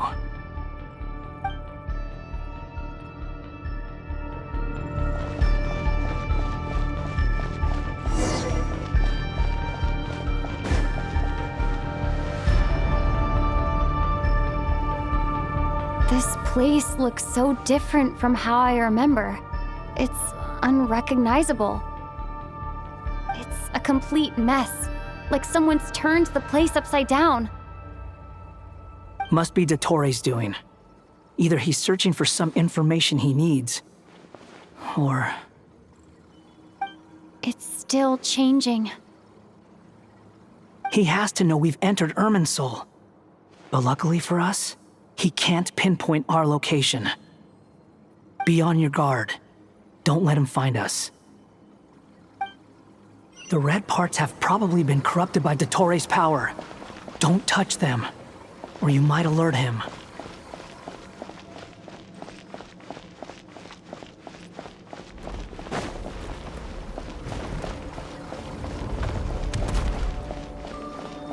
He's looking for us. Tread carefully. That wall could be a problem. Fortunately, it looks breakable. Give it a shot.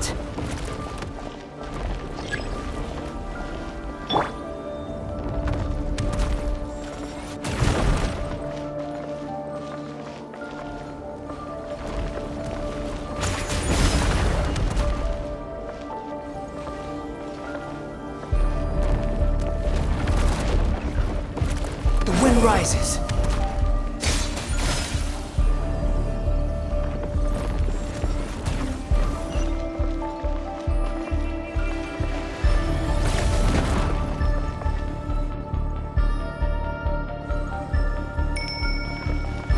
and fury.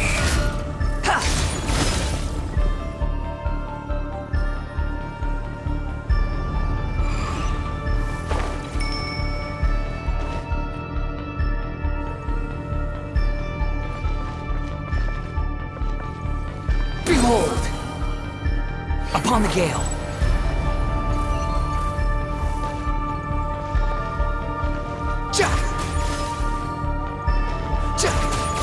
Squall and fury.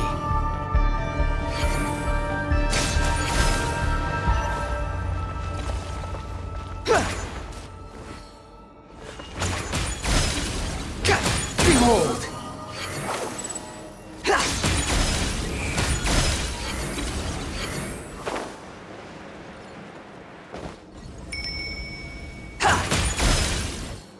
The wind rises.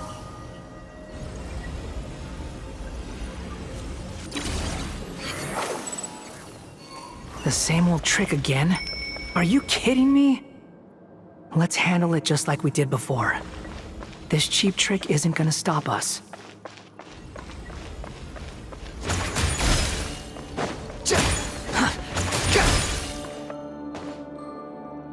Oh no, it's... A trap!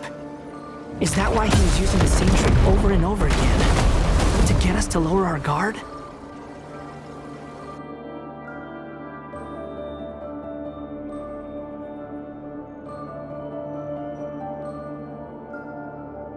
I'm trapped!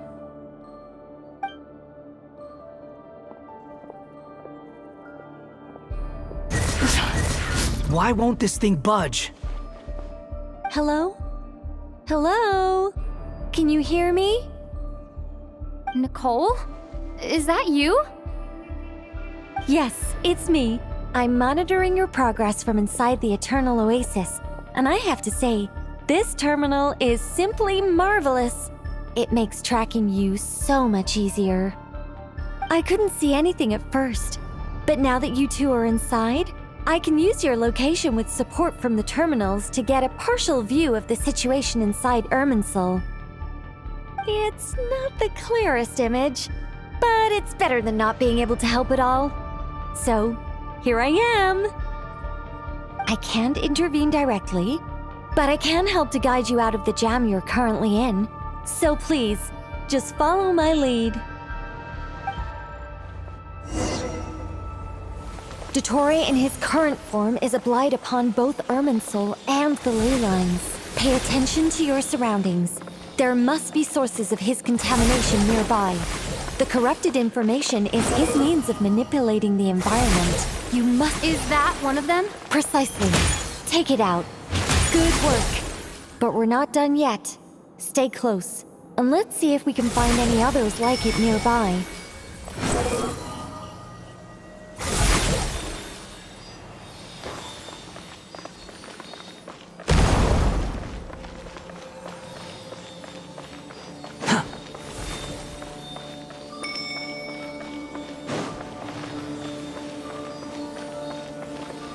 Behold!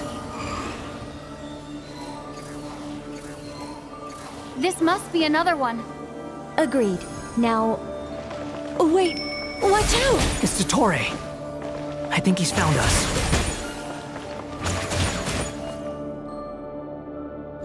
The seal is broken. Quick! Get out of there!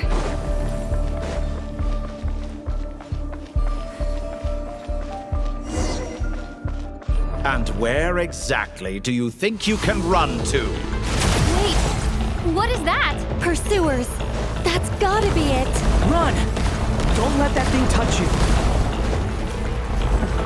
Dodge that attack!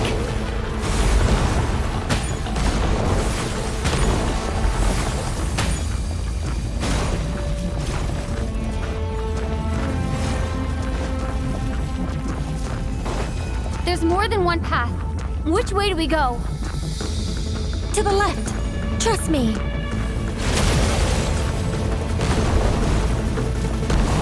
Fleeing like vermin. What a pathetic sight.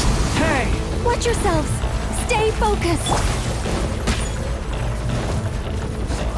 There's a cliff ahead. Jump! More of those corruption sources. Destroy them as you did before, and open the exit as quickly as possible.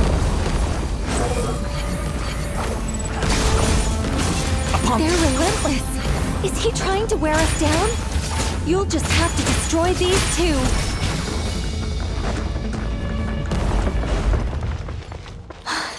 I think the pursuit is over. Hard to say.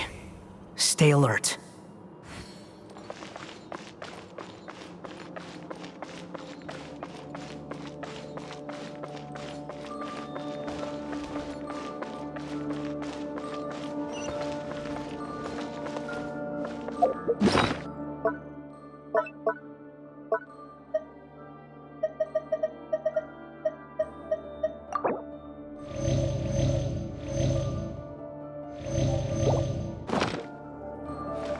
Wind rises. Yeah.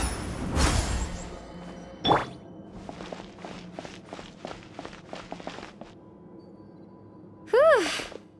I think we've made it to relative safety. Whew. Goodness. That was tough. You doing okay? I'll be fine. Don't worry. Take a short rest, and then... Nicole? Nicole! The connection's been cut. But that means... Look at you supporting one another. How very touching.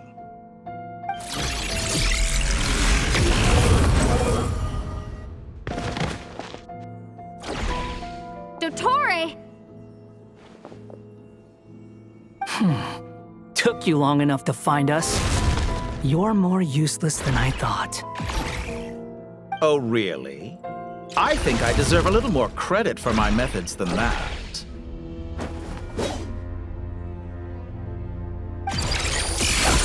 Rather than hunting you down, I chose to let you roam free.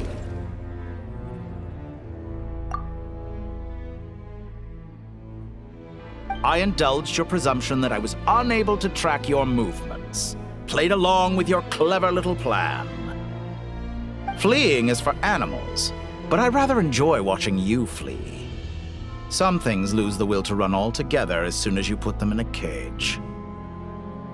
If that's true, then why did you come looking for us? Because I wanted to observe you up close, of course. Don't misunderstand me, I'm not here for a fight. Is it so unusual that I wish to greet my old acquaintances in person? After all, it's been a while. Scaramouche.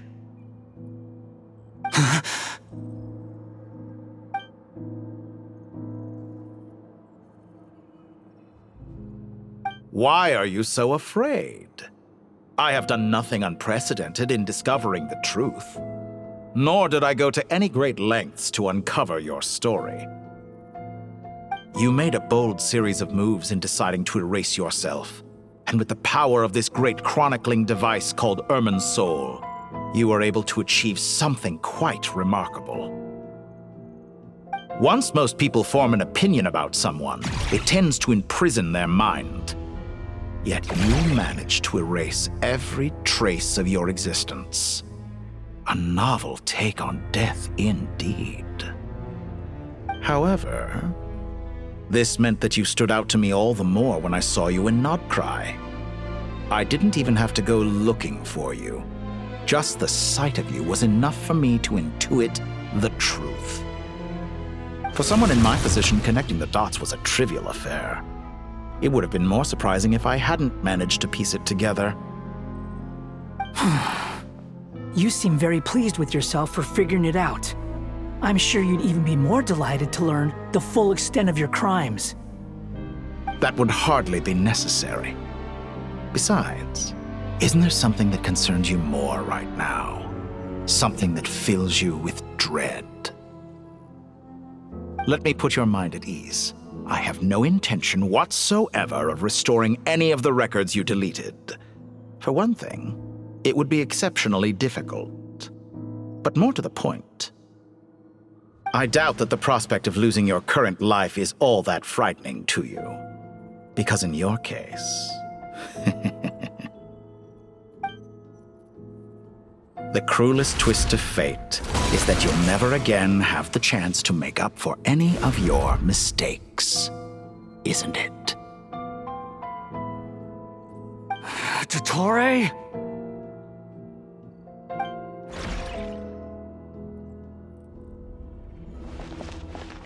All here shall bend to my will. Hound in flame! Squall and Fury!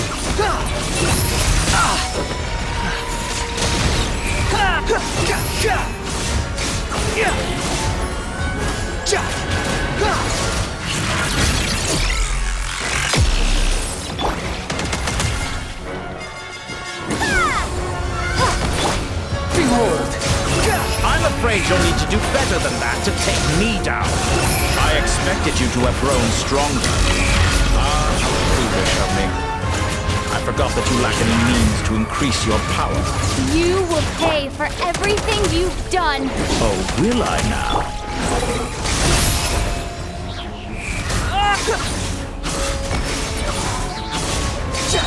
Know your place.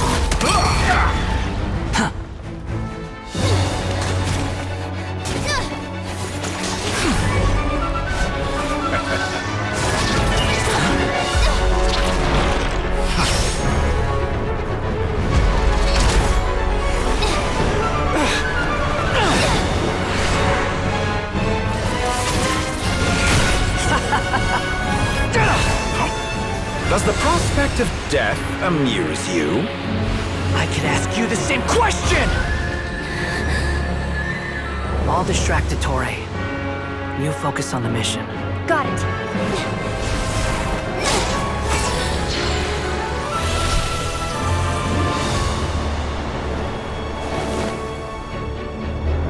For the hopes and dreams of the masses. Open the secret door on this enchanting night. May wisdom's light eradicate ignorance and darkness, and hereby fulfill our ancient vow. Commence data extraction.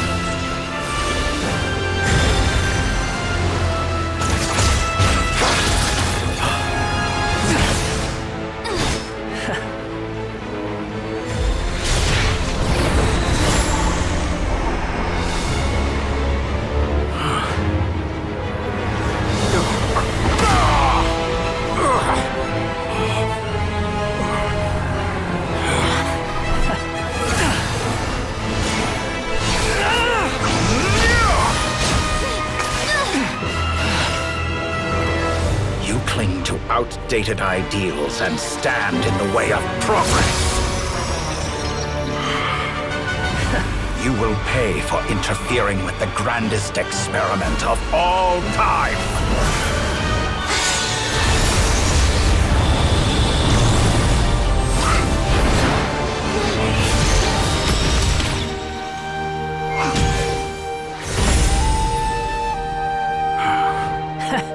Good timing. Dottore, as clever as you are, you fail to understand wisdom. Wisdom takes many forms, but the path you have chosen eschews them all. Huh.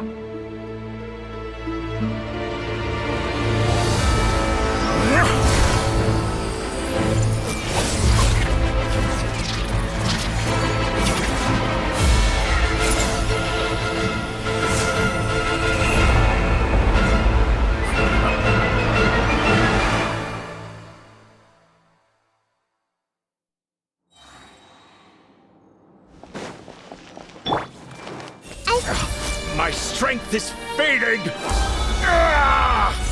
Since you are within Irminsul, it stands to reason that all the power you wield comes from it. Extracting the information from Irminsul, just to strip me of my power. I will find his weakness.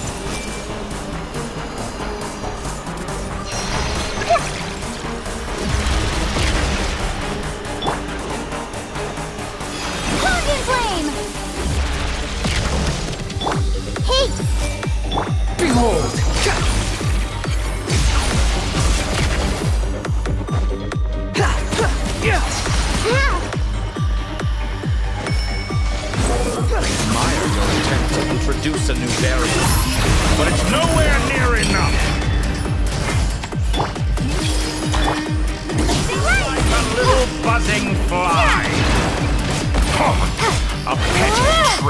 Squall and Fury!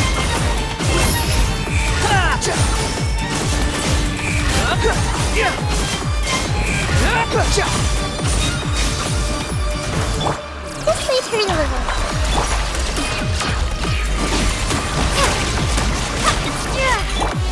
Share my knowledge.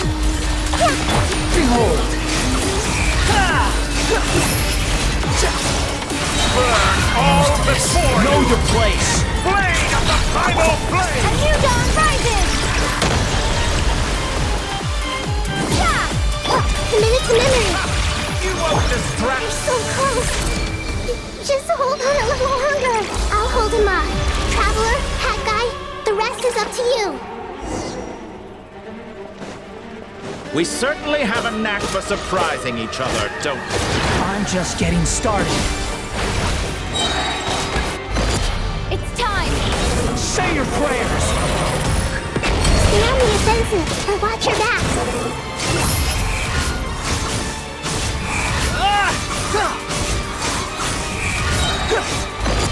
It's time! Say your prayers!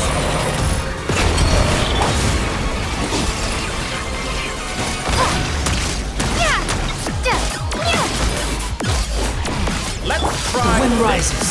Muso no Hitotaki! It's time! Say your prayers! Finally, time for you to die. Excited? Time for me to die? How could I have reached this place if death were something I feared? The last gasp struggle of a dying man is a pretty pathetic sight. And I know it when I see it. We shall see about that.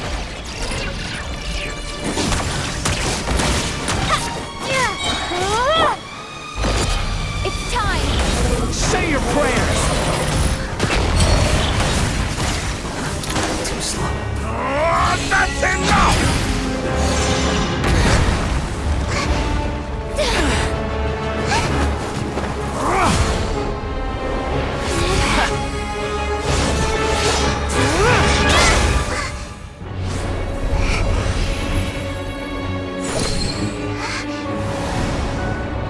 It's all yours.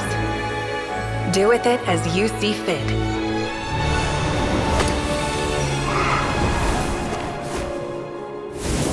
Just as you say, this world is home to some archaic things. And as you suppose, you are a formidable opponent. You have long coveted the secrets of wisdom. So now, I will demonstrate true wisdom in action. I invoke my supreme authority as the keeper of Irminsul. Commend me or condemn me. But give your verdict now!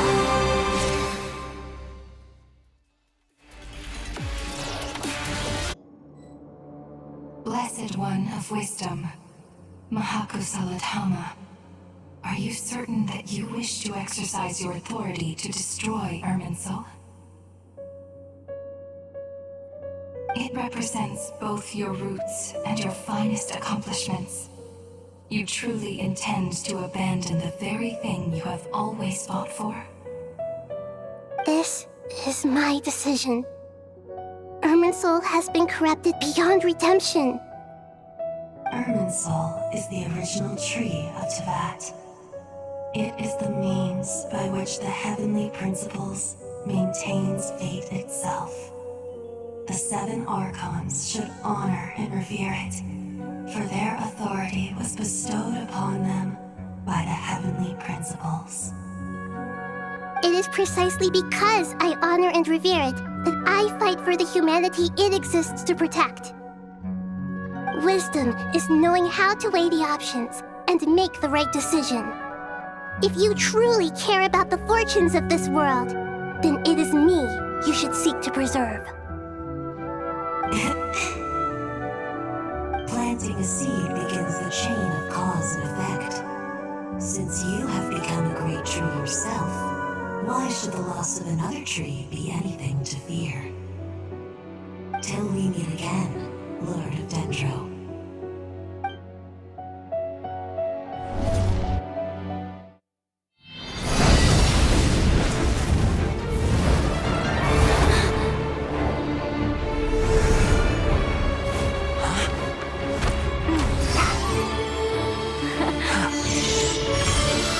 The first flame.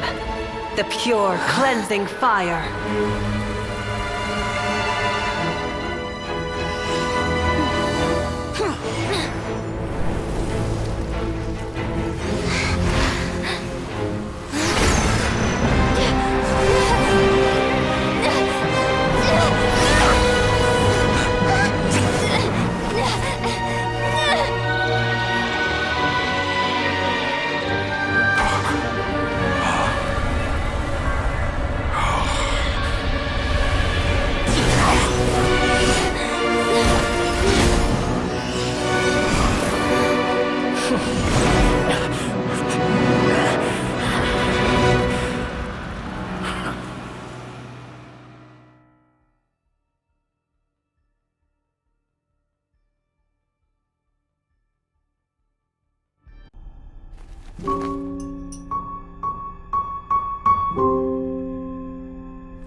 Shall we?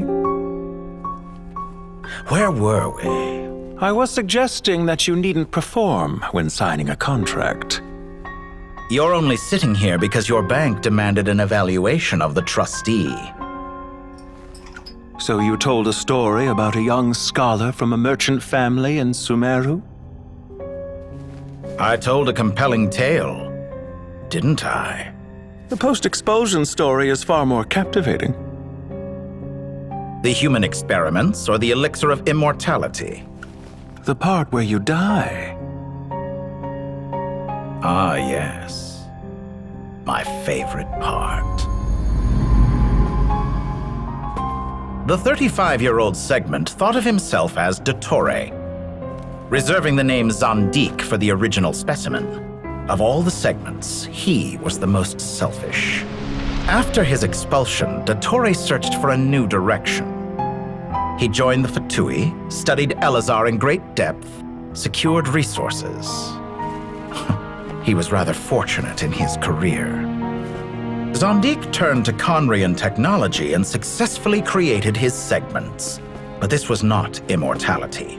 Even with backup segments, his body would still age. Still, thanks to Snezhnaya, Zandik found the ideal base for his experiments.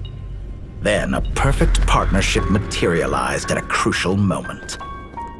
The year that both parties realized they needed more time. Fortunately, Zandik succeeded. In a miraculous turn of events, he gained the extra time he needed. I seem to recall it differently. All right, it's true. No matter how much elixir he took, Zandik remained human and continued to age. Then, on the morning he turned 85... Help me up! Call for help! Surely he would be rescued, Zandik thought. But to his surprise, no one helped him. Zandik was too selfish for that. Don't forget, you're one of us. Yes, and we're all waiting. Waiting for me to die. Pantalone arrived for a meeting and happened to witness what followed. He found it unsettling. I never said that. But the Zandiks were unfazed. It was a rare opportunity for self-dissection.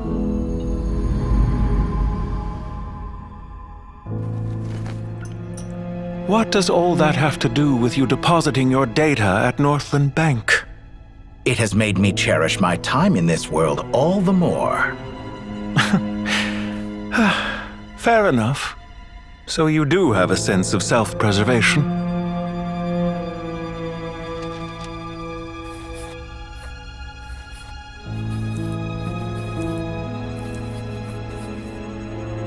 What do you mean? You're hardly normal, and you don't cherish life. You just don't want to admit defeat in the limited time you have. Even so, don't I deserve an interesting ending? I'm counting on it.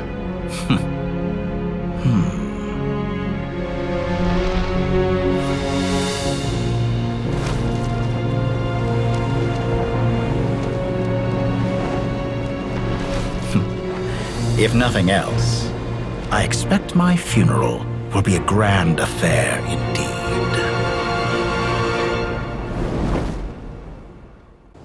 What a magnificent fire.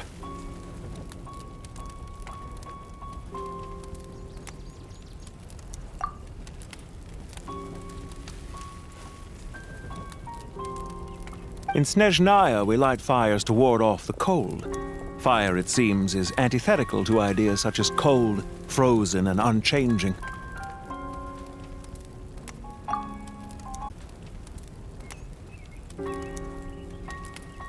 Perhaps it has always been that way. From the beginning, fire has been used to drive away wild beasts and warm the body and mind. You could say it's a form of treatment. One that cures the human heart of mortal fear. Mortal fear? Something you haven't been acquainted with in a long time, by the sounds of it. Whereas you, I'm sure, must know the feeling quite well indeed. I remember when we first discussed the elixir of immortality, you claimed that extending your lifespan was about buying more time. But was that really the truth? You fear the prospect of dying a wretched end in this world, don't you? Of course I do. I'm only human, after all. And while you may have forgotten it, you cannot deny that you too were once human, Dottore. I do not believe that there is no such fear in your heart. Perhaps you are right. But I abandoned it long ago and devoted myself to my experiments. I have felt no fear since.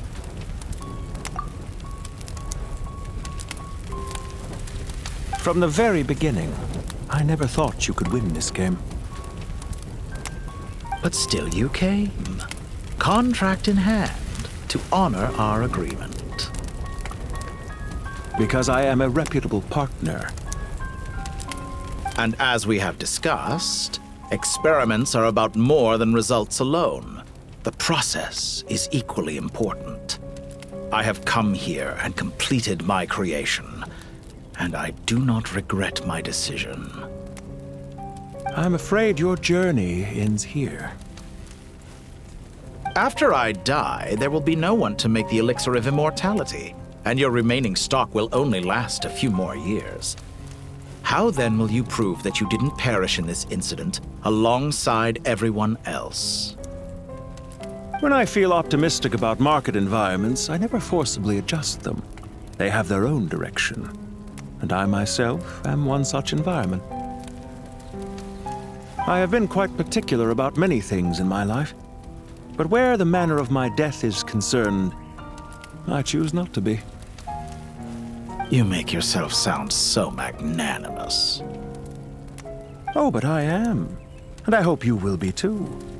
It may have been a long time since anyone told you this, Dottore, but I recognize that you are a truly rare talent. Ha! I can see it. The experiment in blasphemy that I've been performing all this time.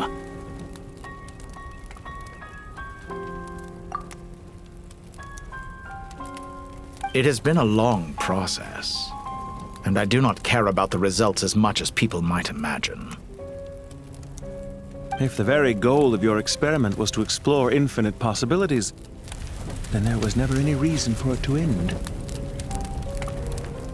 Indeed. Yet now, the experiment has officially drawn to a close.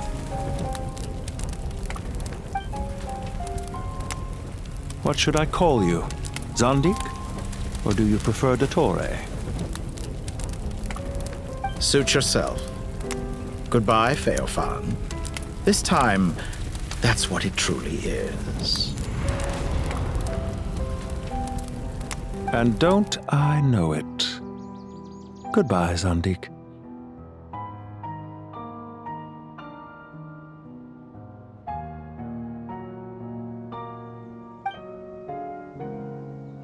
I could have carried out many more experiments, but to me, Lord of Dendro, this outcome is certainly not the worst. I believe you. But unfortunately, this is where it all ends for you. This experiment does not belong to you, nor do any of the results.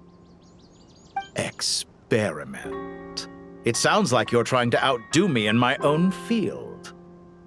Wisdom is conveying information in terms that people can clearly understand. You know exactly what I mean. Indeed, I can see no further outcomes. Ha!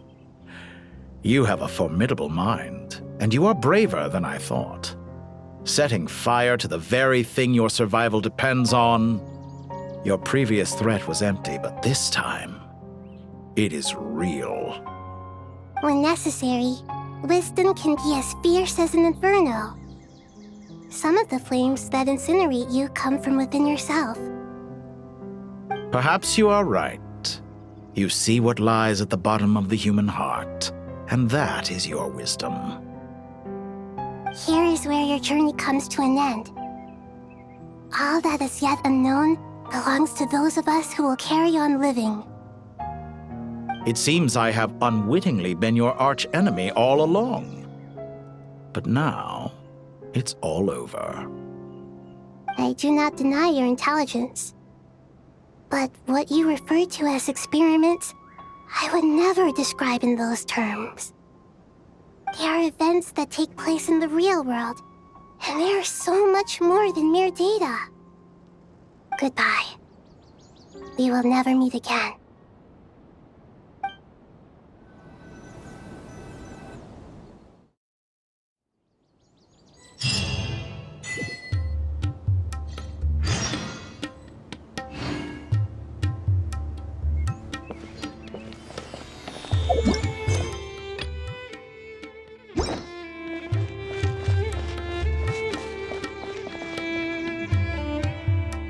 Well, that's the last of them.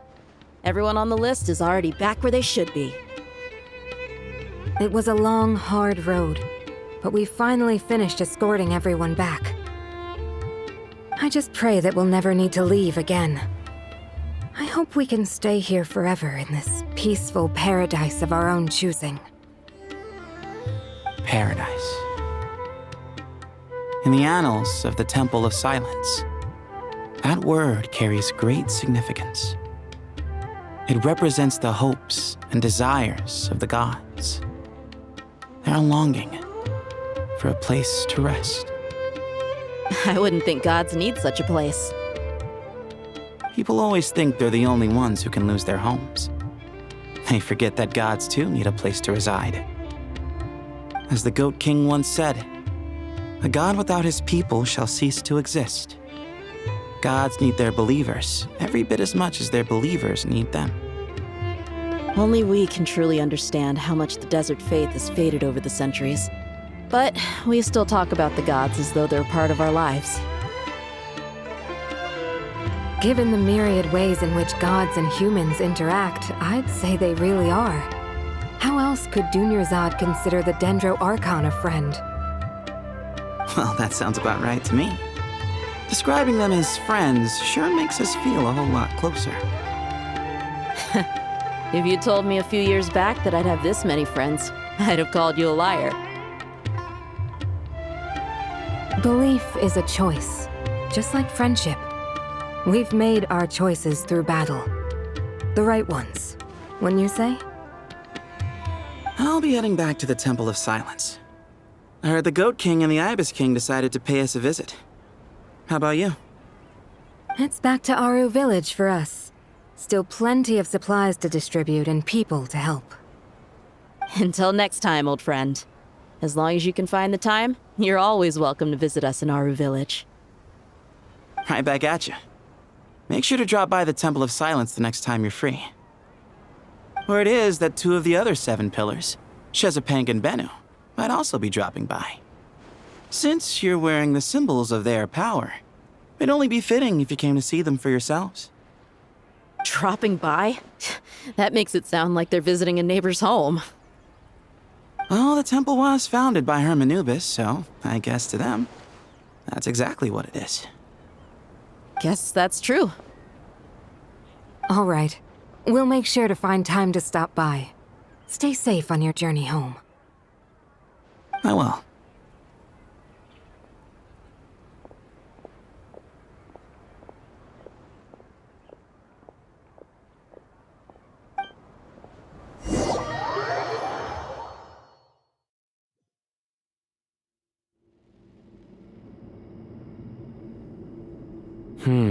You do have a point. See?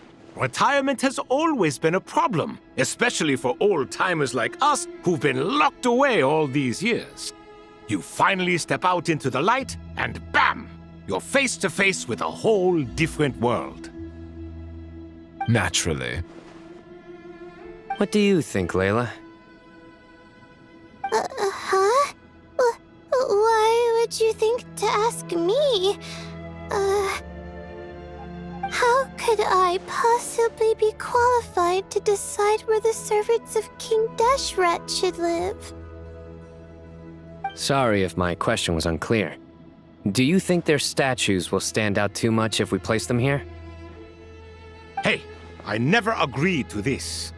How could we possibly allow our statues to be left in Hermanubis' home?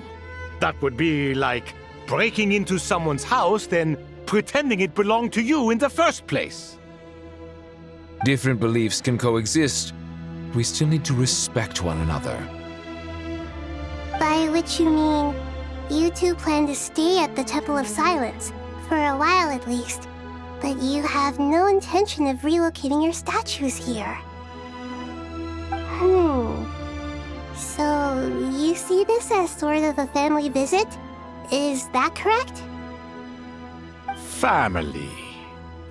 Huh. You could say that. In a sense, Hermanubis would view this as his home. Just look at this place. Magnificent, is it not? The sad truth is, in the past, all three of us invested so much into misguided ventures. We failed to build what we should have, and wasted so much time instead. And what do you mean by that? I mean that for the most part, time spent associating with the likes of Sobek, and, let's say, Thoth, might reasonably be considered wasted. Why does that not surprise me? Go on. Anyway, given how much time we'll all be spending together, I'd say that the bonds we built will end up proving to have been a sound investment. Once Sethos, the current leader of the Temple of Silence, returns, you can discuss the matter of staying here with him. But judging by the expressions of everyone here, I imagine you'll receive a very warm welcome. This sacred ground houses untold knowledge, after all. What better place for the servants of King Deshret to appear in the mortal world? How about we share a meal together first? I imagine it's been many years since you last tasted fresh food. Oh, that sounds wonderful! After so many hundreds of years, I can only surmise that desert cuisine has become a lot more varied. Are we having a get-together? If you'd like, I can help prepare some food. After all, Lord Thoth, you helped me so much in the desert, and I still haven't properly thanked you. Oh, my, that would be wonderful. I'm touched that you still remember. How the times have changed! To the people of today, it seems the Ibis King has become a kind and passionate god. And you, Mr. Herreshoff? What kind of god do you wish to be? To be honest, I haven't given it much thought. How about you, Dendro Archon? Do you have any hopes for your future? Me? I'm very happy with my current life. Forgive my bluntness, but you do not seem to derive your authority from majesty and might, like Lord Al-Ahmar. Clearly your approach has its advantages, but also its dangers, don't you think? I do, but projecting a majestic front doesn't really suit me. Besides, My relationship with others isn't simply one of a god and her people. Not putting on airs might earn you more adoration. Exactly. Besides, I really like parties where everyone brings their own food and we all come together to share. You should join us. I'm sure you'll find it fun. Last time when we got together for a picnic near the Avidia Forest, it was quite the occasion. Seeing as you're already here, how about we hold the next one in the desert? Can we do that? Wouldn't Tighnari have to transport a ton of drinking water? Don't worry, I can help out. Layla, would you like to join us next time? Me? Sure. The more the merrier. That way we... Don't take this the wrong way. I just think you should know. When it comes to passing the time, chess is more our thing. In that case, Dendro Archon, what do you say? If I were to compete against you, I can't say with certainty I'd win, but I certainly wouldn't mind giving it a shot. Where's Sobek? I'm sure he'd be good for a few rounds. Cards, cards, cards! I'll always prefer chess.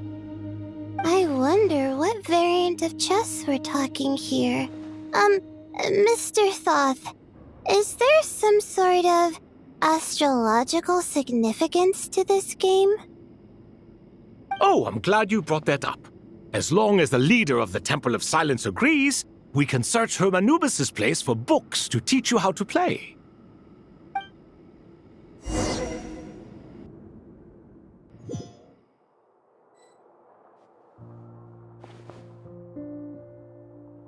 Such devastation visited on Sumeru City.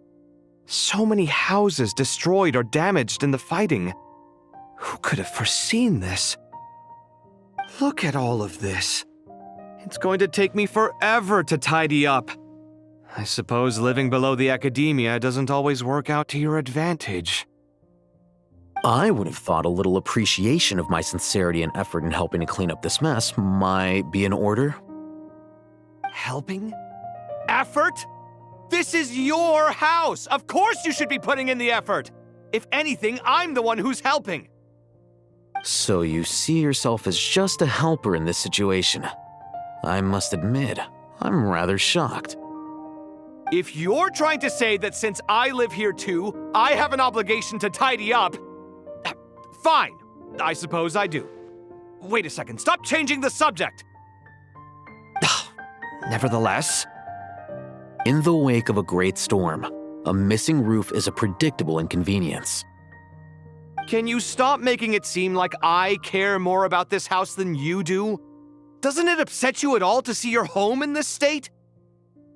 I won't pretend it's ideal, but that's no reason to be upset. This is the roof over your head, your shelter from the cold. The furniture is scattered, the paintings have fallen off the walls, the windows are shattered. Don't you feel even a little disheartened? The way I see it, these problems are easily solved. Ugh, this is precisely why I hate talking to you about sentimental things. It's like banging my head against a wall. You simply don't understand just how much work goes into making a proper home. It sounds like this is causing you a lot of anguish. You mean the house or the paintings? I mean your sentimentality. Oh, well, yes. But I'd rather not dwell on such things right now.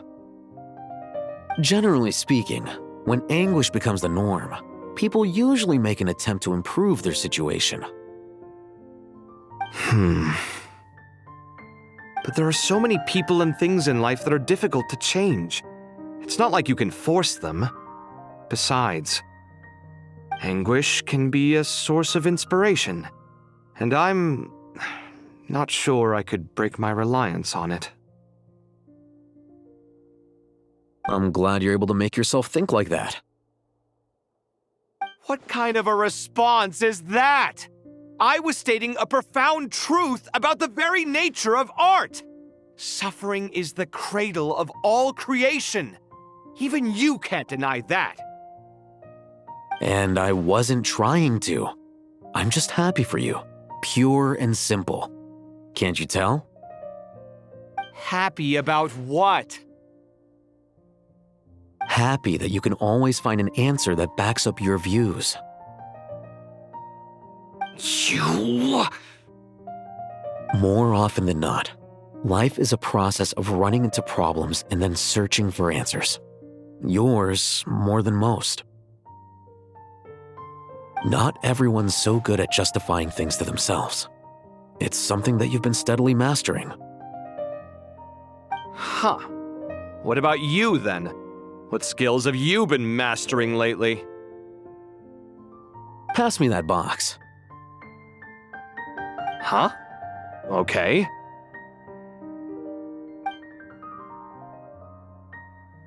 You may consider this my progress on the path to mastery. What? Wait a second. Isn't that box mine? Hey, it is! It must have fallen off that shelf! Alhaitham, those are my paints and inks! Would you like me to put it in your bedroom for you? Huh? I mean, sure, if you don't mind. What kind of progress is this? Does he think he can bribe me? Not that giving me back my own things is much of a bribe. These books on the floor, they're a complete mess. And this one, didn't he say it was an out-of-print collectible? It's completely covered in dust, and some of its pages have even fallen out. Ugh, guess I should help him repair it. This one too. And this one.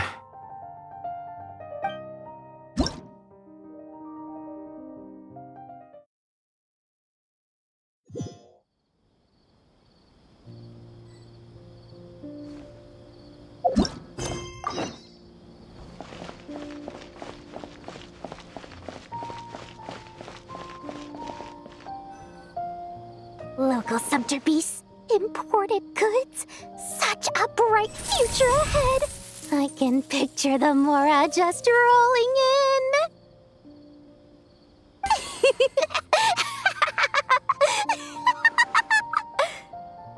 in. You do realize you sound like a choking cow? It's called being imposing. Can't you feel it? Are you not intimidated? Oh, I'm positively shaking in my sandals. What commands do you have for me, oh mighty Lord Sangamabe? You've got a lot of nerve, Nefer. You went and told Candace and the others everything, didn't you? Seriously, do you have any idea how differently they see me now? Surely that's a good thing. I presume they're more disposed to actually like you now, maybe even view you as a friend.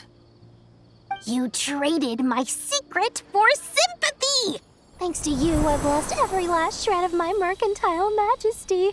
How am I supposed to make anyone think I'm a big, scary investor now? The dark days of Lord Sangamabe are behind you. Why not take this chance to make a few honest friends? Speaking of friends, since when did the notorious Lady Nefer gain such an admiration for holier-than-thou types? A moon chanter here, an angel there? Who'd have thought it? A coming together of fates, nothing more. No need to throw around accusations of admiration. Forget it. You're right about one thing at least. Making friends is never a bad thing for a merchant. So, I really took a loss this time.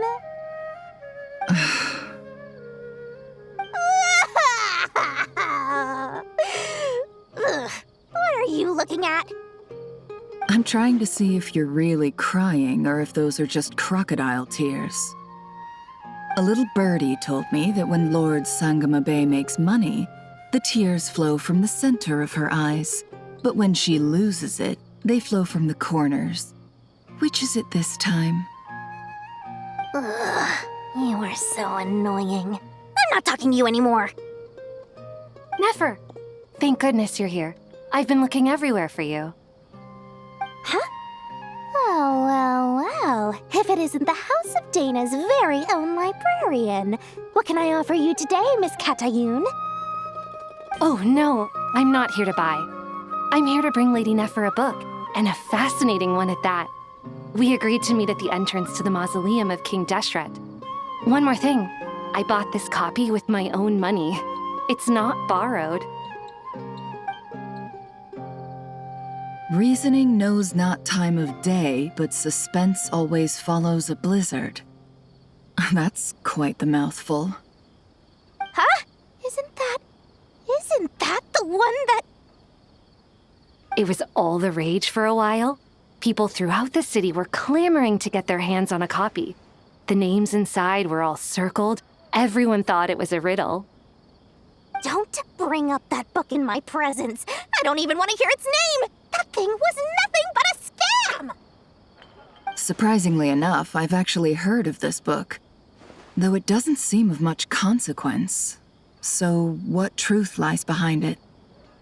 You're from the Vahumana and you're asking me what the truth is?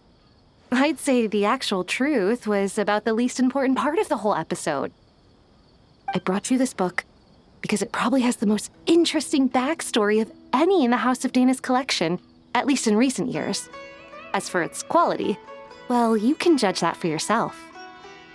Don't tell me it's actually any good.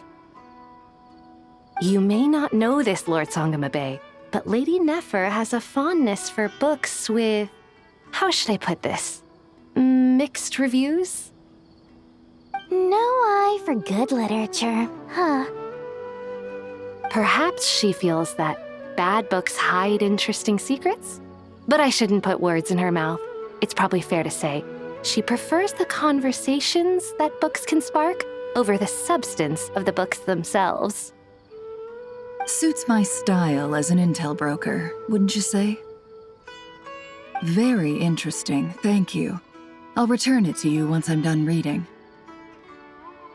And as it happens, I have something for you, too. Incense?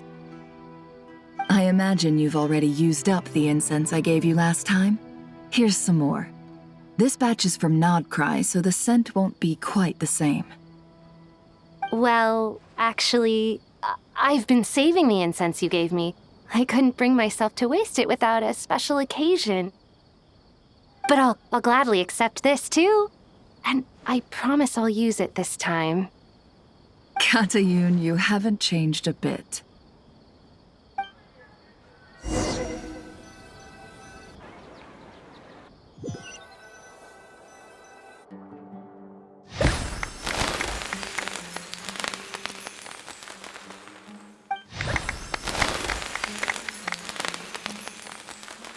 Congratulations, Collei.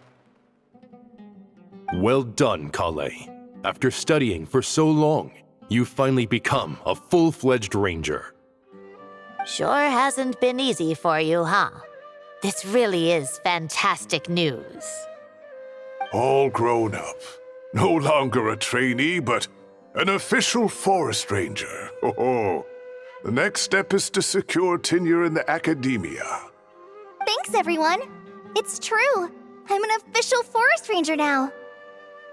Master Tighnari, thank you for your guidance and support. I wish Mr. Cyno were here so I could thank him too.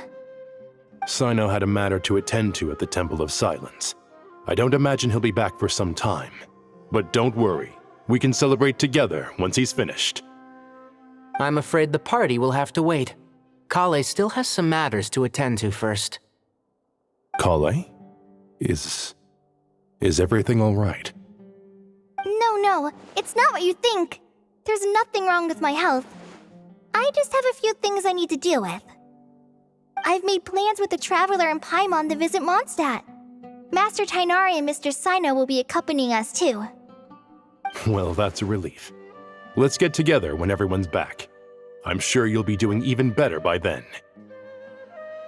Of course. I have a feeling you're right. Phew!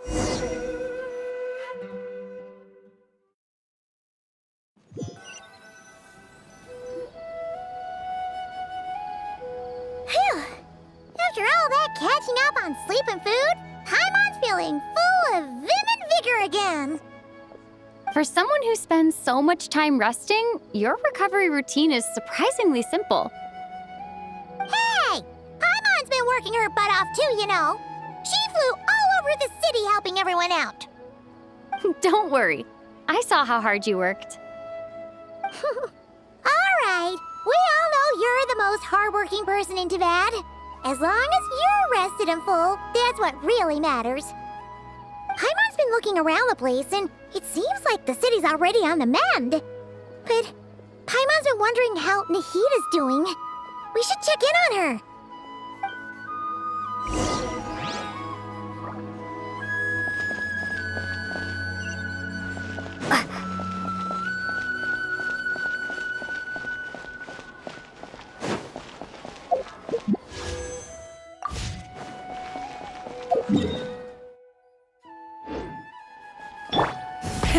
Rev the engines!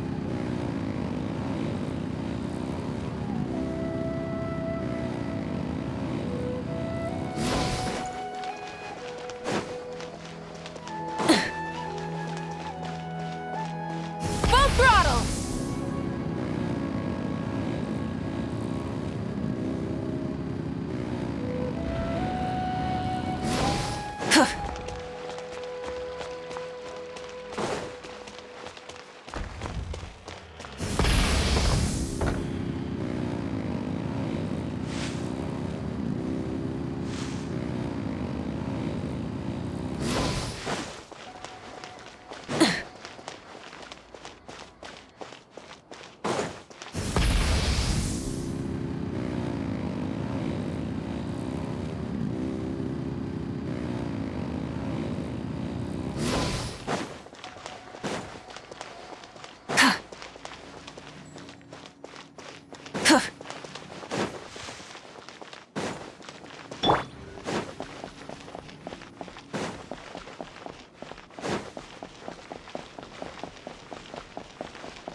Traveler, Paimon!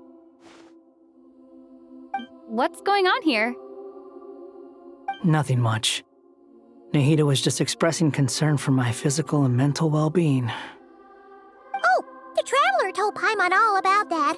We've both been very worried about you. Are you feeling alright?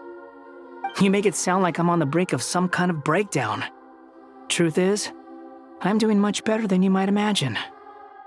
If we can just get to the bottom of Dottore's intentions, we can minimize his negative influence. That's the sort of thing I excel at. Just listen to that newfound optimism. It seems like having you enroll in the Vahumana was a truly inspired move. I can really see the positive influence.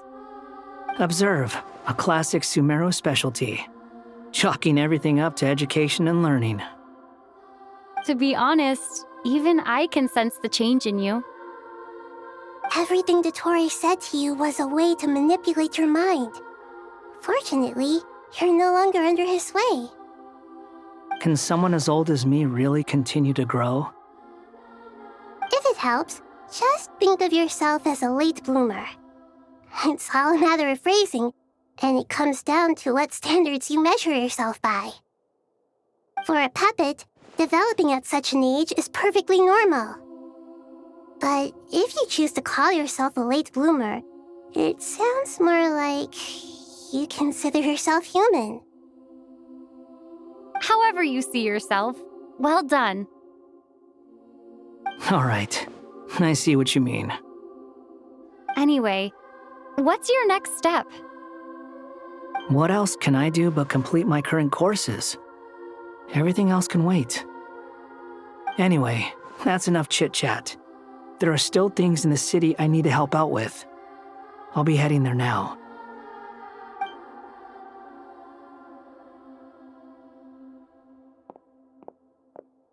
I'm so happy that Hat Guy is doing better than we thought. But what about you, Nahida? How are you holding up? The pyronosis burned down the corrupted Irminsul. The flames blazed for 7 days and 7 nights before they finally subsided. All that was left were the parts underground. Now, Aru shoulders the responsibilities that once belonged to Irminsul. The situation was contained before it got out of hand, so Tevat's most vital information has largely been preserved. Irminsul has a strong influence over you, doesn't it? How will you cope now that it's gone? There is no need to worry. Thanks to Nicole's extraordinary talents, my connection to Irminsul has been severed and transposed onto Aru. Angels can do things like that? They can. Such abilities are precisely what makes them so powerful. The goddess of flowers, Nabu Malikata, once claimed that she too could perform feats beyond the reach of mere mortals. In my eyes, much of what she went on to achieve reached such transcendent levels. Her and Nicole really are both fascinating and magnificent. So, does that mean your situation is stable now? Correct. Just imagine that Aru has become the new Irminsul, and the essence of my existence has been bound to it. The wisdom of Sumeru has ultimately converged into a single, unified entity. Should we ascribe this all to fate, or is it merely fortune? Whatever it is, the important thing is that you're okay, Nahida.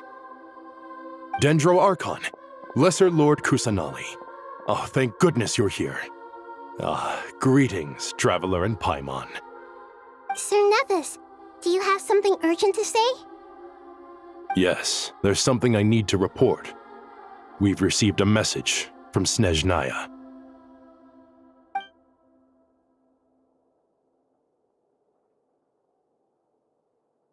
The Fatui Harbinger, the Rooster, sends us his sympathies, along with all the usual pleasantries. His stance is that, following the unrest in Nod-Krai, Dottore was subjected to internal censure. This madness was the act of a rogue element, one who cannot be seen to represent the Zapoliarni Palace. No less than can be expected. Snezhnaya paid a heavy price working to stop him. They even lost one of their own harbingers. The letter goes on to say that even so, Snezhnaya cannot claim to be blameless. Apparently, they will deal with Dottore's subordinates in accord with law, holding all those involved in his crimes accountable.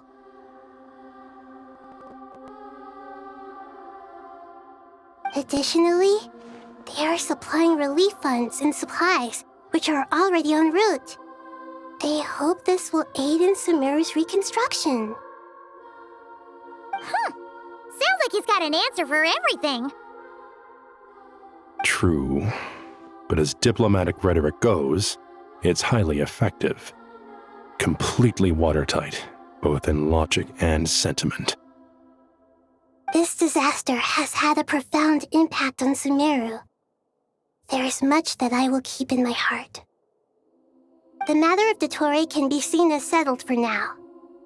We are sure to cross paths again in the future, and in that light, Snezhnaya would do well to uphold their responsibilities and keep a tight rein over their actions. With Irminsul burned, the flow of fate now carries many more possibilities. I will be watching carefully. Perhaps we can move on to a less serious matter? Dendro Archon, will you eat with us once this matter is dealt with? Everyone wishes to celebrate together. Your presence would be most welcome. Of course! Junior Zod, Cyno, and Hypatia all told me the same thing. If there isn't enough room for everyone, we can arrange back-to-back feasts. What a wonderful idea. That just leaves the question of what we should eat. Not more tomatoes, surely. More? Dendro Archon, what do you mean by more tomatoes? Those good friends of yours are always talking about tomatoes. Sometimes when I'm walking through the city, I can even hear them arguing in the fields. Since you see them so often, you must hear about tomatoes even more than I do. Tomatoes. Tomatoes. The word has a certain magic to it. Like the autumn fur of a sumpter beast swirling in the wind, sometimes flying up my nose. Tomatoes. What can we make with tomatoes? Wait, why tomatoes? Take your time, there's no need to rush. The traveler, Paimon, and I still have somewhere we need to visit. You'll have plenty of time to think it over before I return. Does this mean you're going to Natlan? Meeting them there in person. It will require a long journey. I know. But this is necessary. I must go myself. Traveler, Paimon, we'll set off as soon as you're ready. Is that all right? Sure. We'll be ready whenever you are. You'll hear no objections from Paimon. We should grab some snacks along the way, though. It'll be just like going on a long holiday. Wonderful. I'm looking forward to this so much.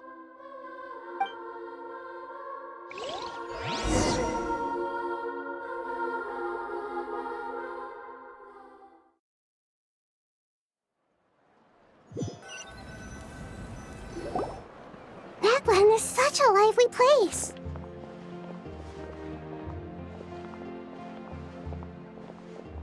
It's super cheerful and positive, too. I can see that. There are people outside exercising at all hours. Such a healthy way of life.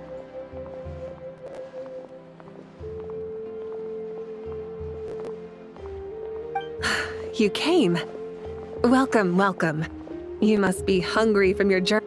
Would you like something to eat?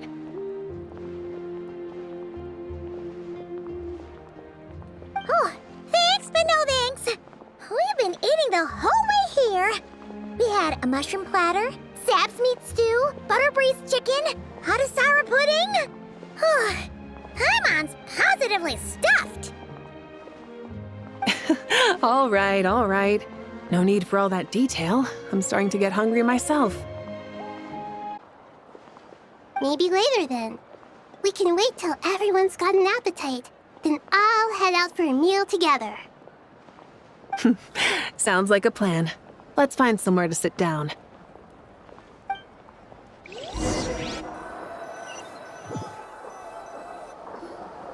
I should tell you, I already have some sense of why you've come. Why's that, Mavuika? To say thank you. Your senses are spot on. But on top of that, we also feel guilty. Because the pyronosis has vanished? I sensed its loss. Despite scouring through the remnants of Irminsul, we couldn't find any sign of the pyronosis. Not even any trace of it burning to ash. That's certainly unusual. Still, the potential fallout from Irminsul's loss is significant, to say the least. Perhaps the pyronosis's disappearance is simply a knock-on effect of the impact it's had on a certain strand of fate. There's no need to feel guilty. We were clear that this time, there was to be no returning, only giving. Pure and simple. Thank you really is a fascinating phrase. We use it to express gratitude for the smallest of things. Yet, when faced with a kindness too immense to describe, We use exactly the same words. It's not that we lack other means of expression. It's that when we truly need to express our feelings, the simplest and purest words are always the most powerful. You're right. In Natlan, we prefer simple expressions too. Companionship, friendship, support. They might not sound fancy, but the sentiment behind them is sincere. That's wonderful to hear. Sincere feelings are often a vehicle for the deepest wisdom of all. Irminsul's destruction doesn't seem to have done you much harm. I'm glad to see you're doing well. There's still a lot of work to do, but before we begin, we felt it was important to come here and speak with you.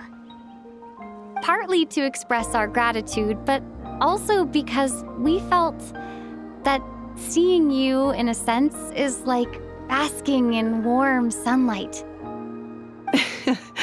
That's a nice way of putting it. I like that. To tell you the truth, though, I'm not a fan of somber meetings. So, since there's nothing more to say, why don't we go bask in some actual sunlight? The weather's beautiful today. What a great idea! Paimon's gonna lie back and soak up some rays.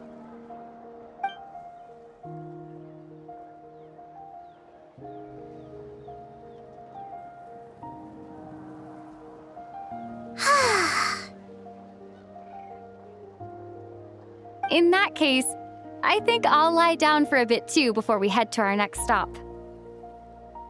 And where might that be? Mondstadt. Paimon and I are gonna head back there with Collei and the gang. Long ago, I sensed that the god remains inside Collei had come from the goddess of flowers, but I kept it a secret. Those remains weren't hurting Collei, not as she is now. They simply exist. Besides, I could sense a deep yearning within her. A yearning for an ordinary life. A yearning to hold on to the hard-won happiness she now enjoys. With someone like her, I have a responsibility to keep her secret. She should be ready to face the truth by now. Whenever people meet, there is always the potential to create warmth and kindness. Every child grows up, but even as adults, they are still children in the eyes of certain people. Oh, just like how Paimon sometimes sees Nahida as a little kid. Is that so? Well, anyone who's friends with a kid is probably a kid themselves. Of course! And there's nothing wrong with that. When we get back, we'll actually be hanging out with another of our friends who happens to be a kid. Or more like looking after, in her case. Anyway, we'll always be there to watch out for our friends. Dear Sucrose, when you receive this letter, I'll probably be as busy as always. But busy with wonderful things. That's because I'm no longer a trainee. I'm now an official forest ranger. Impressive, right? Cyno said that official rangers sound much tougher than trainees. Though he did say it was already pretty tough to start out with. You probably heard that something big happened in Sumeru recently. Don't worry, it's all been taken care of. We're heading to Mondstadt soon, so if you're free, maybe we could meet up? Plus, it's not just me. A few of us are going. Hey, you still remember that time we all got together? You know, when we all went to the Windbloom Festival? It'll be just like that.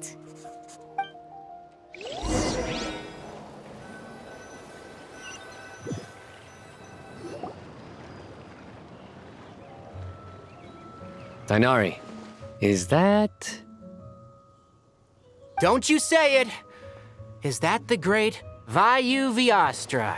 Behold, the great Vayu-Vyastra, General Mahamatra. How times have changed. I wasn't expecting you to beat me to the punchline. You've changed. You've really upped the aggression in your battle against Cyno's jokes. Collei, how did you know what I was going to say? For the love of...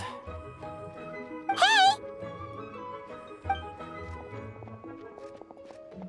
Traveler! Paimon! You're right on time! I hope we haven't kept you waiting. Collei! Sucrose! It's been so long! How have you been?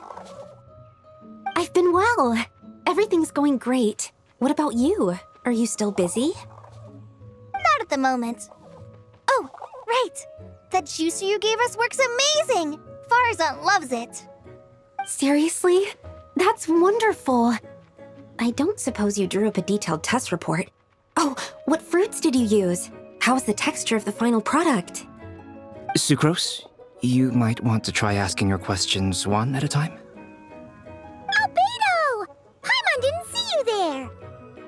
It's been a while since all of us were together like this. How about we follow the same plan as last time? Good idea, my friend. You never disappoint. So, what are your identities this time? Don't remind him. First things first. Allow me to introduce our very own official forest ranger Collei. The rest of us are simply her humble travel companions. This sounds like one of those mushy stories that gets people hooked on some corny, heartwarming premise. Oh, is our story not heartwarming?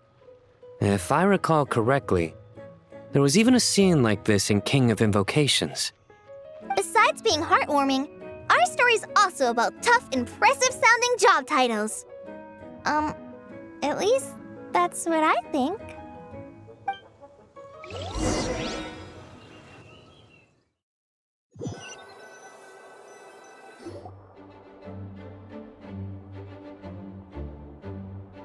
Oh, you're here already? I'm still giving Dodiko a little trim. I won't be a moment. A trim? Does Dodoko need haircuts too? Of course. It's important to know how to take loving care of the apples of your eye.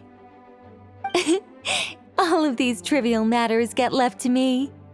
It's because I'm an angel, and angels are, in a way, the guardians of all Teyvat. Oh, right! Well, that's definitely an impressive-sounding job title. What are you writing? I'm just brainstorming some cool-sounding lines. Oh, write them on these card backs. Of course. Clearly, my lines are pretty amazing, wouldn't you say? Miss Nicole. Collei? You seem a little nervous. I was just wondering, who was the person you mentioned who needed their wish fulfilled? Wish? What do you mean? Miss Nicole asked if we could meet up in Mondstadt once everything was over. She said a friend of hers had a wish that needed my help to come true. Well, you never mentioned that before. All we knew was that you'd arranged to meet in Mondstadt. But we thought it had something to do with the god remains. To be fair, everything I told you was true. Anyway, my friend is waiting. Come on, let's pay her a visit.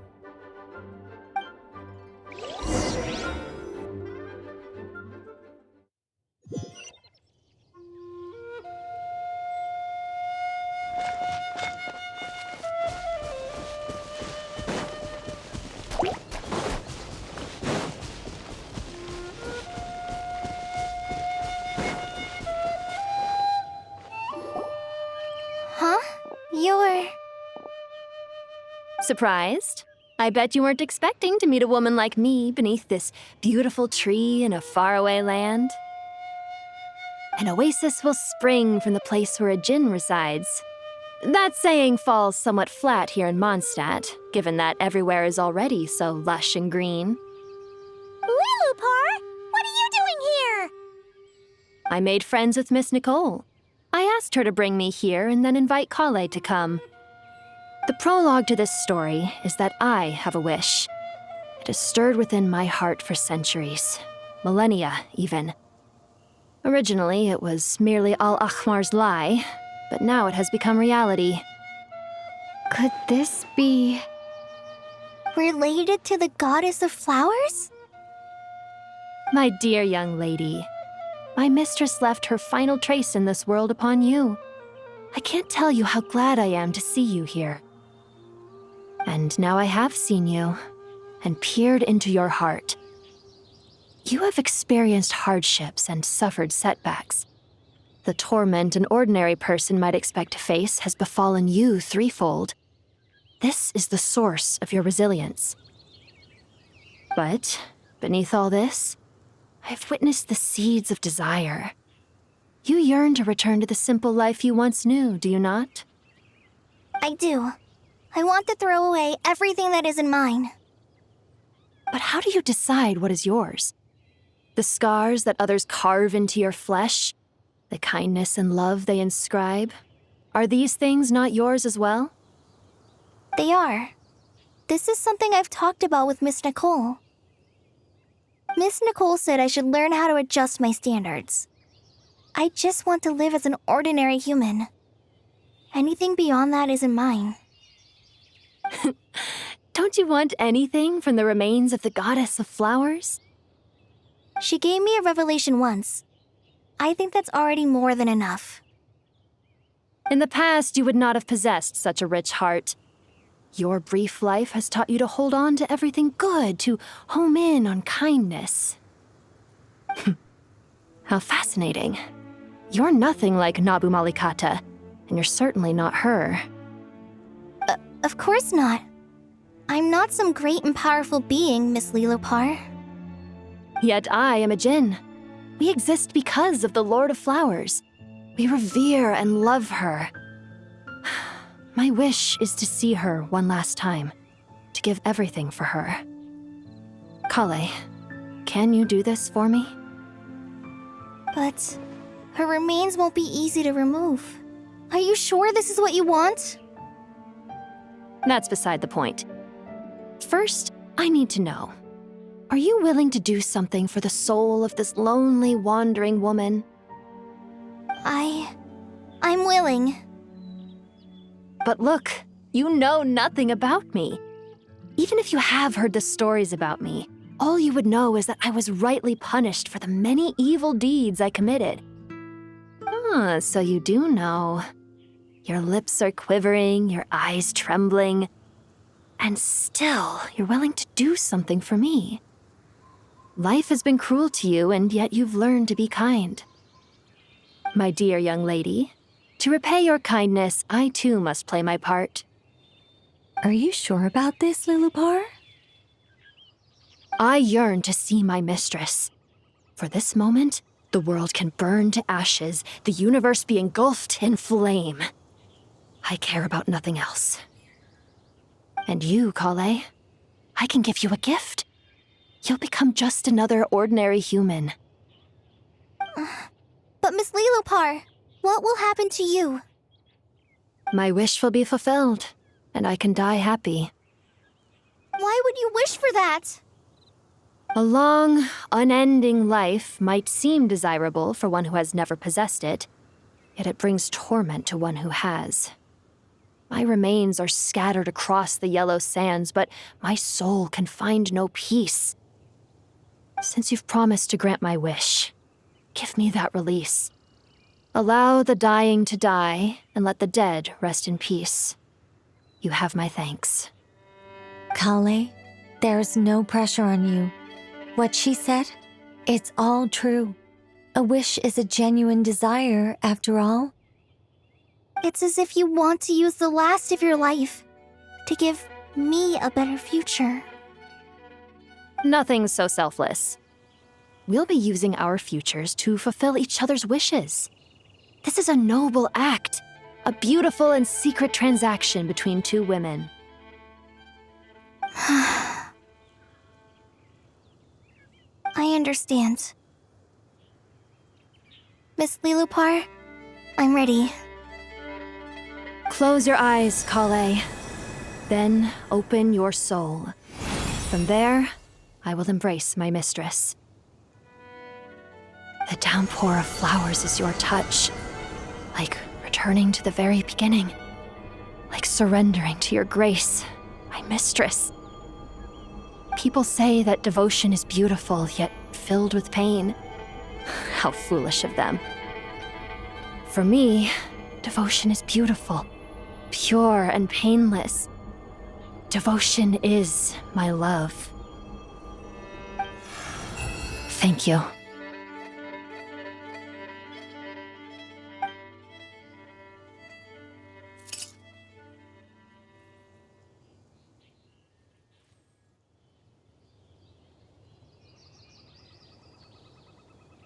Liloupar! She disappeared? She left, carrying the blessing of flowers.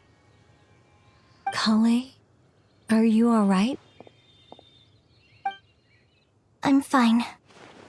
Now that the remains are gone, I don't actually feel any different at all.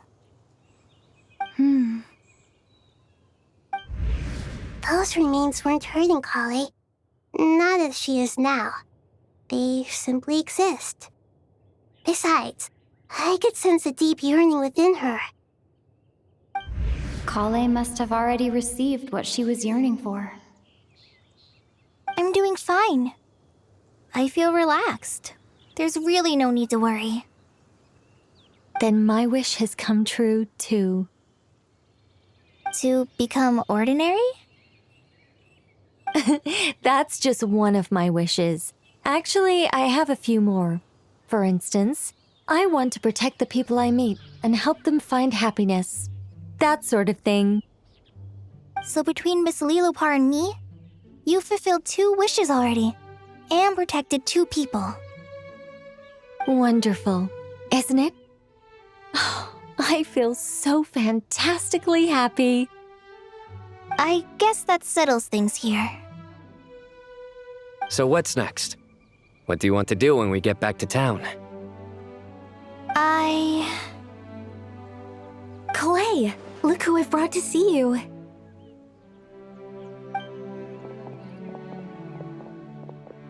Hey, Collei! I heard you guys were holding some kind of secret event. How come you started without me? Huh? Oh no, it's nothing like that. We were just saying goodbye to an old friend. Really?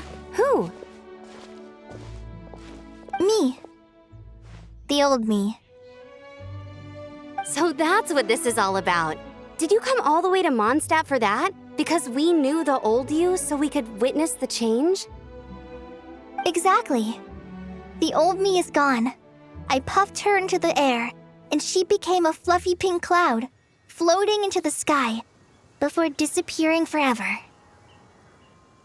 Do you think, maybe up in the sky, she has friends waiting for her with test tubes, flasks, and bows? Oh, when you put it like that, it doesn't sound so bad after all.